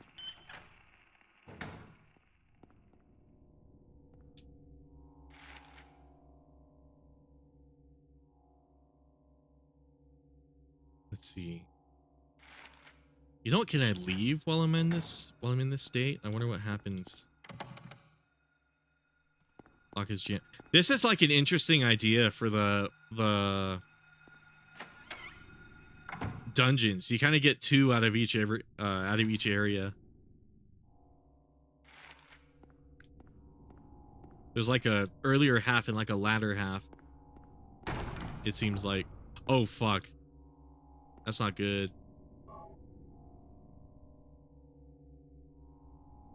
That sound was like way higher quality than I was expecting from like the PS1. Oh, especially if you hold the attack button and get the overhead. Oh, is that how you get it? Oh, I see. Yeah, because it's got like the sharp bit at the end. Okay, that's how you do the overhead.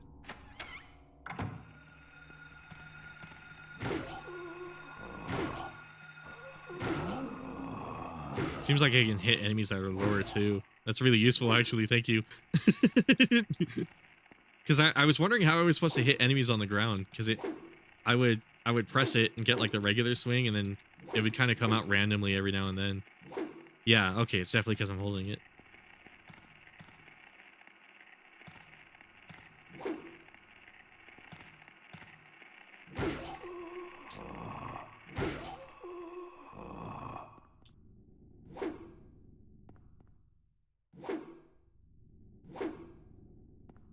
Oh yeah, that does a lot of damage. Holy shit. Yeah, these are good.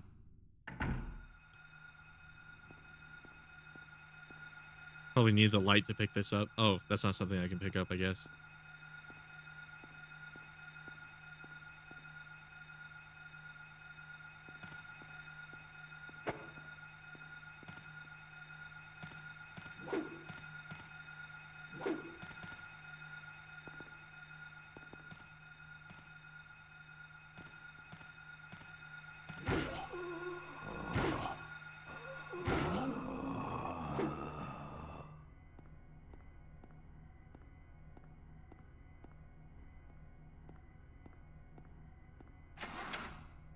I should probably sit down and finish Metal Gear Survive now that I think about it. Because I did pay for it. I thought the survival mechanics were like kind of cool. I was just confused as to why the fuck it's a Metal Gear game. Like this couldn't be its own IP. I feel like if it was like its own thing, instead of having to tie itself to Metal Gear for whatever reason, it probably would have worked just fine. It probably would have paid off. Like Konami probably would have made some money with that game.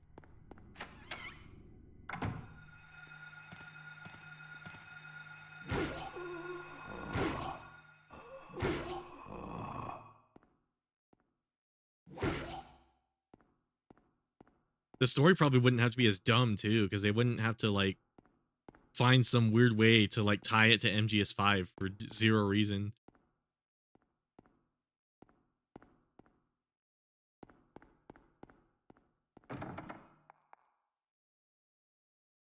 Oh, someone's knocking? Huh.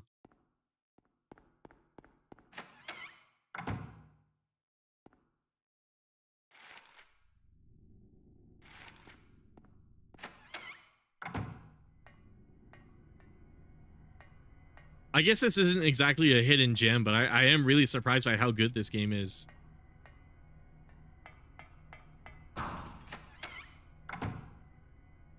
Is Survive any good? I don't know if I would call it good. It's weird. Like I was kind of like a little down for it. Maybe if I had some friends it would be a good time, but I don't know. At the same time it's like it's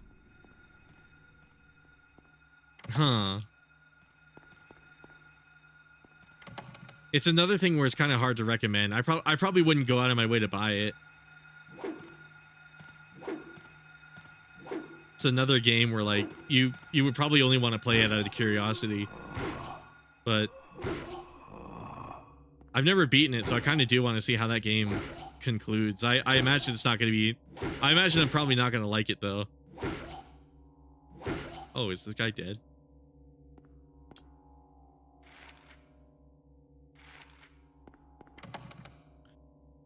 Oh, God.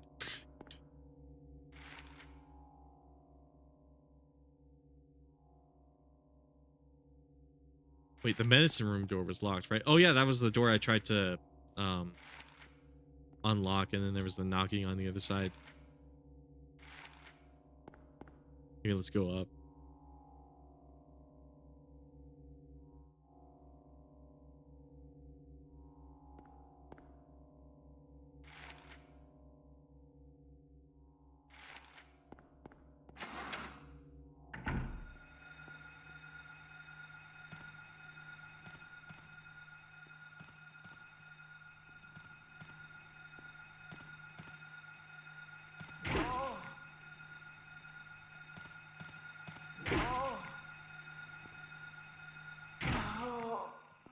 Jeez, I kicked her in the cooch, man.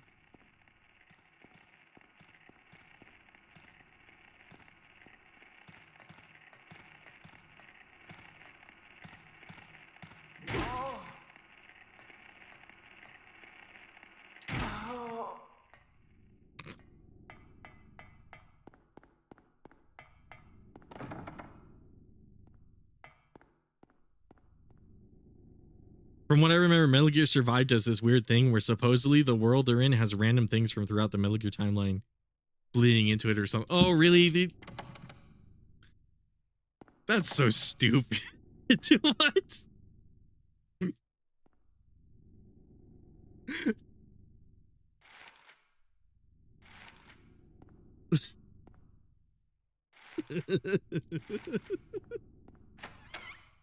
Of course. Of course.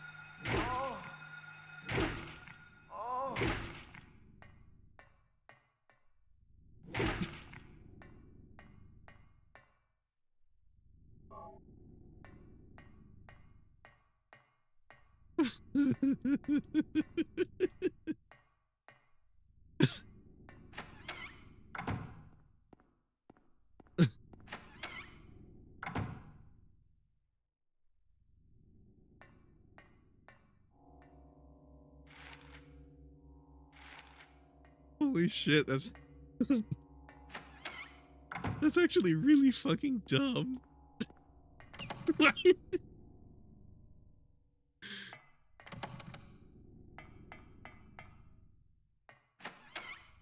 Right? As much as I love MGS5, I have to admit some of the parts of that game's story is a little dumb too, though. So I guess it's not super out of place. Okay, I probably pour something on this guy or something like that. Do I give it blood? Do I feed it? Oh, I guess correct. Okay. I had the right idea.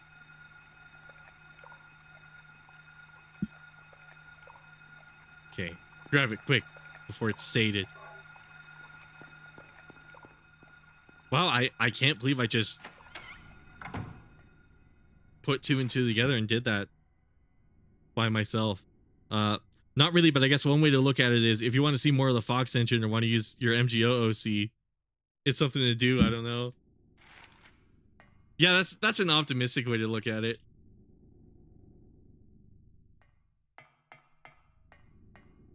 Isn't it crazy that, like, isn't MGS Delta in, like, Unreal Engine?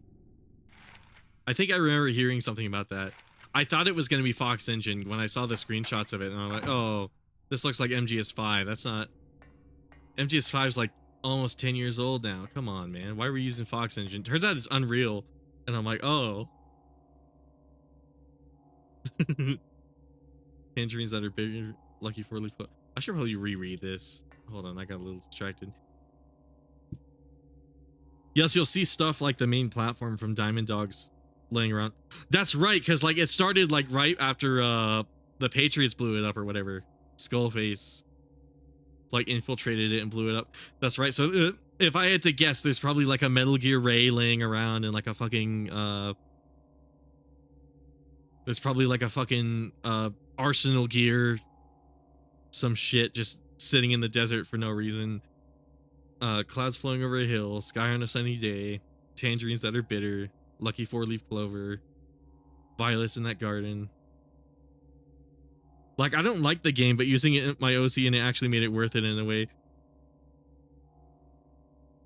I remember MGO had like swimsuits in it. And that was like the only reason I bothered having like a Metal Gear Online OC, because I just made a female character and I was like, yeah, that's cool. Dandelions along the path, unavoidable sleeping time, liquid flowing from a slashed wrist. I think I updated my MGO OC to like a woman in like a swimsuit after I got Metal Gear Survive though, so it's probably like the generic male character I made, so I probably wouldn't even get that benefit out of it. I don't know. But again, I want to play Survive out of interest because like the mechanics were like a tiny bit interesting.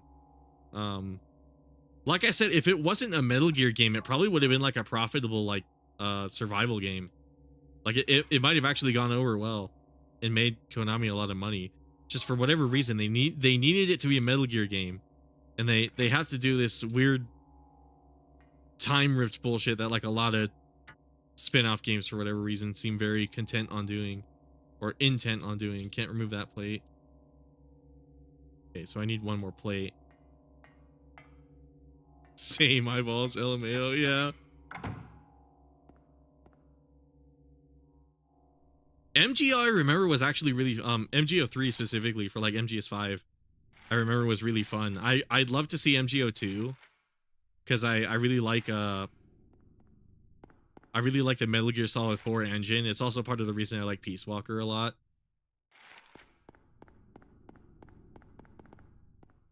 But just like Resident Evil 7, I realize I'm a bit of a weirdo for liking 4 so much, because I know a lot of people aren't too fond of that game. Well, they're fond of it. Like, it's not like it's a bad game. It's easily it's easily a really good game, but like compared to like MGS2 and 3, I know a lot of people don't really like the story of that one, or like how it works, or just the fact that like most of the game are cutscenes. Lydia Finley, Trevor F. White, Albert Lords, Roberta Morgan, Edward C. Briggs. If I go back and try to finish Survive, I got to do it on my alt profile, because I'll be damned if I obtain another trophy in it. That's true. On my Steam profile for the longest time, I had a review of Metal Gear Survive, and it was sort of like a troll review. It was kind of me fucking around to see who would get annoyed that I had a positive review of Metal Gear Survive, and I definitely lured in some people. It was on my Steam profile for years, and then eventually I had to delete it because like eventually the comments on it got a little too overwhelming and like a little too negative, and I'm like, okay, I kind of got what I wanted. I'm done trolling. But it was funny. Oh, that was great. But why did I go on that tangent? Oh, right. I feel like if I play Survive and they get achievements, some people are gonna bat a couple eyes at me, and I'm just gonna have to say, hey, I was curious. Don't judge me too hard. Oh, room 306. I apparently never tried to open that one. Oh, SH2 Remake is a timed exclusive. So far, yeah. Oh, okay. That makes a lot of sense. I can see it being on PS5 for like a little while. It'll probably be there for like it'll probably be like I almost said Resident Evil 7. It'll probably be like Final Fantasy 7, where it's like on there for a year.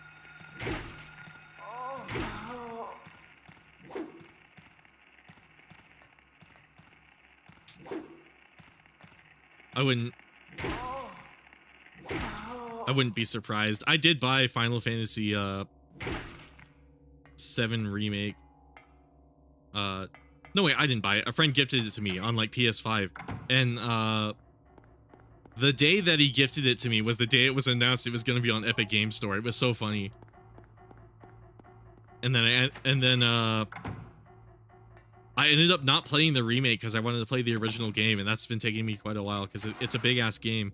And then it eventually came out on Steam, and I'm like, oh, okay, so sucks to suck. I was given the PS5 version of the game for free, and I've yet to touch it. Maybe I'll just buy it on Steam though for like mods and stuff like that. And I was like, you know, I won't play this anytime soon. I'm not gonna buy it on PC. And then what ended up happening is it went on sale, and I eventually, even though even though I don't even touch it. I went and bought it anyways because it was just on sale. And I'm like, knowing Square, they're probably gonna pull some shit with this, so I'll just buy this while it's on sale. So yeah, I own it twice for zero reason.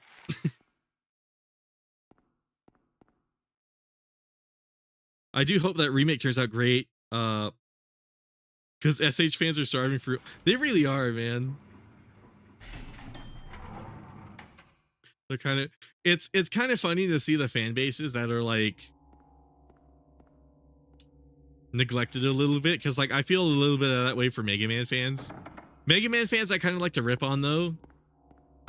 It's a bit of a weird stereotype, but I know a lot of them are like socially awkward. I don't want to make fun of them too much, but like I don't know. Maybe I'm being a bit of a dick though. But like at the same time I feel a little bit bad for them though, because like oh, hold up. Bro, despite my concerns, I'm actually really excited for FF7 Rebirth. My friend was like really concerned for it too. He was like, I'm so sure I'm not gonna like this game because it's open world. He had like a lot of problems with like the idea of it, and then it turned out it's like segmented areas or something like that. So it's not technically open world, and like that little fact alone made him willing to like play the game. There's like a lot of. Then again, he is a little weird about what he wants from Final Fantasy VII, but like that's I kind of get that, where it's like this game could happen in like this game could do like so many different things and like take so many different directions with like so many different parts of it that like I can totally understand why people would be like concerned over whether they're even gonna like it. Less whether it's gonna be good or not, because I imagine it's gonna be a good game, but like more so as like is any of us gonna fucking, you know, am I as like a older school like FF7 fan, even though I recently started playing it, gonna enjoy it? And that part I'm not too sure about, but I don't know. I played like the tiniest bit of remake, and I really like the combat in that game, so I can see myself playing like a semi-open world like action Final Fantasy VII. I guess my question is like what they're gonna do about this like unknown journey bullshit they've been doing, and the story differences, because it. Oh, hold up. Capcom don't like Mega Man fans. All they seem to do is troll with us. That's how it seems to be. Like I don't know what it is. In the odd occasion that they put out anything Mega Man related, they seem to really half-ass it too. It's like I don't understand, because that game made them gangbusters back in the day. They made 6 Mega Man games on the NES. Like that's that doesn't happen unless you're making money with it. So and Mega Man 11 did pretty good too. Like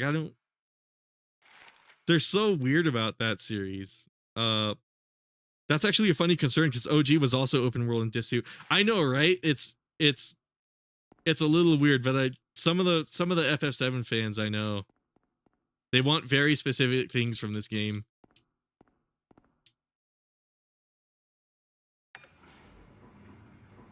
Meanwhile, there's me, where I just really like the world that the game takes place in, so I kind of hope it's still like charming and as interesting as it is on the PSX. I imagine it will be. 7 is just a good story in general.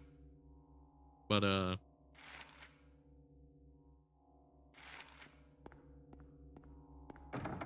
I like lost or something? Wait, didn't I pick up a hold up. Didn't I just pick up another thing? Okay, I gotta return. Now I know what to do. I was walking around like a fucking moron. Wait, where's the room that had the... I'm sure the map will tell me. It's the medicine room, right? No, it's one of these. It's one of the ones in the middle. Medicine room is the one where I had to knock. It must have been the nurse center. Yeah, it must have been the nurse center. So let's go to floor 1. The whole Unknown Journey, I think it's mostly a way to screw with fans of the OG, because from what I noticed, the story is still going to have the same beats. Yeah, like I imagine Aerith is still going to die, which I'm also looking at that and I'm like, okay, is Rebirth going to be everything up to the point of like Aerith dying? Because the description seems to mention that. It seems to imply that. Also, I gotta look into the story of why she's called Aerith and not Eris. I forget, because I'm playing the original first. Sometimes I talk to people and they're like, don't you mean Aerith? And I'm like, shut up.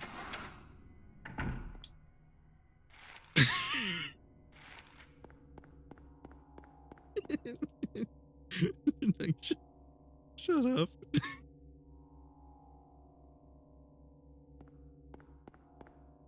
She's a low-tier waifu. Why do you people care?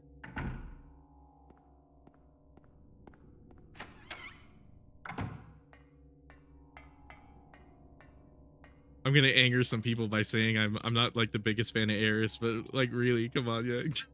Come on. Alright, stick this in here.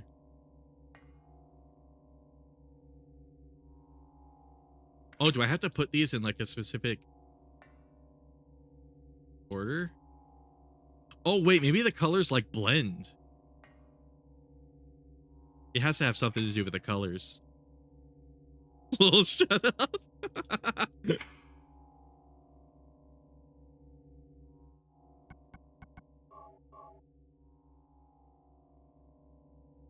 Where would green go? Hold on. Maybe let's start with gold. Oh, the Eris thing was a mistranslate. Oh, that's funny.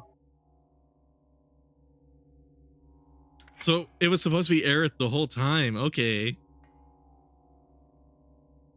I didn't know that. There's like a lot of things about that game that I still gotta... First of all, I still gotta beat it. But also like... God, that game is so awesome. I gotta play it more. Problem is I'm weird about RPGs. It takes me fucking forever to beat them.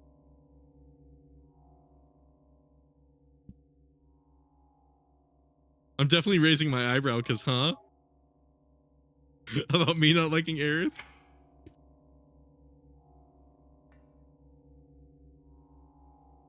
Is this not? Hold on. I'm kind of mixing them like colors in between. I kind of thought that's what I was supposed to do, but maybe not. Unless green goes here, but I don't... Well, actually, maybe it does. Wait.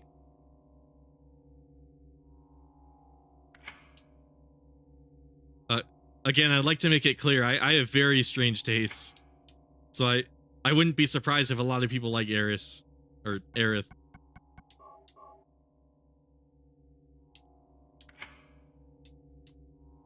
I'm more of a Tifa guy, but you know, it's...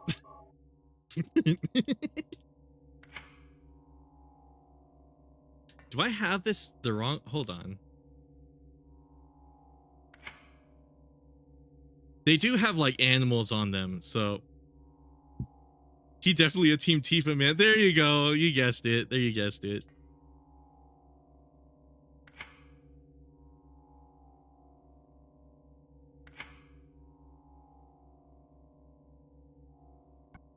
Hold on. Okay. Square, red plate, and a picture of Queen of Hearts. Hatter, picture of Mad Hatter. Mock Turtle. Cheshire Cat. It's been a while since I've seen Alice in the Wonderland. I wonder if this game's gonna... Team Tifa all the way here. Hell yeah.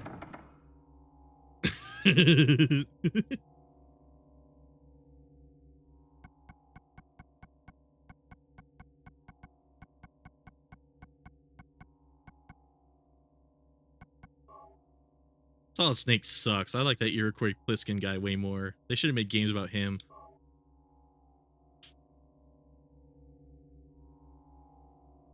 Solid Snake is trash.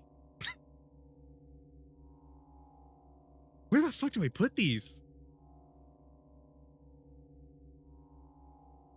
blame you because Tifa bad for real, yeah.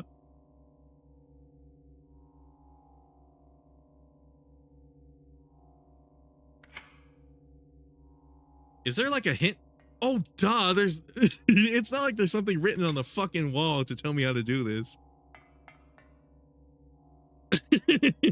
Also, lightning is pretty bad too. I like lightning, yeah. I like how it took me like minutes to realize there was a hint on the fucking wall. Clouds flowing over a hill. Sky on a sunny day, yeah. Tangerines that are bitter. Lucky four-leaf clover. Violets in the garden. Dandelions along the path. Unavoidable sleeping time. Liquid flowing from a slash writ. What the fuck? Okay. That was a lot for me to parse. Clouds flowing over the hill, so that probably means white. So sky on a sunny day. That probably means blue would be next to it, right?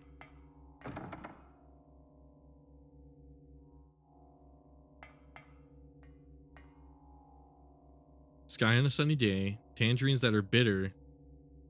Lucky four-leaf clover. Violets in the garden. Okay, so violets are purple. So that means... Oh, okay. So I think I know where to put green. Tangerines and violets. Those would be in the green. I wish they'd remaster 13 because that's one I need to play. You know what? That same guy who was really weird about Final Fantasy 7, he's like a massive 13 fan. And he's been asking for the same thing. Because it's like the only Final Fantasy series they haven't put on the modern PlayStation. From what I recall. I think they have almost literally all of the other ones except for 13. Which is really weird. Clouds flowing over a hill, sky and sunny day, tangerines that are bitter. Would the sky be next to the tangerines too? Lucky four-leaf clover, violets in the garden, dandelions along the path, unavoidable sleeping time, liquid flowing from a slash wrist. So sky, so blue is probably here.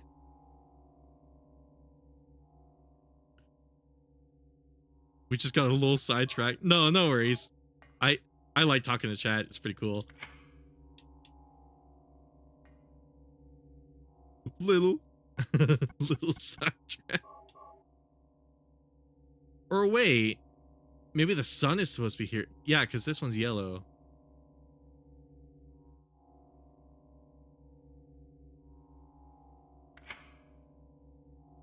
I guess let's try this combination and then we could just switch them. Because the red is clearly supposed to be over here because this would be the path. I think. Okay, so maybe I switch these then.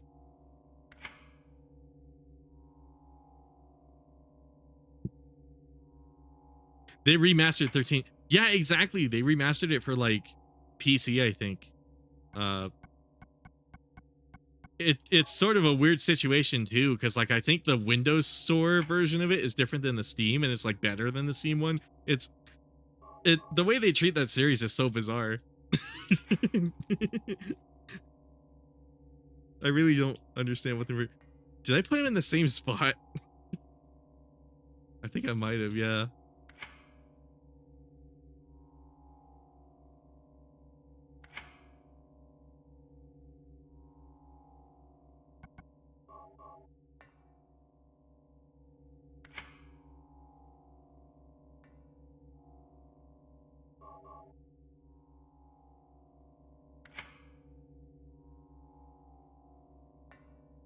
I think I don't get it. Okay, let's reread.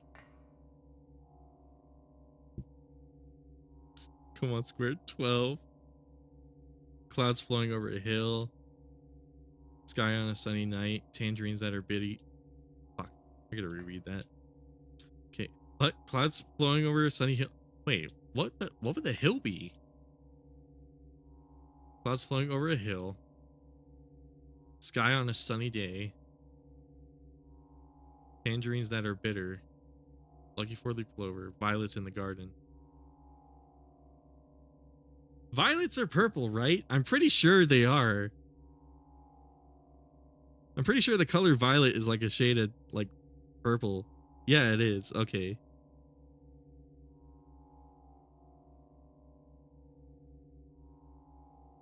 Okay. So I'm not as stupid as I may look. The violets in the garden, dandelions along the path. Unavoidable. Maybe the yellow is supposed to mean dandelions. No, wait, those are white. Fuck. Maybe I'll just Google this real quick. Jesus.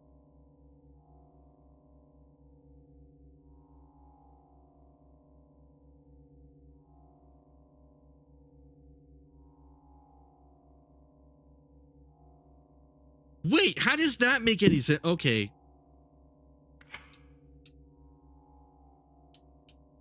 What? So it was I had kind of the right idea. It turns out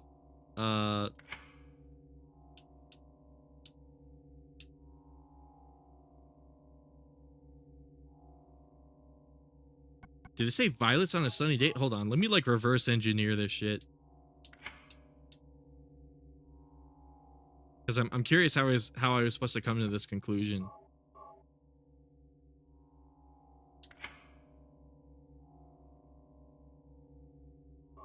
But yeah, apparently it's this. Okay. Top left red, top right blue, bottom left. Oh, okay, you were giving it to me. Yeah, I already Googled it. Sky on a sunny day, tangerines that are bitter, lucky four-leaf clover, violets in the garden, dandelions along the path, unavoidable sleeping time.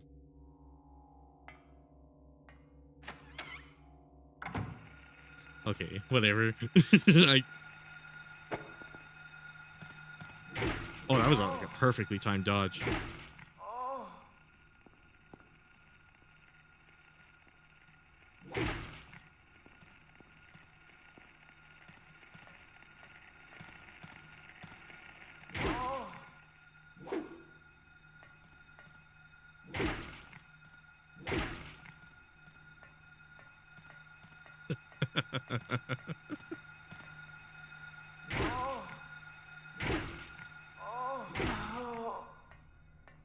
I gotta play all the Final Fantasy games. Like seven's definitely piqued my interest, that's for sure.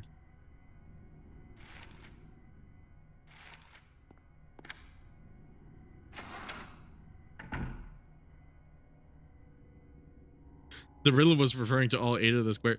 Oh no, what was weird was like I was putting colors next to like where it was in the poem. But I guess I thought like each color meant like a different thing. I don't know. I'm not sure where I was going with it, but I'm glad I looked it up because I would have never figured that out. I kept throwing myself off into like the wrong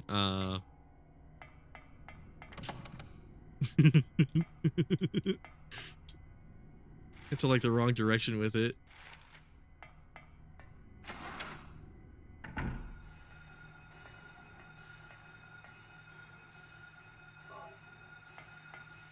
Some days I'm a logical thinker and some days I'm just not. I don't know what it is.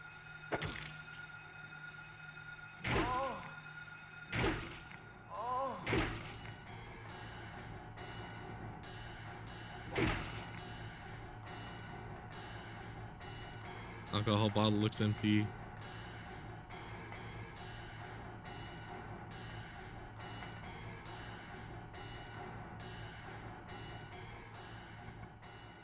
Isopropyl alcohol found in the ICU. Let's see. Oh, I apparently didn't take much damage. That's cool.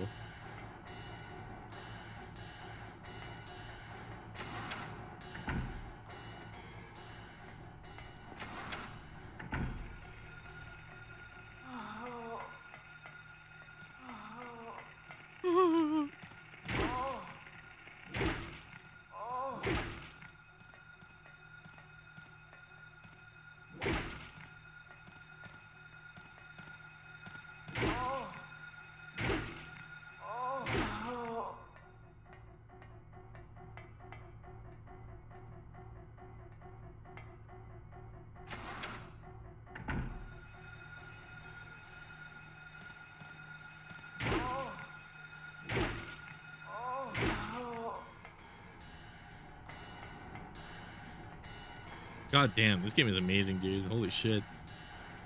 I was not. I kind of had a feeling like this game was good, but holy shit, I wasn't expecting anything this good.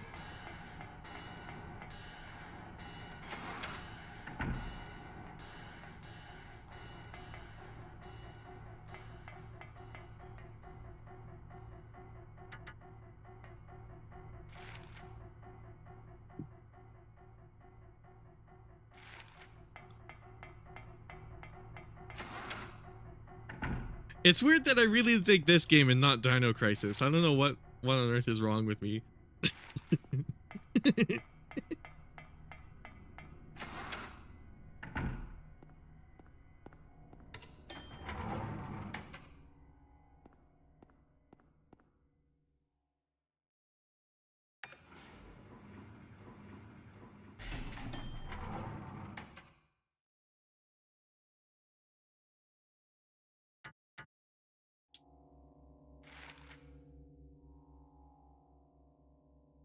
Okay, actually, where have I not gone? Because I went past the nurse center, which I imagine is where I'm supposed to go, and like I didn't wait, conference room. How does one get to the conference room? Oh wait, maybe the medicine room is open up now. Storeroom. So I probably want to go to, yeah, or I could go to floor 1.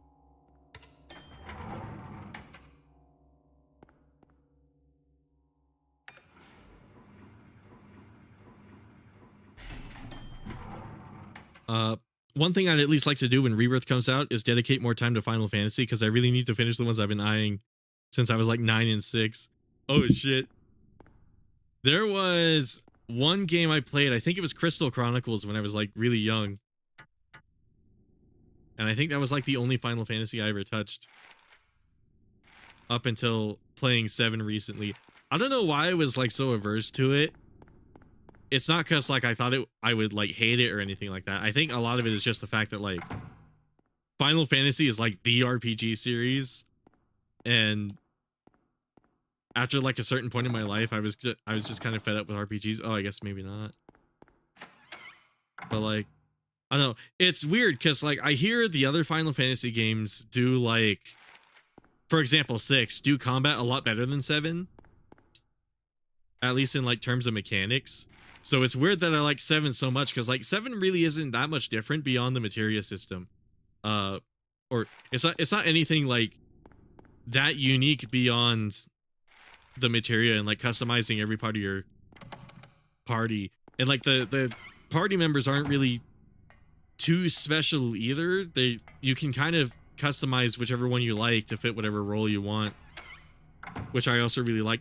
I think that's maybe like another part of RPGs that like made me averse to them. I was worried of like over all of the overhead of like having a min-max and stuff.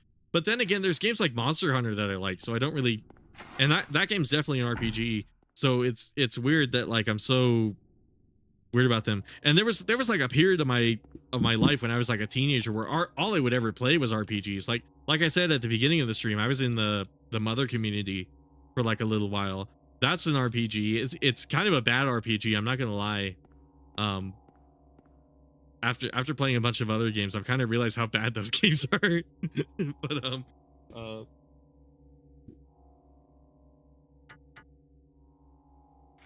But there was a point in time where like all I would play were RPGs, and now it's kind of like, for whatever reason, I think my taste in games has just kind of shifted as I've gotten older. I guess that happens to everybody though.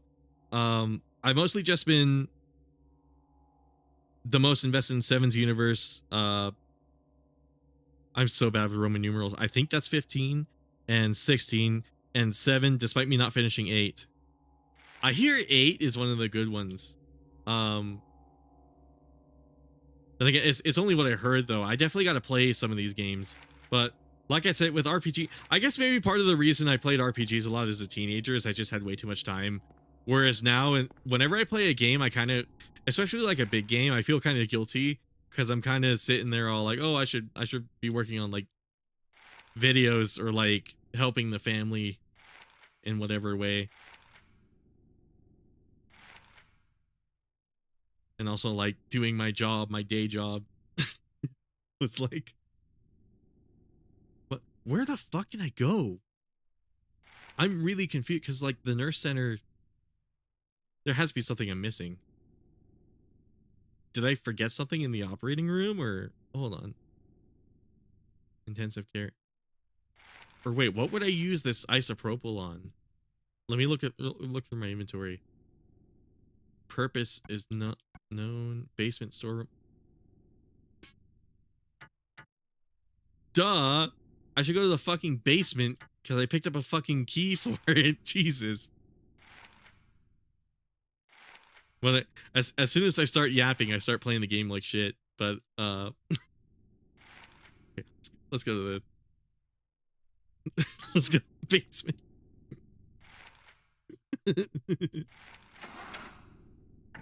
Nah, you didn't have to type them out. It's just my own weird personal thing.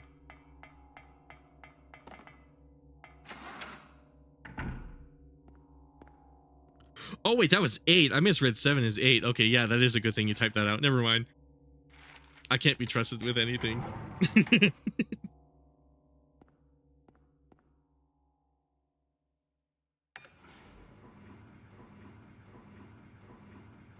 Fuck, dude, I can't believe I have to stop streaming soon. Speaking of things I'm obligated to do in my daily life.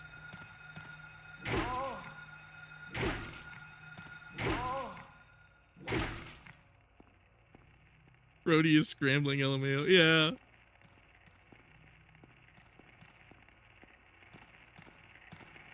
I like it though. I'm having so much fun, man. This game and talking to you guys, I'm not gonna lie, this is really fun. Let's see.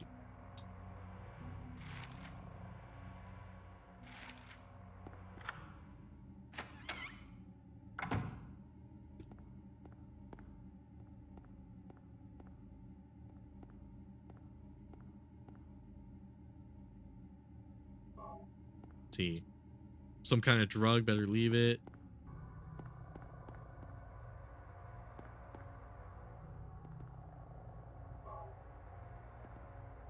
I'm looking forward to playing Monster Hunter on stream. I'm thinking of doing like a challenge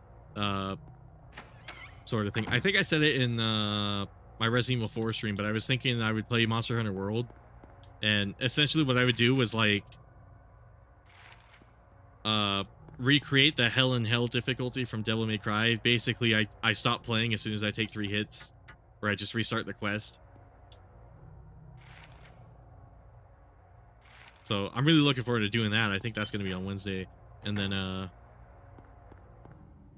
wonder what I should play after I finish Resident Evil 4.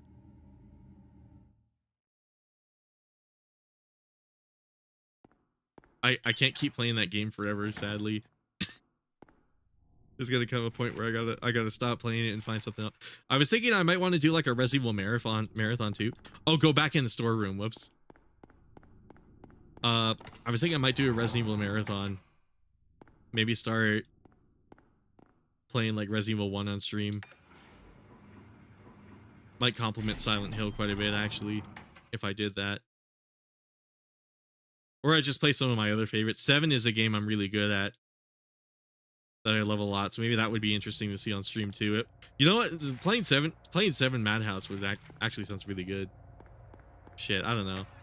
But I definitely want to play more Resident Evil. Eventually I want to have like a bunch of playthroughs for like a bunch of games on this channel, because it only makes sense. It's like a Capcom channel, so it would only...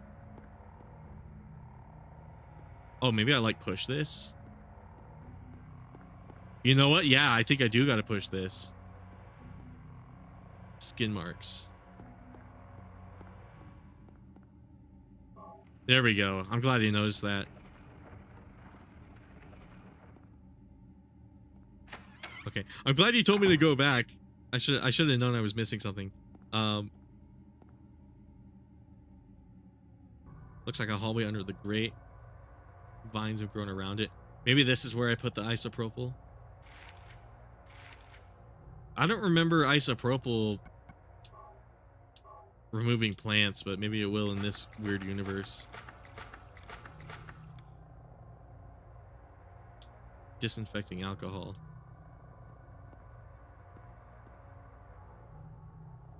The vines are absorbed in the out. Oh, maybe I light it.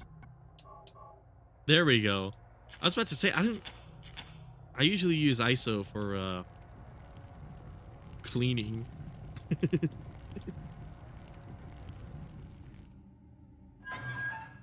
At my day job, we definitely use it. We definitely use it for that.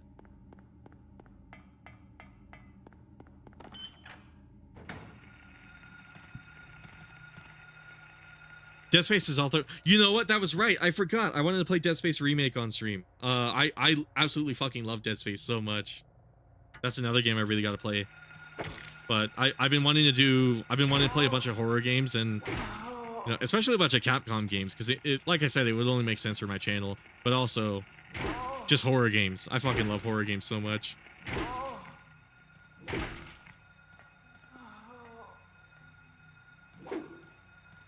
I should do that after Resident Evil 4, because Dead Space basically is sci-fi RE4. Oh, fuck.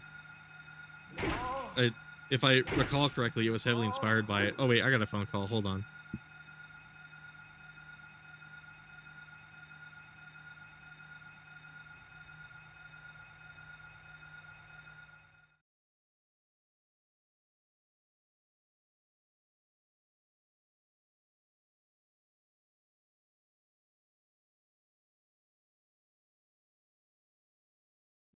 Okay, yeah. Actually, now I gotta end the stream.